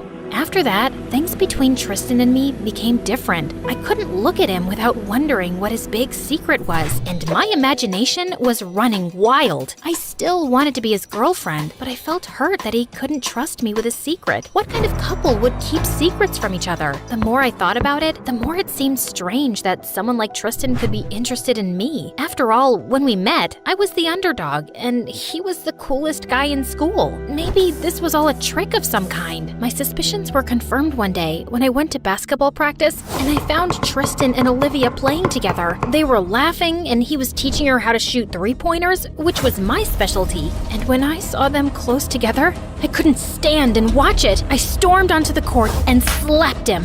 How dare you? You played with me. What? I thought you didn't like her, but it looks like I was wrong. Everything you told me is a lie. Suddenly, Tristan looked super guilty, and I knew I was right. I ran away. Wait, she told me this was your idea, that you wanted to make peace with her and forget the past. I didn't believe him. When I got home, I was crying on my bed. I cried so much that I was suddenly sitting in the middle of a small pool. Then I slid onto the floor, and there I noticed an old shoebox under my bed. I pulled it out, dusted it off, opened it, and Giulia's letters. I had almost forgotten about them. I started reading them, and it reminded me how happy I had been that summer. Giulia would have never betrayed me as Tristan had. And since I'm rich now, I bought a ticket to Italy to see my Nona again, and maybe Giulia. What happened to you, dear? How about school? It's only for a few days. Can I stay, please? Nona could never say no to me, so I spent the next few days wandering around the places of my childhood. There was so much that reminded me of Giulia, but when I went to see her house, I found it locked. It looked abandoned. I asked around the village, but even if they did remember Giulia, no one knew where she went. Also, one of my teammates texted, confirming that Olivia had really told Tristan that teaching her basketball was my idea. That sneaky witch! Of course she did! I went back to school, ready to apologize, but Tristan ignored me. He wasn't completely wrong. I slapped him, left him, and didn't trust him. Of course, he was angry with me and avoiding me, but I decided to get his attention anyway. I came to school dressed up all fancy, but everyone laughed at me. Then I tried to cook him a fishy surprise and put it in his locker, but it smelled so bad after a few hours that everyone gave him the stink eye. I even tried to dance for him at the basketball game, but I accidentally kicked Tristan as I jumped. But thanks to Olivia, she threw a banana peel on the floor, which made me slip. I was sure I would fall, but Tristan caught me midair. Are you okay? Yes, I'm sorry I didn't believe you. I know you'd never team up with Olivia. You know I don't like her. So, can you tell me your secret now? Tristan looked at me, and he took a big breath. His face got all serious. Come with me. Where did he want to take me? But we went to the lockers, and thankfully, the fishy smell was gone. The corridor was deserted because everyone was still at the game. He opened his locker and took out a necklace. It was made of seashells, and I immediately recognized it. I made that necklace, but I gave it to Giulia. How is he Giulia's brother? He must have some connection with her. He was looking at me with a broad, hopeful grin, and suddenly, I remembered where I had seen that smile before. You're Giulia, but it's Tristan now. Now that I knew the truth, I was shocked that I hadn't seen it before. That's why Tristan felt so familiar. We had met before. So, this is your big secret? I was hoping you'd recognize me, but you never did. You never gave me any clue. I'm the one who taught you to play basketball. I walked closer to look at Tristan and compared him to Giulia. Well, this version of him felt right. I couldn't imagine a grown-up version of Giulia that wasn't a boy. Is this why you never got in touch? Yeah, I was afraid you would reject me, but I missed you too much, so I decided to risk it. Is the fearless Tristan afraid? Tristan took my hands. You really don't care that I was born a girl? Giulia was my first real friend, but you were my first love, and you are perfect just the way you are. Now kiss me. And so he did, and it was the best kiss in the world.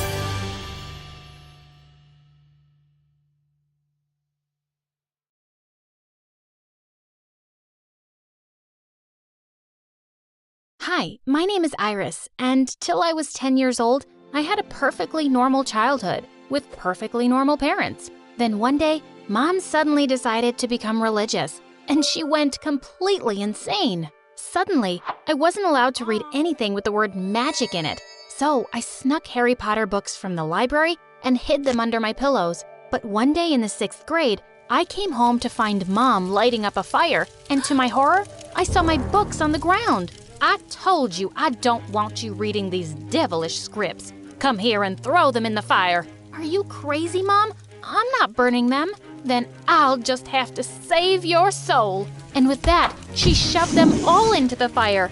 I had to use all my saved up allowance to buy new ones for the library. But in the 7th grade, Mom went completely nuts. Dad had taken us for a party at his boss's house, and sometime later, I noticed that Mom wasn't in the room. I went looking for her and found her in the study, slashing a painting with a paper cutter. Mom, what are you doing? This painting is evil. I can feel the devil's presence in it. It turned out that the evil painting was worth a fortune. Not only did Dad get fired, he also got sued. He said he couldn't stand Mom any longer and left for good. I was furious at Mom, but I couldn't be for too long because the next day she announced that she was pregnant. Dad was unreachable, so I was all she had now. And 8 months later, it was me calling 911 when she went into labor. At the hospital, Mom threw a huge tantrum because there were no female doctors available.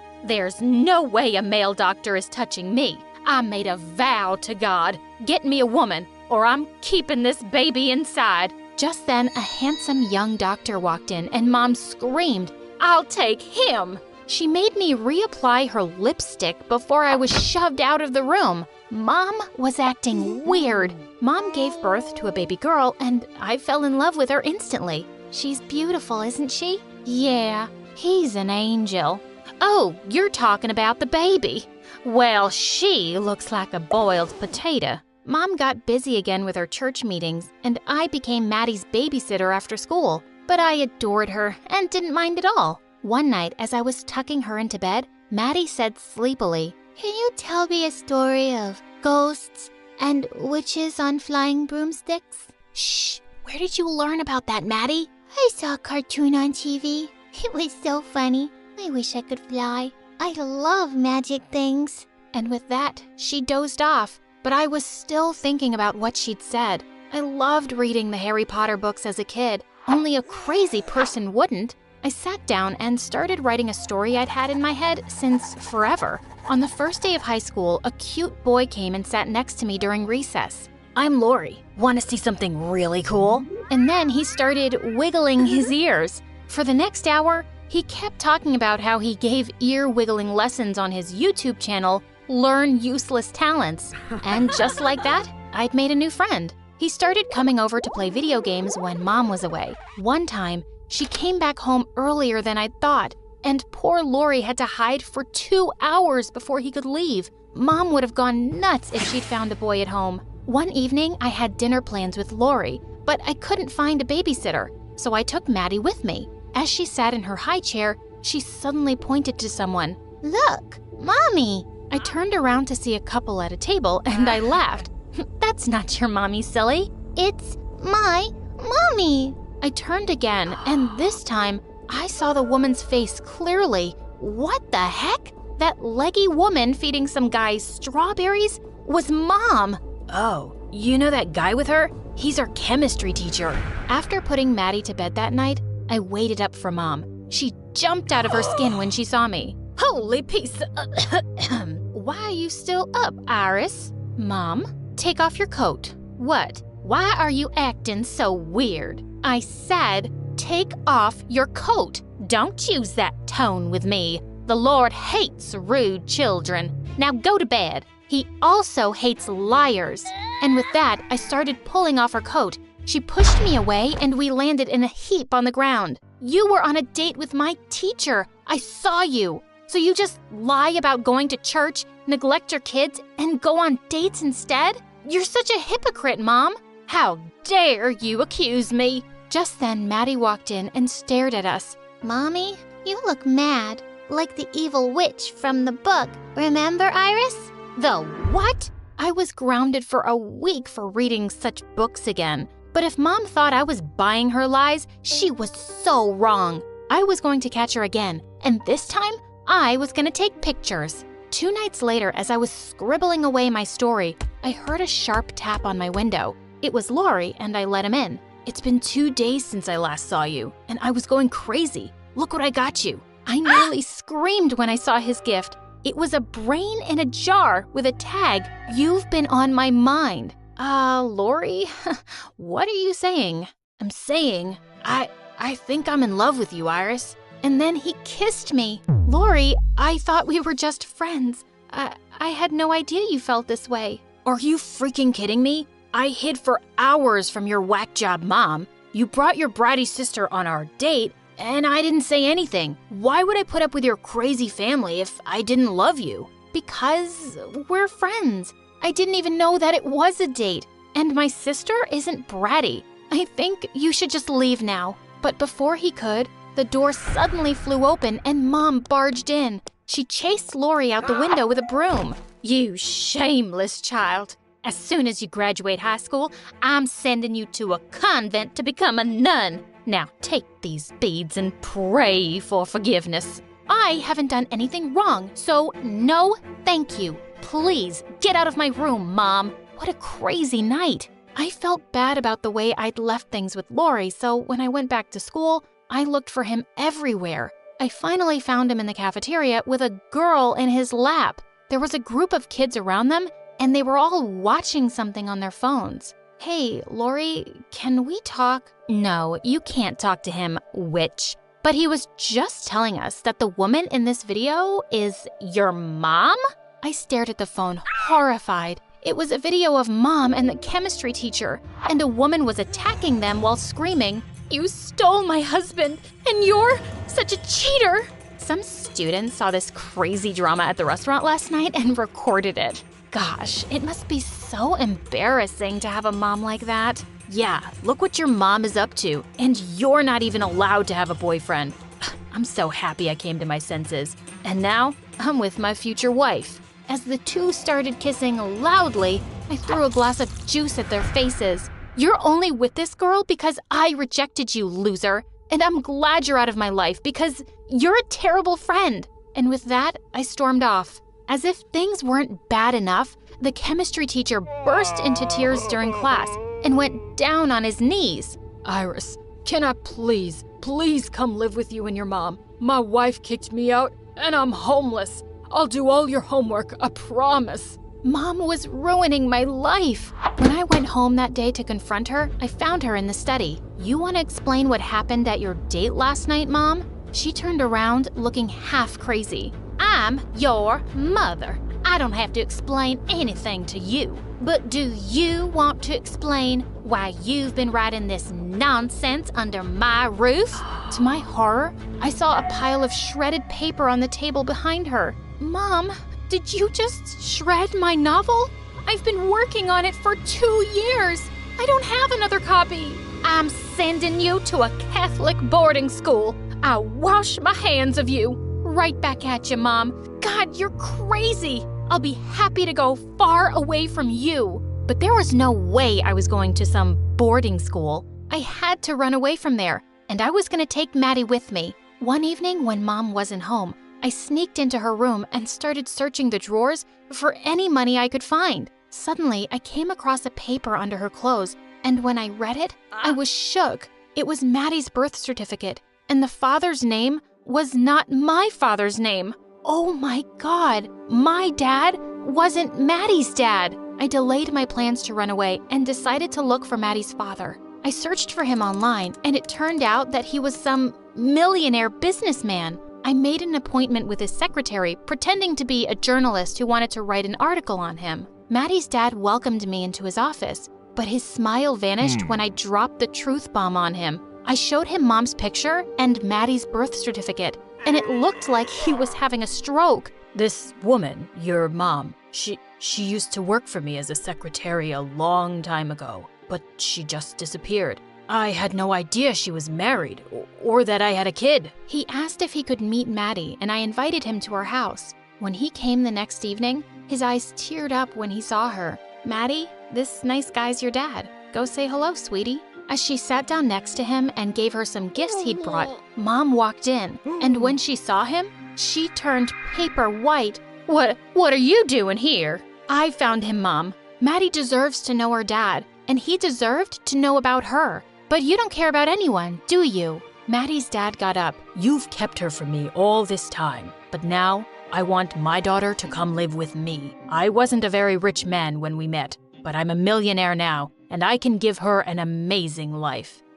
A millionaire? Oh, darling, I'm single, and I'll be... Just Maddie, please. Mom agreed to let Maddie go with her dad, but for a monthly allowance. It was breaking my heart inside that Maddie would leave, but I was really happy for her. I bent down next to her. You'll go live with your dad now, but I'll come see you every week. No, you come with me. Maddie's dad was more than happy to have me too, and I was overjoyed. As we were leaving, I turned back to Mom. You haven't been a really good mom to either of us, but I want you to know I forgive you. Oh, and a question before I leave. Is Dad my real dad? She looked straight into my eyes, and with a cold tone, she whispered, no. I attacked her. You psycho, crazy woman! Maddie's dad pulled me away, and to him I said, just take me away. Now Maddie and I are living our best life. I've also started writing my zombie novel again, and I'm sure it's gonna be a bestseller one day.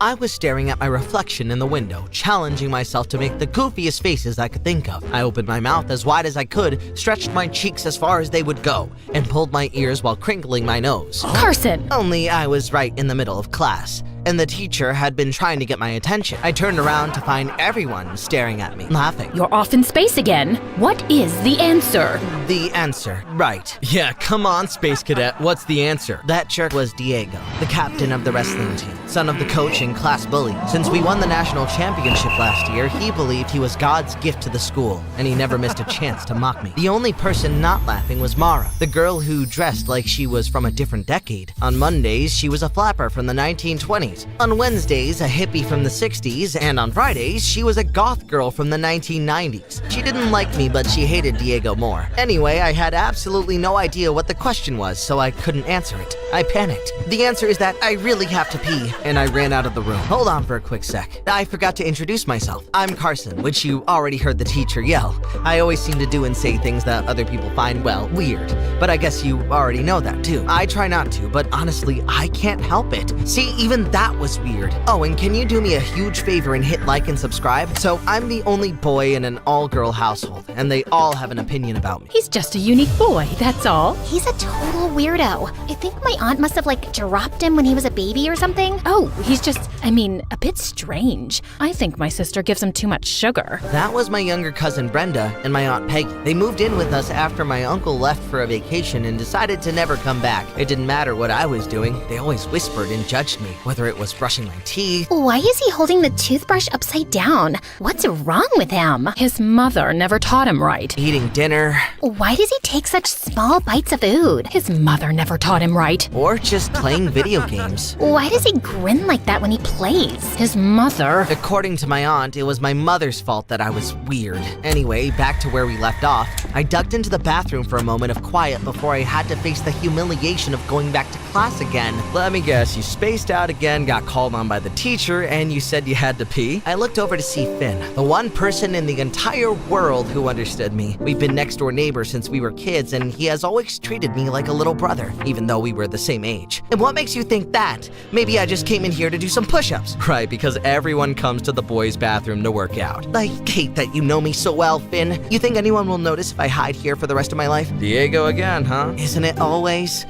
Buddy, idiots like Diego are so worried about what people think of them, they bully others to make themselves feel better. Don't let him win. Get back in there. Talking to Finn always made me feel better. The big difference between us was that he was super popular and I wasn't. Girls literally hung themselves on him like Christmas ornaments. Hey, Finn. Did you see my new selfie on Insta? It's with my new Ferrari. My selfie is on my dad's private island. Wanna come? My selfie is jumping out of my own airplane on my dad's private island. But Finn didn't care. He was always so focused. To be honest, I don't know why he even hung out with me. People don't take the time to get to know Carson. Sure, he's a little odd, but who isn't? Finn was the reason the wrestling team won the national championships. He was the best wrestler on the team, which made Diego furious. Diego hated anyone who was better than him. And the biggest college recruiter in the country was coming to school in a month to see Finn and not him. But Diego had a plan to fix that. He just needed the opportunity. Little did anyone know that he was about to get it. I was on my bike riding home from school singing my favorite commercial jingles at the top of my lungs. Oh, Ozempic, liberty, liberty, liberty. When I heard a voice from behind me. Where are you going, weirdo? I saw Diego and a couple of his friends on their bikes racing toward me. It wasn't enough for him to humiliate me in school.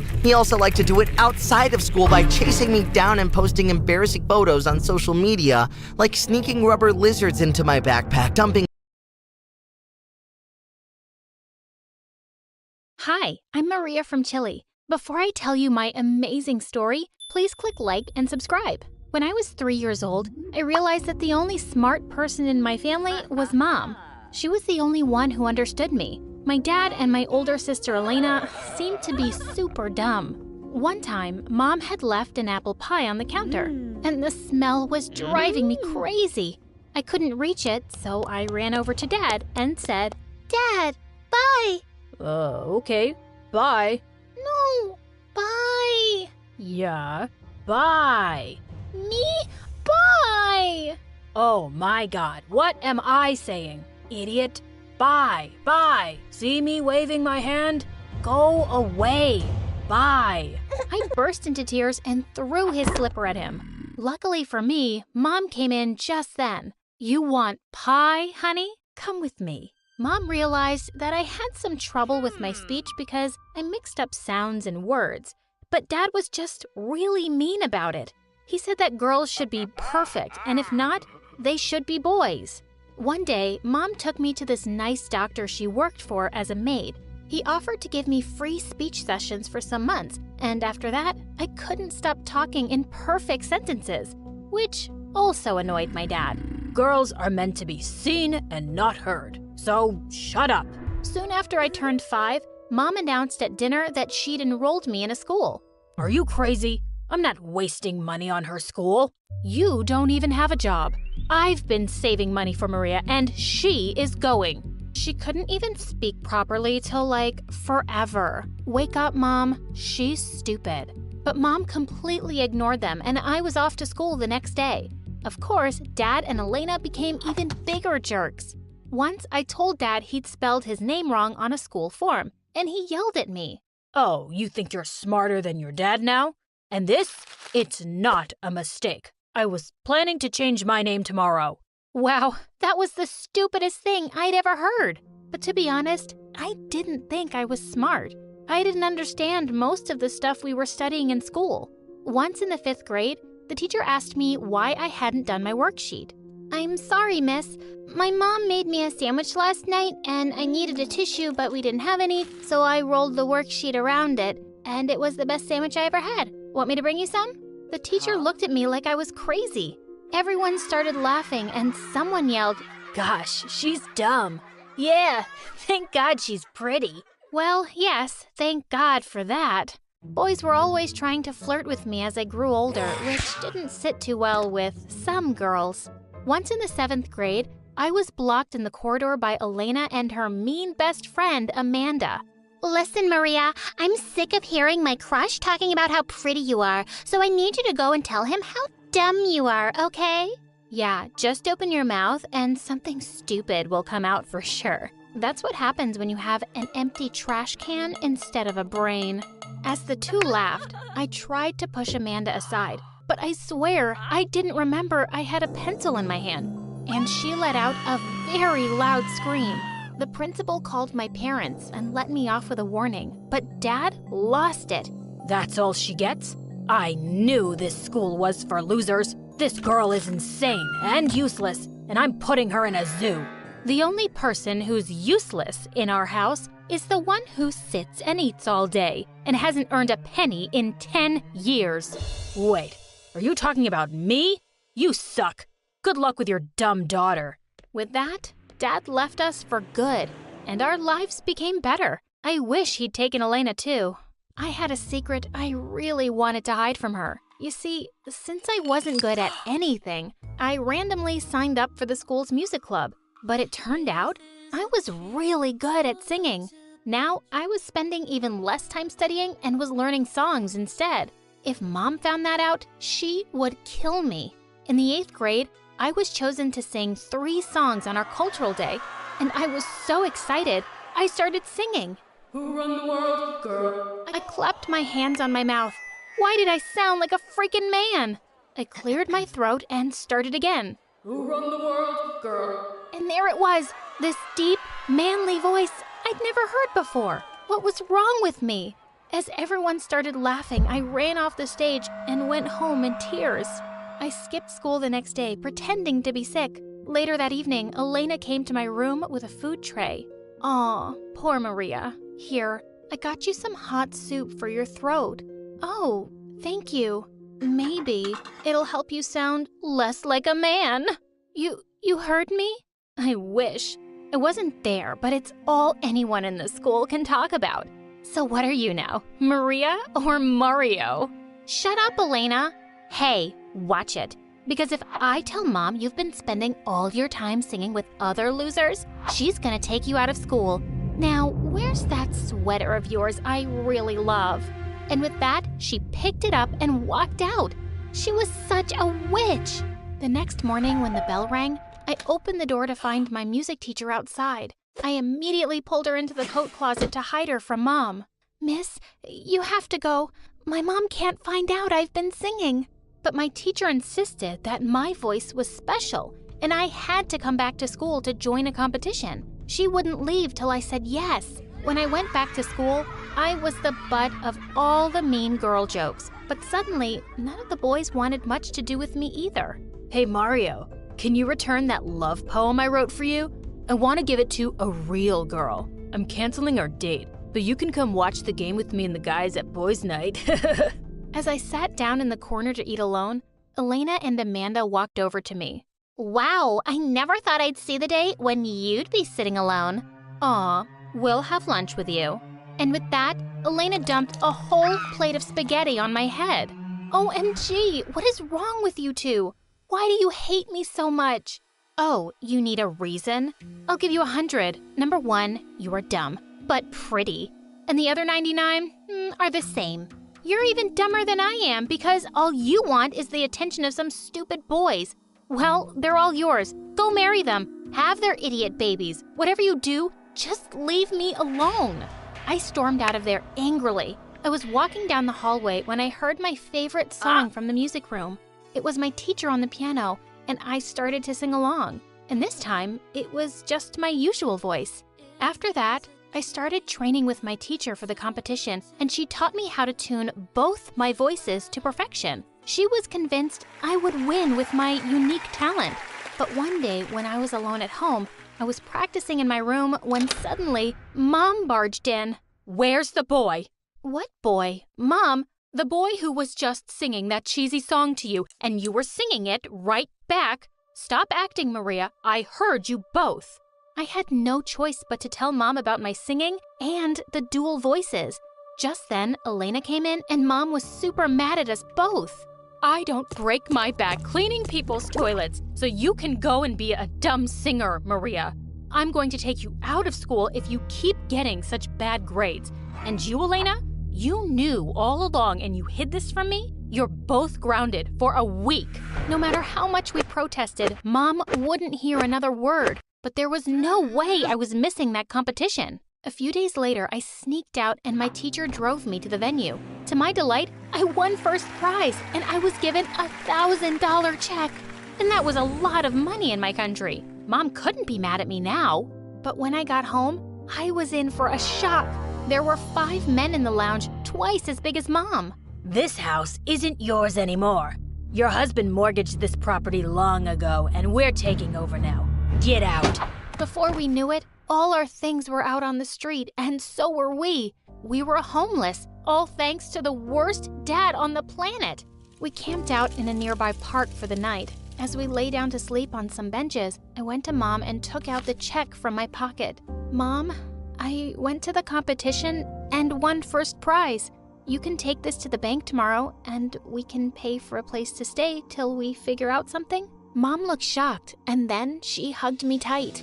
Oh, Maria, this will really help me right now, so thank you.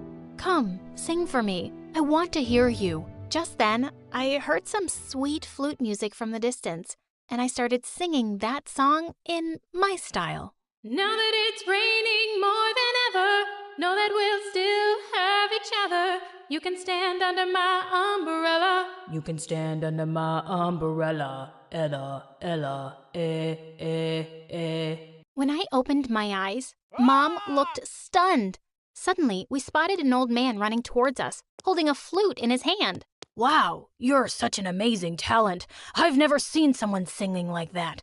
Who are you? And why are you here? I told him we'd suddenly become homeless, and he immediately offered us a place in his house. When we got there, our jaws dropped open. It looked like a millionaire's mansion. I went to sleep on the biggest, softest bed I could ever imagine. In the morning, we discovered that the old man was a millionaire who came from a family of musicians. And what he said next left me shook. I own my own music production company, Maria, and I want to give you a record deal. You're going to take the world by storm, I'm telling you. Of course, I had to take up the offer. As Mom and I jumped for joy, Elena suddenly hugged me so hard I could barely breathe. Oh, my beautiful, talented sister, I knew you were special from the day you were born. I had to make a huge effort not to punch her face. I instantly shot to fame with my debut single, and suddenly, I was the talk of the city. In a few months, I was able to afford our own place and move out of the kind man's mansion. I hired house help for Mom and decided to enroll Elena and myself in a better school. But Elena was super jealous and she couldn't hide it anymore. I don't need your charity, you dumb witch. I hate you. Always have, always will. I have a boyfriend now, and I'm moving out to live with him. And just like that, she left. And well, I can't say I miss her. I have my huge fans around the world to make it up to me.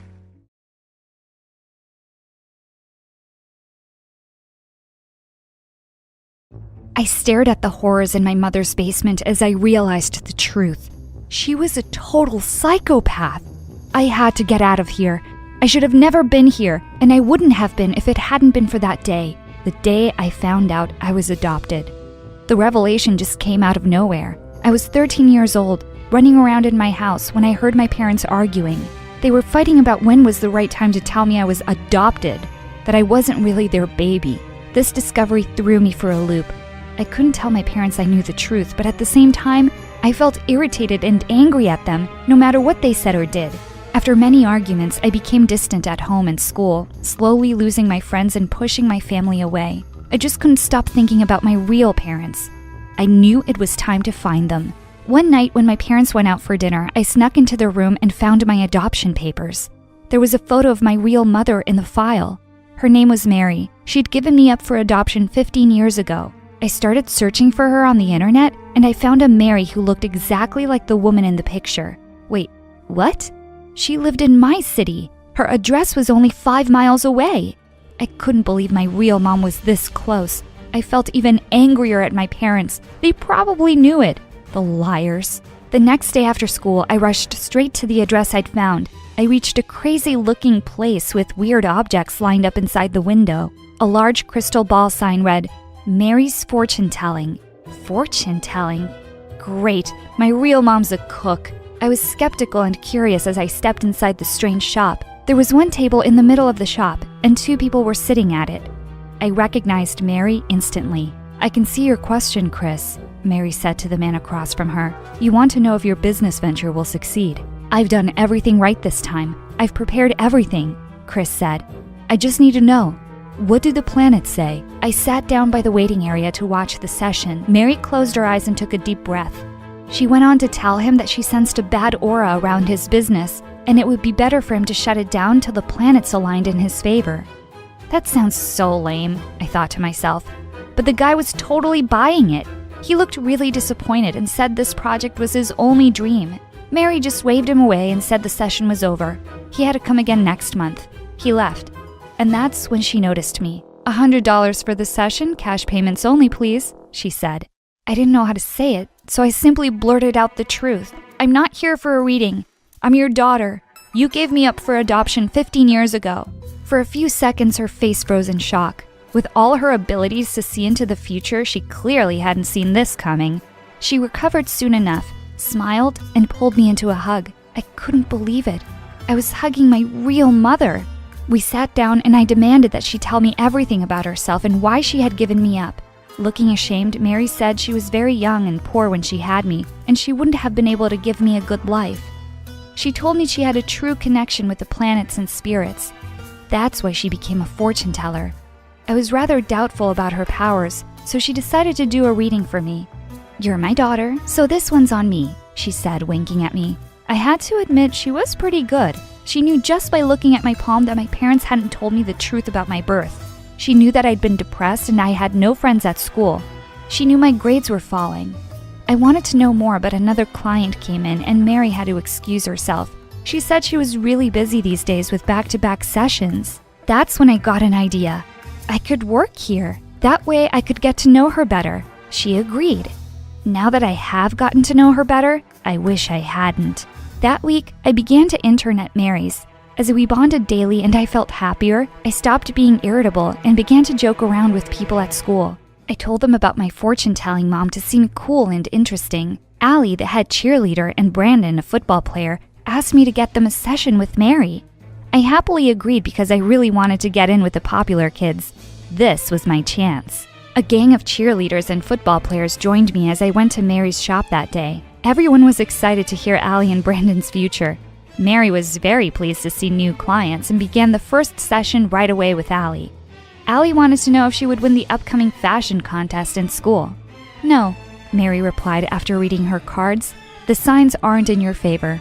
Allie was upset, but Mary refused to change her answer. Then it was Brandon's turn. He nervously asked Mary if his team would win the football game on Friday. Yes, you will win. Brandon was delighted by her reading and began to ask her more questions. Many other kids got their readings done, and it was night by the time they all left. Mary told me to go home and said she'd leave later. When I packed up my bag and looked back, Mary was no longer in the shop. I looked around, but I couldn't find her. Was this one of her powers? News of Mary's abilities spread around school. It was all everyone was talking about when the day of the fashion contest came. The contest began, and one by one, girls started to walk on the stage in high heels and dresses, smiling and waving to the crowd. Allie walked in with confidence. She'd barely taken 4 steps across the platform when her heel twisted and she came crashing down to the ground. The entire auditorium fell silent. Mary's prediction had come true. Allie had lost. I was amazed that Mary had been right. I rushed out to the parking lot to call her and tell her the news. That's when I noticed a figure in a thick coat running away from the auditorium. I squinted, but I couldn't make out who it was in the darkness. I called Mary 3 times, but she declined my calls. I assumed she was in a session and went back inside.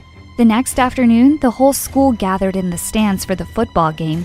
It began like any other, but then something strange happened. The quarterback of the opposing team clutched his chest. He was clearly having difficulty breathing, but he was trying to fight through it. It didn't work for long. He was off the field within a few minutes. His replacement was brought in from the bench. The other team had no chance without their star player, and our team thrashed them. It was an easy victory, and Mary had been right again. While the whole school screamed with joy, I stared at the field in amazement. Could my mother have true powers to see through time? And if she could teach me her ways, would I be able to do this too? I called Mary to tell her about the contest and the game. She wasn't surprised. She laughed and said she was never wrong. I wanted to learn to do what she did, so the next day I reached the store early so I'd have time to ask her questions. 2 people were shouting loudly in the front of the shop. They were Mary and Chris, the first client of hers I'd met. "You predicted that my business would be ruined," the man yelled. "And then you set my shop on fire to make it true. That is nonsense," Mary snapped. The man screamed that neighbors had seen someone outside his shop just minutes before the fire. Mary wore a creepy smile and said that she never predicted that his business would fail on its own.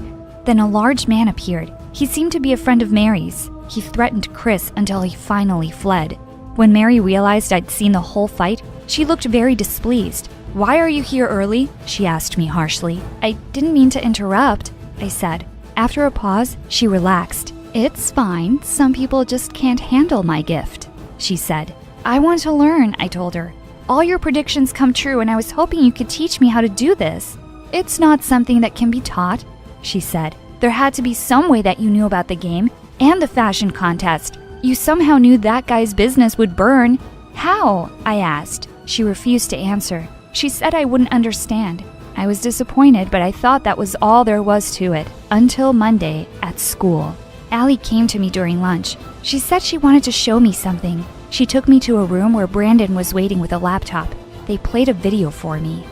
"This is the day of the game," Brandon said. "That's the opposing team's bench. Look at what happens to the quarterback." The quarterback was drinking a sports drink. When he went to go warm up, someone sidled over to the bench. It was the same person I'd seen the night of the fashion contest, running away from the school. They wore the same trench coat and their face was mostly hidden by the collar. The person put something in the bottle. The quarterback is allergic to ginger, Brandon told me. He went into shock on the field. Someone basically poisoned him. I told Brandon I'd seen this person in the trench coat after the fashion contest too. That's when Allie played the next video for me. It was the same person walking into Allie's dressing room minutes before the performance. She broke my heel, Allie said as we watched the hunched figure handling Allie's shoes. I was sabotaged too. I was shocked, but I could see it was true. Both predictions Mary had made came true, but not all on their own. I remembered Chris, the man who accused Mary of burning down his shop. Could he have been right? I told them what I thought. Allie and Brandon told me to call the police, but I refused. There was no way to prove that it was Mary in these videos. If my mother was truly a fraud, more than that, a dangerous criminal, I had to find out myself. I went to work that day and pretended everything was normal. Mary went out that afternoon to get supplies, which is when I began a full search of her shop. If she was using some kind of trick to make her predictions seem right, there had to be some proof in her workspace. I was right. I found a secret trapdoor hidden under her carpet.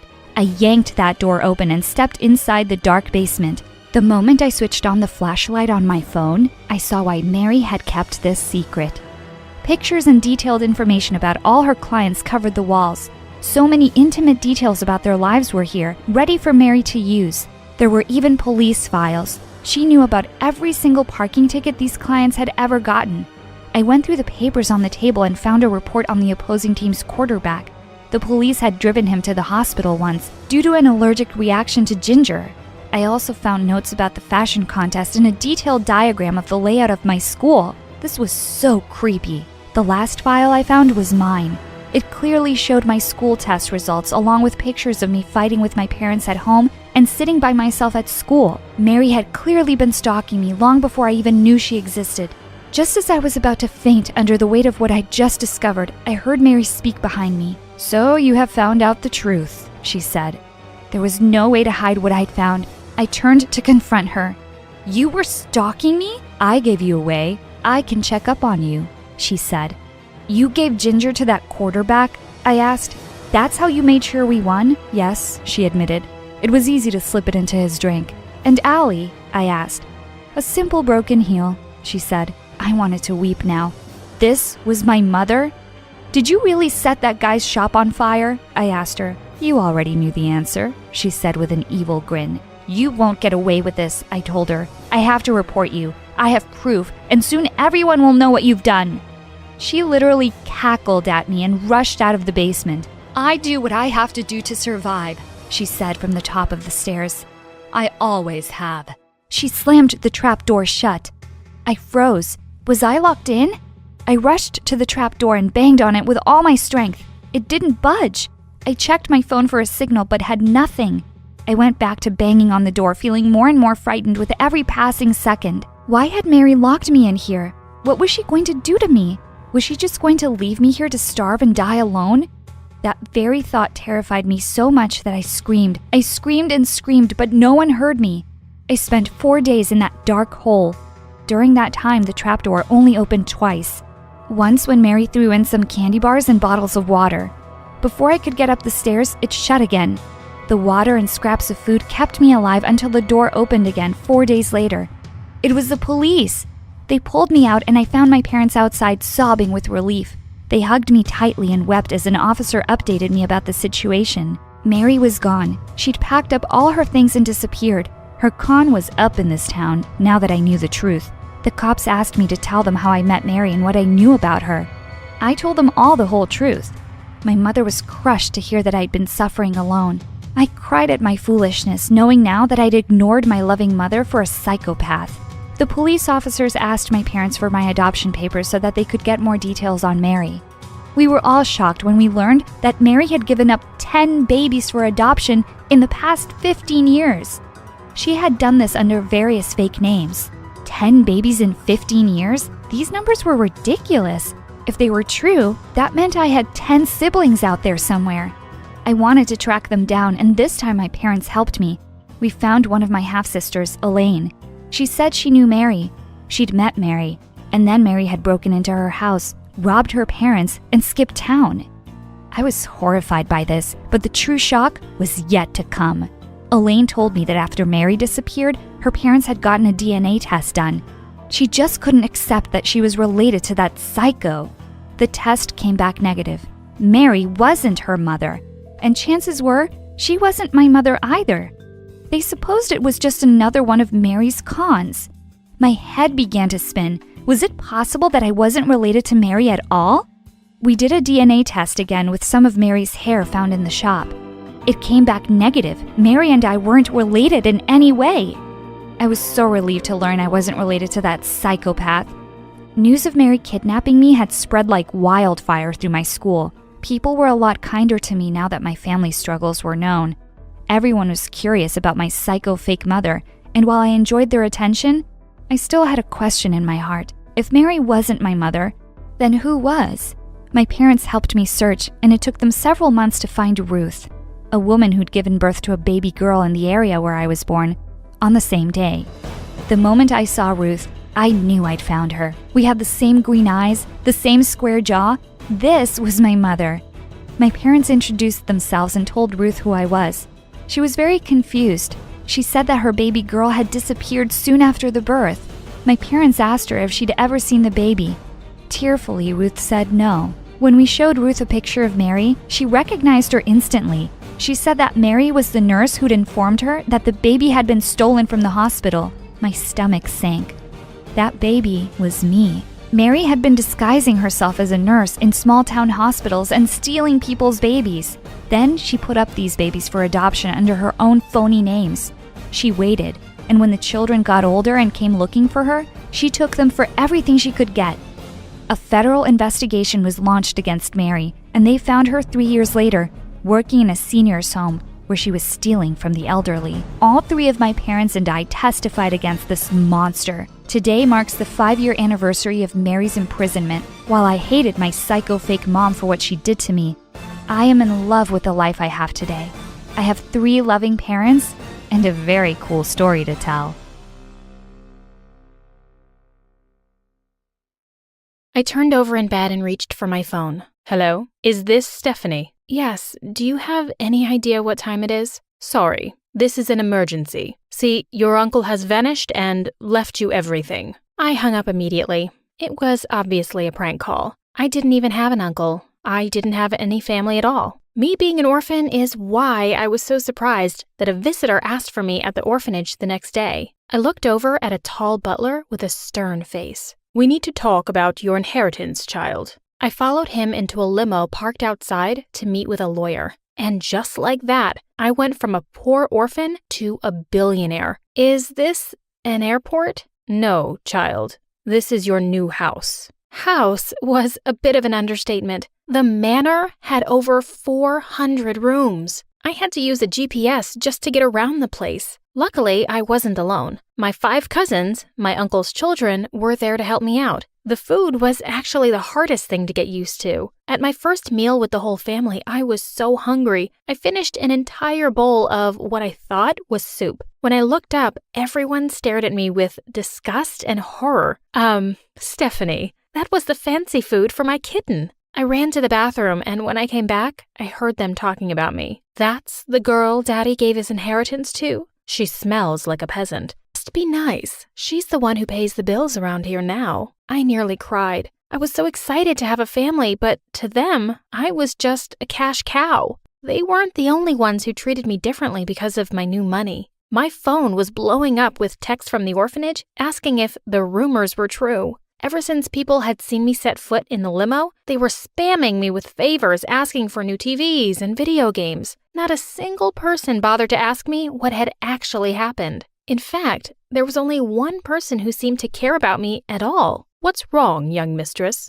Why did my uncle do this to me? He did it for you. He didn't even know me. Miles led me up a dark corridor to a giant room with a huge canopy bed and a large portrait of a woman who looked just like me. After your mother's disappearance, he couldn't bring himself to see you. You had a hard life. You having all this money is what he would have wanted. Well, I was happy with my old life. You never had to leave it, miss. Just like that, I was on a train back to the orphanage. Despite all the Gucci jackets and Coach bags I now had at home, I decided to just be me. All the other orphans were waiting to greet me. Once I stepped out and they saw that I was wearing poor clothes, the crowd disappeared. Hey, where are you all going? We thought you were rich. I'd never felt so alone. I decided I would never trust anyone again and I'd keep my wealth a secret. Plus, I didn't want anyone to take advantage of me. So hiding my wealth was the best thing to do. Are you sure you don't want to go to a private high school? I know of a great prep school in London. No, thank you, Miles. I just want to be normal. Plus, I can visit you every week. Oh no, I'm late for school. Oh no, you're not. Okay, so getting dropped off at school on my first day in a helicopter wasn't the best way to hide my money. By second period, everyone was asking me questions. No one was more intrigued than Eric. Those oil tycoon guys use that helicopter. How do you know them? Oh, I'm actually the maid.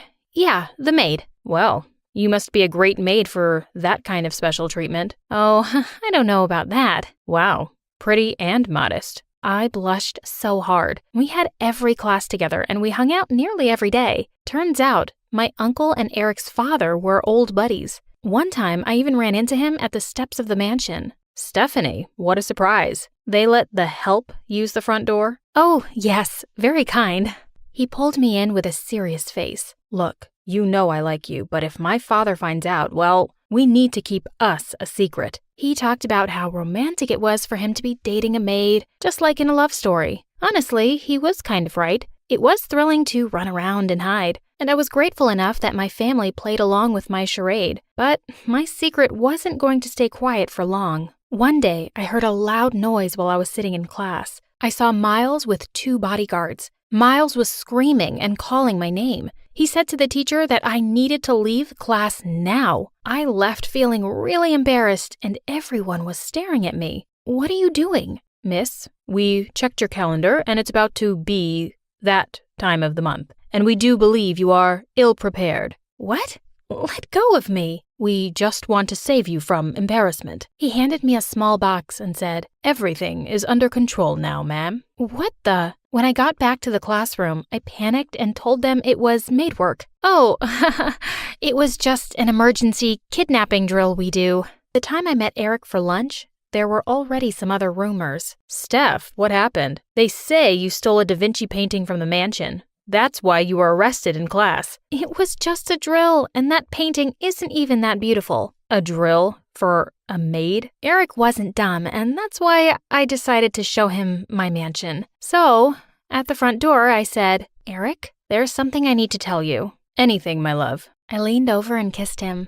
We don't have to be a secret anymore. He pushed me away. Yeah, and while I'm flattered you're obsessed with me, dating a maid isn't really good for my image. He told me not to mistake my need for money and his desperation for a fling with love. What? Just then, Miles opened the door. Oh, hello, mistress. Mistress? The look of shock and surprise on Eric's face was crazy. Yeah, Eric, I don't think you understand. This place is mine. Consider us done. Miles slammed the door right in his shocked face. I was heartbroken and cried for hours. Little did I know, the worst was yet to come. Eric didn't take the rejection so well. Or at all, really. Hey, babe.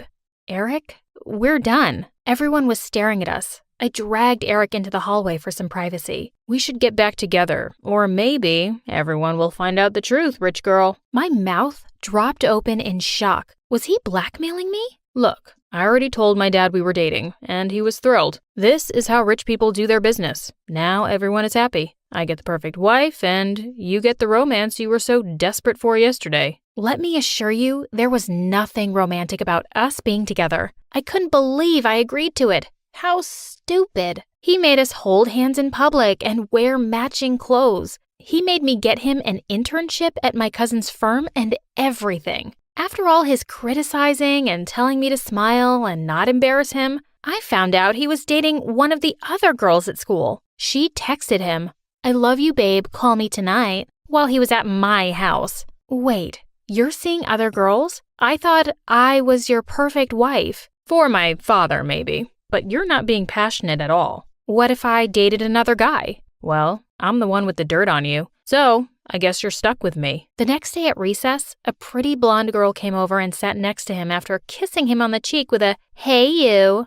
Then she looked at me like I was a cockroach. Who is she and what is she doing here? Oh, don't mind her. She's just a loser who's drooling over me all the time. I think she's a bit of a gold digger. How could he just humiliate me like that in front of everybody? I was so sick of all of this. I went home and ran out into the garden and cried because I felt so hopeless. I stuffed my face with comfort food and sobbed under the little bridge. Soon after, Eric found me there and started yelling at me. This is all your fault, you know. If you want me to stop dating other girls, maybe you should be a better girlfriend. He leaned in for a kiss and I was struggling to pull away. I don't think the lady wants a kiss. I looked up to see the most handsome guy in the whole world. Without warning, the guy punched Eric right in the jaw. I said, the lady doesn't seem like she wants a kiss. Eric charged at him, and before I knew it, the two were tackling each other on the bridge. The stranger managed to push Eric off, but not before Eric had ripped off his shirt sleeve. You'll be hearing from my lawyer.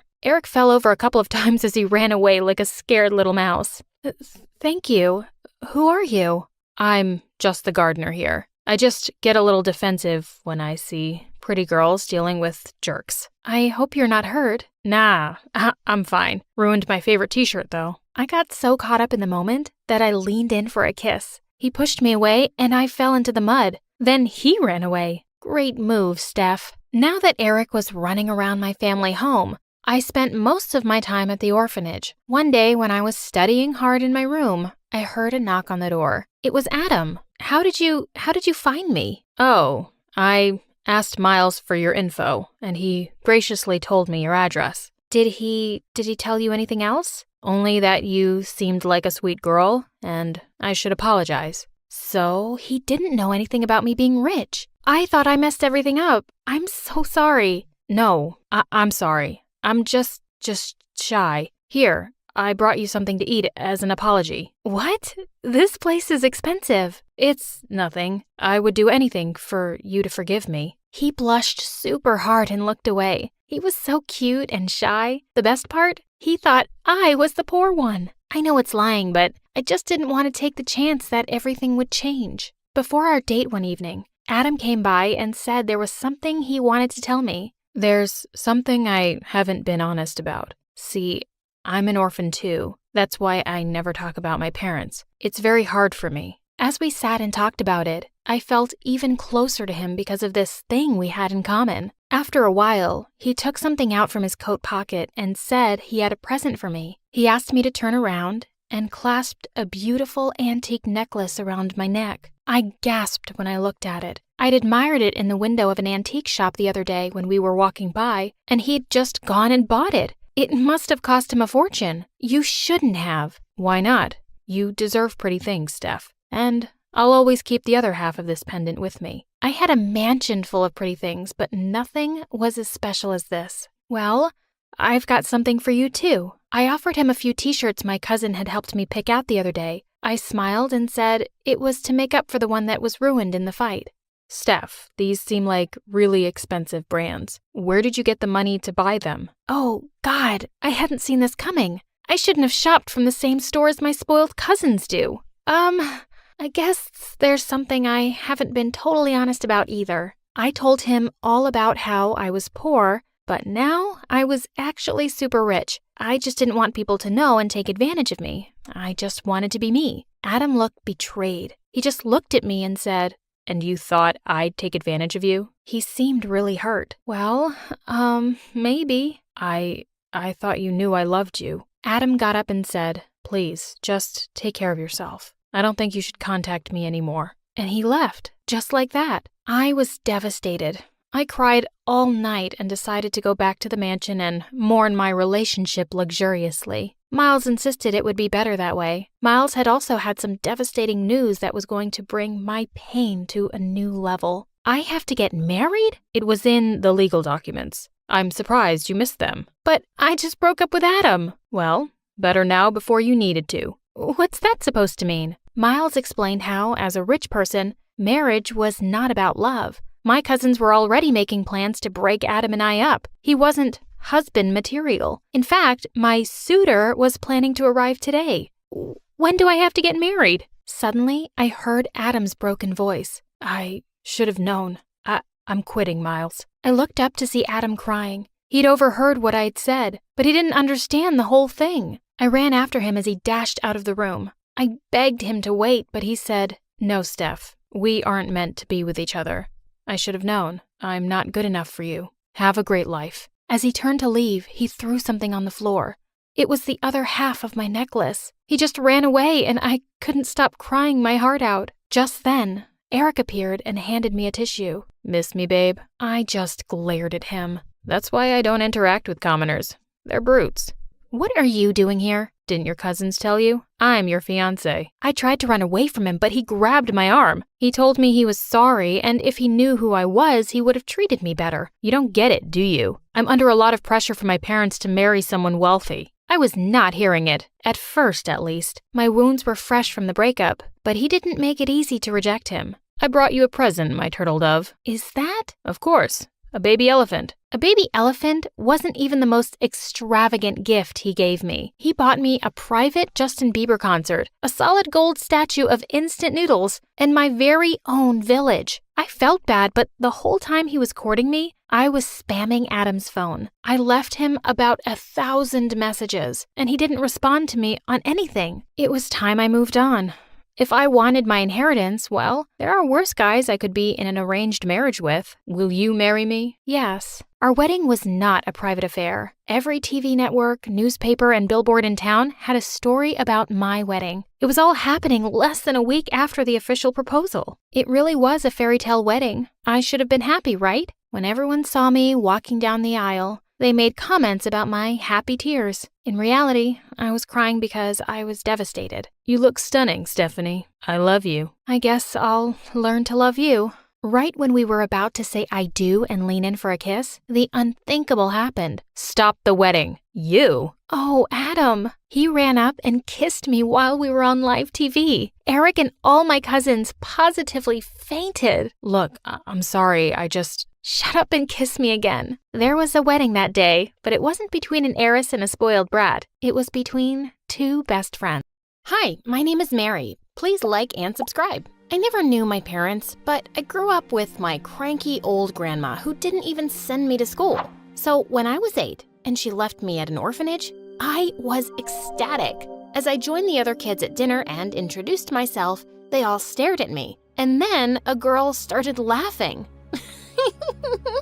Look at that mop on your head. Maybe the warden can use your hair to clean the floors. How about I try first? As she came towards me, a tall girl suddenly stepped in. "Get away from her, or I'll knock your teeth out."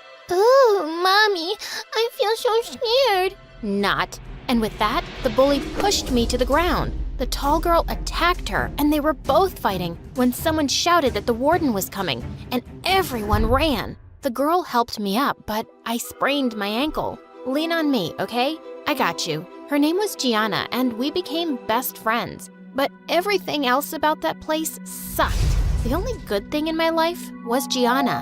When we were 13, we started talking one night about how much we'd like to leave this place, and we made a plan to escape. But just when we'd reached the back door, the warden caught us. We weren't allowed to leave our room for 2 weeks. But I was determined to try once more. What if the warden catches us again? Let's forget about it, Mary. Maybe we're better off here anyway. What if it's terrible out there? But what if it's not? What if it's amazing? And as long as we're together, it'll be fine. A few weeks later, we set a spot where we would meet and run off. But I kept waiting, and she didn't show up. Just then, I heard some footsteps, and it was the frickin' warden. And I ran.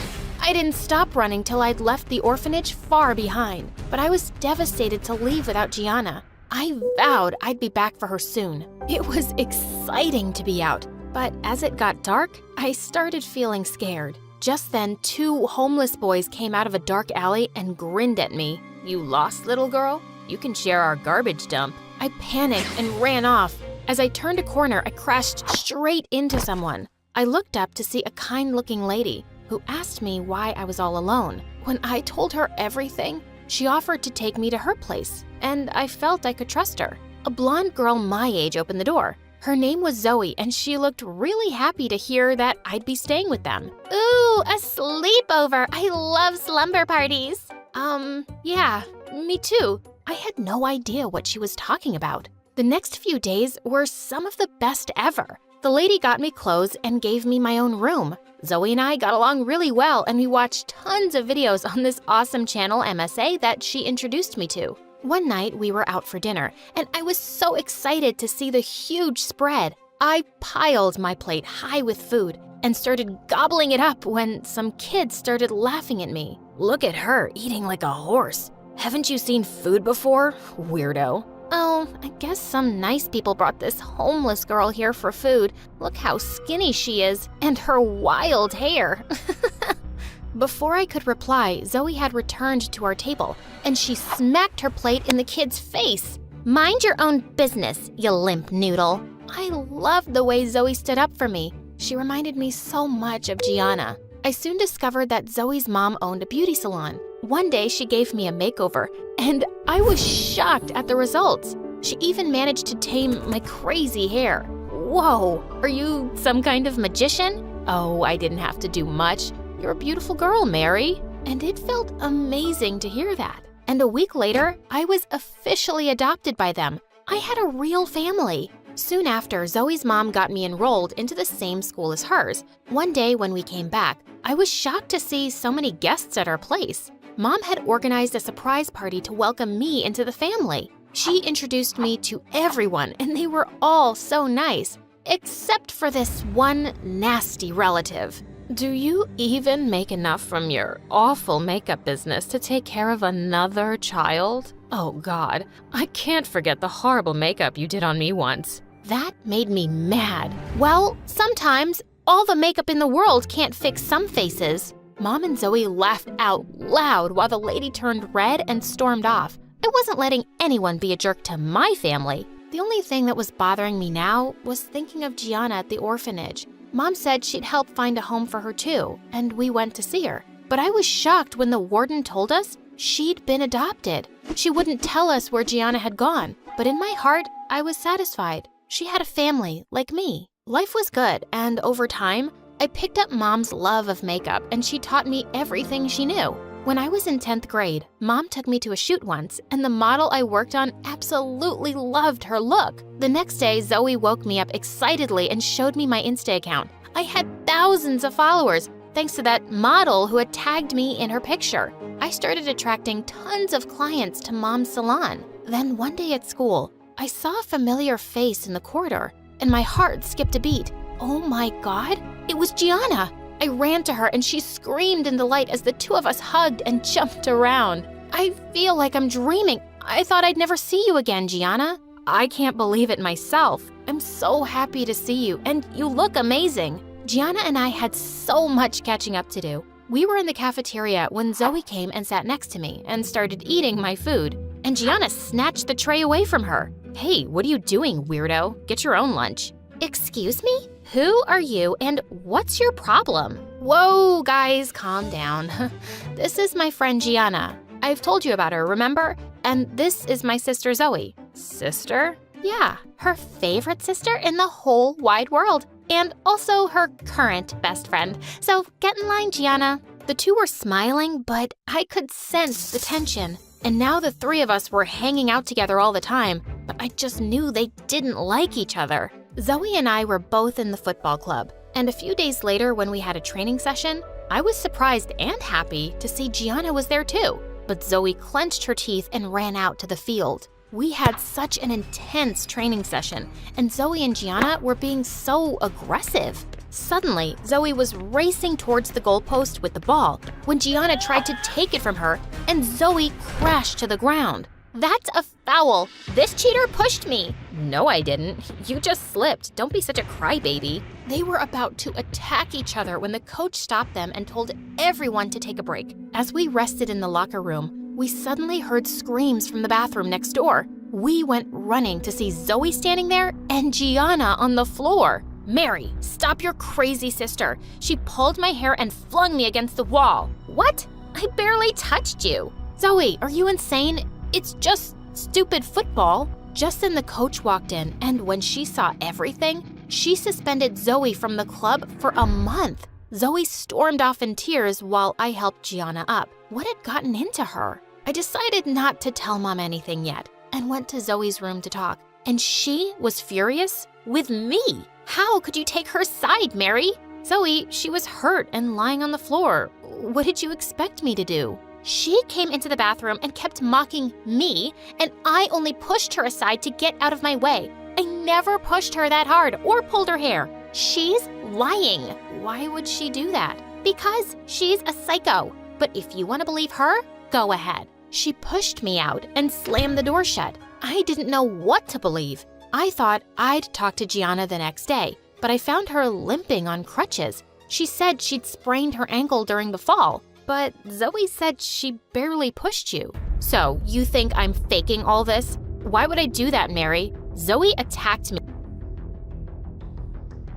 Your life, and you know it. I did know Zoe was unhappy since Gianna had arrived. Later that day, when Zoe saw me and Gianna sitting in the cafeteria, she turned away furiously and went to sit at the farthest corner. This was a nightmare. A few days later, our English teacher, Miss Amy, was getting married, and she'd invited all her students. She'd even hired me as her makeup artist, and Gianna came along to help. Just when I was done with her makeup, I finished it off with a setting spray, and Miss Amy started screaming. Oh my God, my eyes, they're burning. And my skin, what have you done, Mary?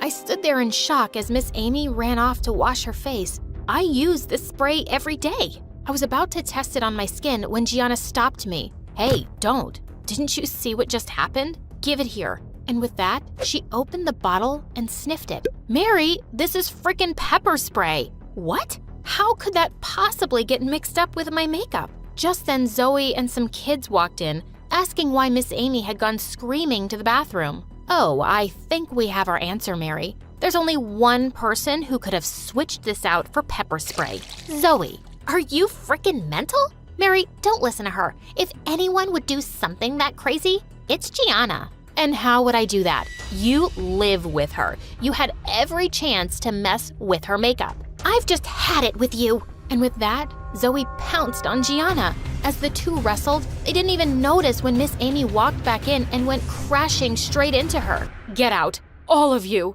And you, Mary.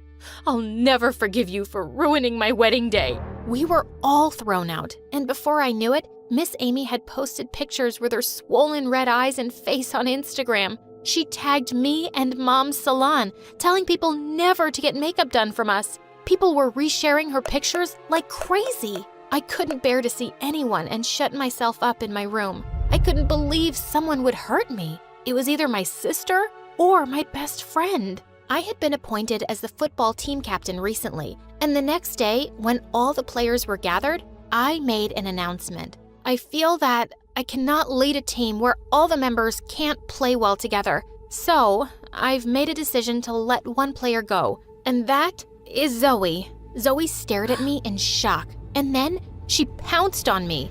Seriously? You pathetic jerk. I welcomed you into my home. I made you my sister, and this is what I get? I hate you, and I'll never forgive you. I wish we could throw you back in that orphanage. As some kids pulled her away, she stormed off furiously, and I ran off to the bathroom. Gianna came running after me. Wow, Mary, I can't believe you actually chose me over your stupid sister. Now, you've lost her, and that makes me really happy. What? What do you mean? I mean, I want you to suffer. Just like you made me suffer when you left me at the orphanage. That night, when we were running away, I didn't come to the meeting spot thinking you wouldn't go without me. But you did. You just abandoned me. You didn't come on purpose? I thought the warden had caught you. And I didn't abandon you, Gianna. I came to the orphanage again looking for you. I don't believe you. You just left me and got yourself a sister. You replaced me. Yes, I did fake being hurt in the bathroom, and I did mess with your makeup, so you could hate her. And now, she hates you. Oh no, I don't. I heard everything and recorded it too. Zoe stepped in just then, and I turned to a shocked Gianna. You see, I wasn't sure about the bathroom incident, but after the makeup thing, I decided it had to be you. Zoe would never do something to hurt me or Mom's business. We faked the fight outside, hoping you'd be really happy and admit something. Why are you like this now? What happened to you, Gianna? Gianna snarled and leapt at me, but Zoe pushed her off and we locked her in the bathroom. We told the principal everything, who then called in her adoptive mother. And we found out from her that Gianna had been in therapy before for a personality disorder, which made her think everyone was against her. I was sad to hear that, but luckily she had a loving mom who took her away to rehab for some time. I'm really sorry about your friend Mary. Really, friend Mary. Really. And I have to admit, I was jealous when she came back into your life. I hope she'll be better soon, and maybe we can be friends again someday. But you've got nothing to worry about, Zoe. You are, and always will be, my sister.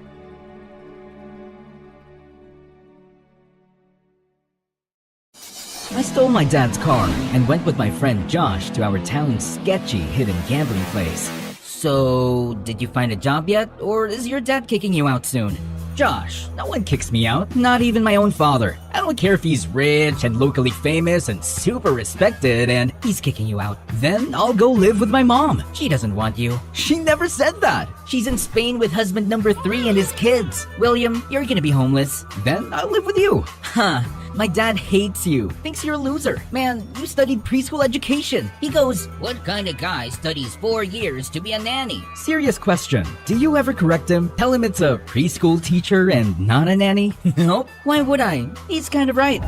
You are the worst friend I've ever had. And yet, here we are. Why? Because you're a loser and can't find a better friend. Man, I don't get it. You're the smartest person I've ever met. A freaking genius with perfect memory. So how are you still such a moron? You know why? It's my stupid sleep schedule. I haven't slept in 4 days, man. I've tried everything. Wherever I go, they hook me up to all these creepy wires for hours. And then they go, "Well, we found nothing. Your brain seems perfect." And yet here I am, sleepless, tired all the time. Just then, the police barged in. Turns out the place was illegal and unlicensed. They arrested the owner and kicked the rest of us out. We got in the car. I started the engine, then one of the cops started yelling.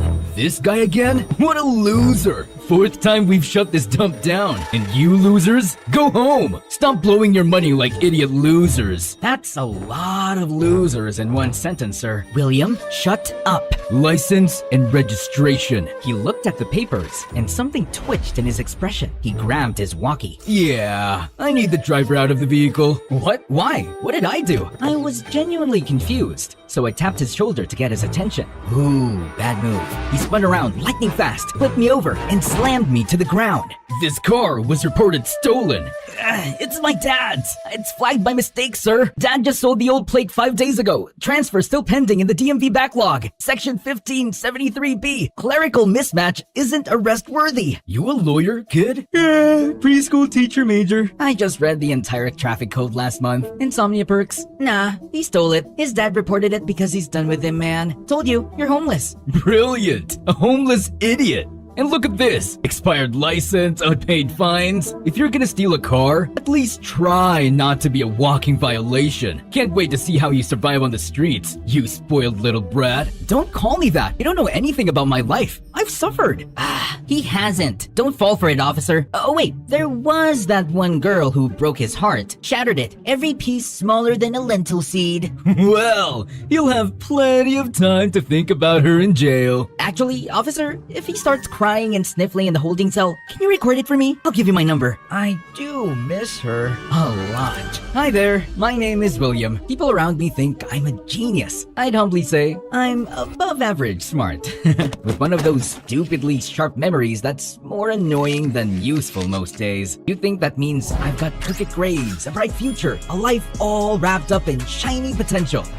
Nope. I have severe insomnia. I can go days without sleep, which sounds cool until your brain starts short-circuiting and you start crying over spilled cereal. And yeah, it wrecks my productivity, my focus, my everything. Instead of building empires or curing diseases, I spend my nights playing weird indie video games. And that's why, well, some people think I'm a loser. Until I got recruited by a secret research program, one that experiments on people like me, trying to create humans who don't need sleep. Yeah, things escalated.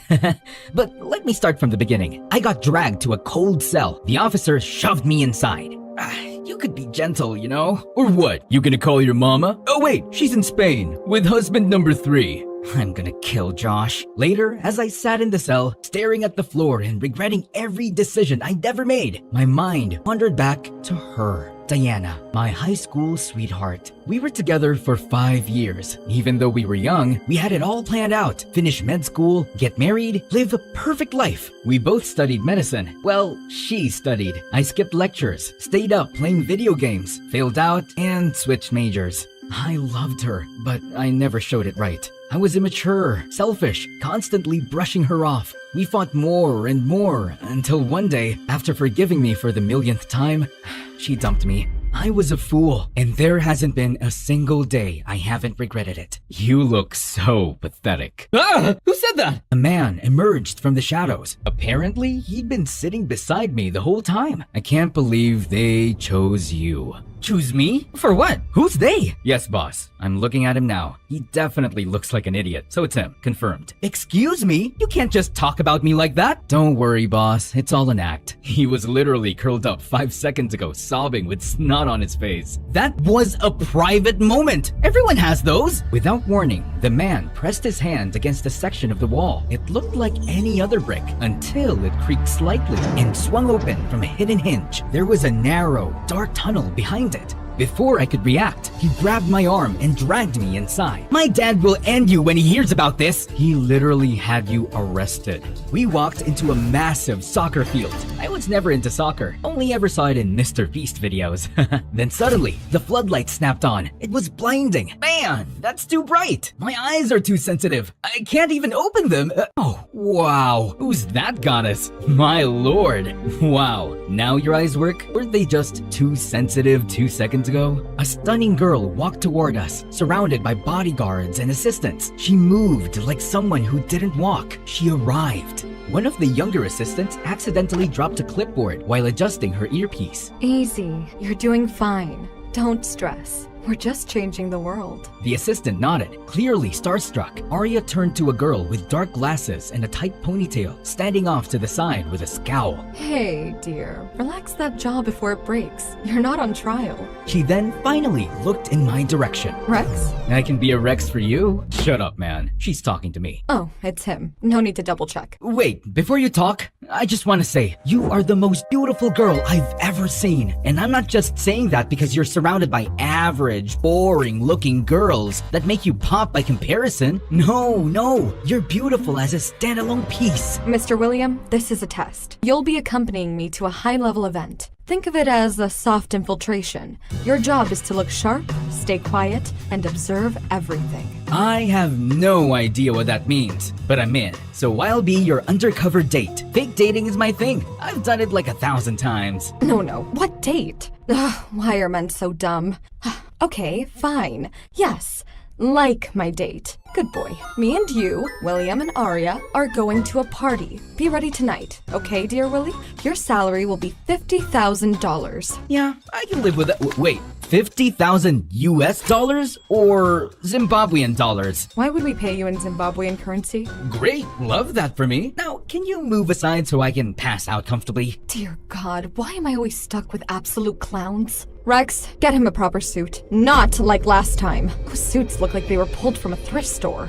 I know you're pocketing the budget and dressing people in outfits that cost 50 cents. 50 cents? My favorite of all time. You listen to that kind of music? Music? What music? I'm talking about 50 cents the second, ma'am. To the candy shop. I take you. To buy the lollipop. I let you. Brilliant stuff. Shut up, man. That night, I was in a limousine with Arya, headed to some fancy party where everyone wore suits. Like in Inglourious Bastards. Arya gave off good vibes. Confident, sharp, the kind of woman who probably ran a secret feminist book club and didn't tolerate nonsense from men, especially men like me. Arya introduced me to some rich-looking men. One of them had just bumped into the butler and let out a painful yelp. So when he came over to shake my hand, I was still stuck between two sentences in my head. It's my pleasure to meet you, and I'm sorry you're hurt. So when he extended his hand, I blurted out, it's my pleasure to hurt you. Excuse me? Oh, pardon him. This is William. He has a perfect sleeping schedule. Perfect? No, I barely sleep. I once stayed up 3 straight days playing a game where I raised goats on a haunted farm. Even better. That's exactly what we're looking for. You, kid, are going to be a huge contribution to our research. What research? Oh, Arya didn't tell you? I didn't think he'd understand. It's complicated. That wasn't very nice, but I didn't say anything. Maybe it really was some top secret genius level thing, but I could tell it was about people with messed up sleeping schedules. So, with that brain of yours, do you speak, like, I don't know, code, secret language, do puzzles for fun? Code?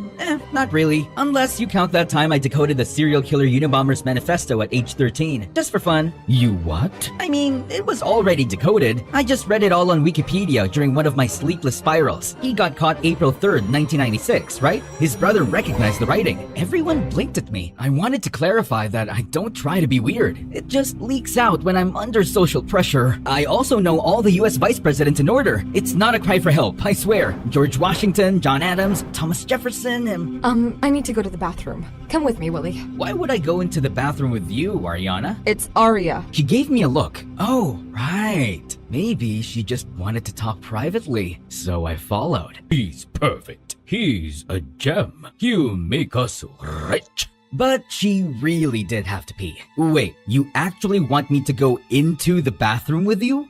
No, you creep. Just stand outside and make sure no one goes in after me. Goes in to do what? Kidnap me! I stood guard. A few minutes later, a very large woman approached. She had a huge coat, big sunglasses, and a wig that looked suspicious. Like movie disguise level suspense. Sorry, ma'am. You can enter once my boss/date is out. Are you out of your mind, freak? Oh, no. I've seen this trick before. You yell, I get embarrassed. You get inside and kidnap her? Not happening. Move aside! Your heels, red stilettos, size 11. Pretty rare in the women's section, bro. She ignored me and tried to shove past me. I didn't budge. I grabbed the wig and tugged and tugged and tugged. Nothing. She screamed. I panicked. So naturally, I lifted her dress to double check. This psycho's attacking me! Help! Yeah, the legs, the body, everything said definitely a woman. I froze. My stomach dropped. Oops. A second later, someone punched me in the face. Security threw me out like a piece of garbage. I couldn't tell if she was a woman. It was ambiguous. I sat on the curb outside, humiliated. Then the same woman walked out of the building, her coat bulging like she'd stuffed a small mattress under it. She reached the van parked by the curb, glanced around, and casually unfastened her coat. And that's when I realized Ariana was inside it. The woman dropped her into the back of the van. Then she turned to me, paused, and slowly peeled off her wig. Underneath was a bald head, a cold stare, and a smile that made my blood ice cold. Idiot.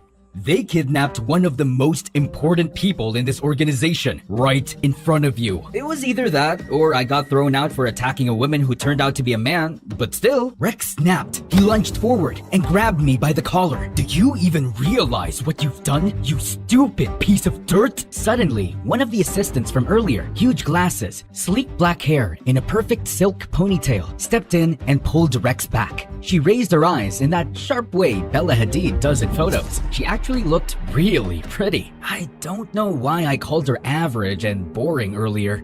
Darn me sometimes. Rex, this isn't helping. We need to get her back.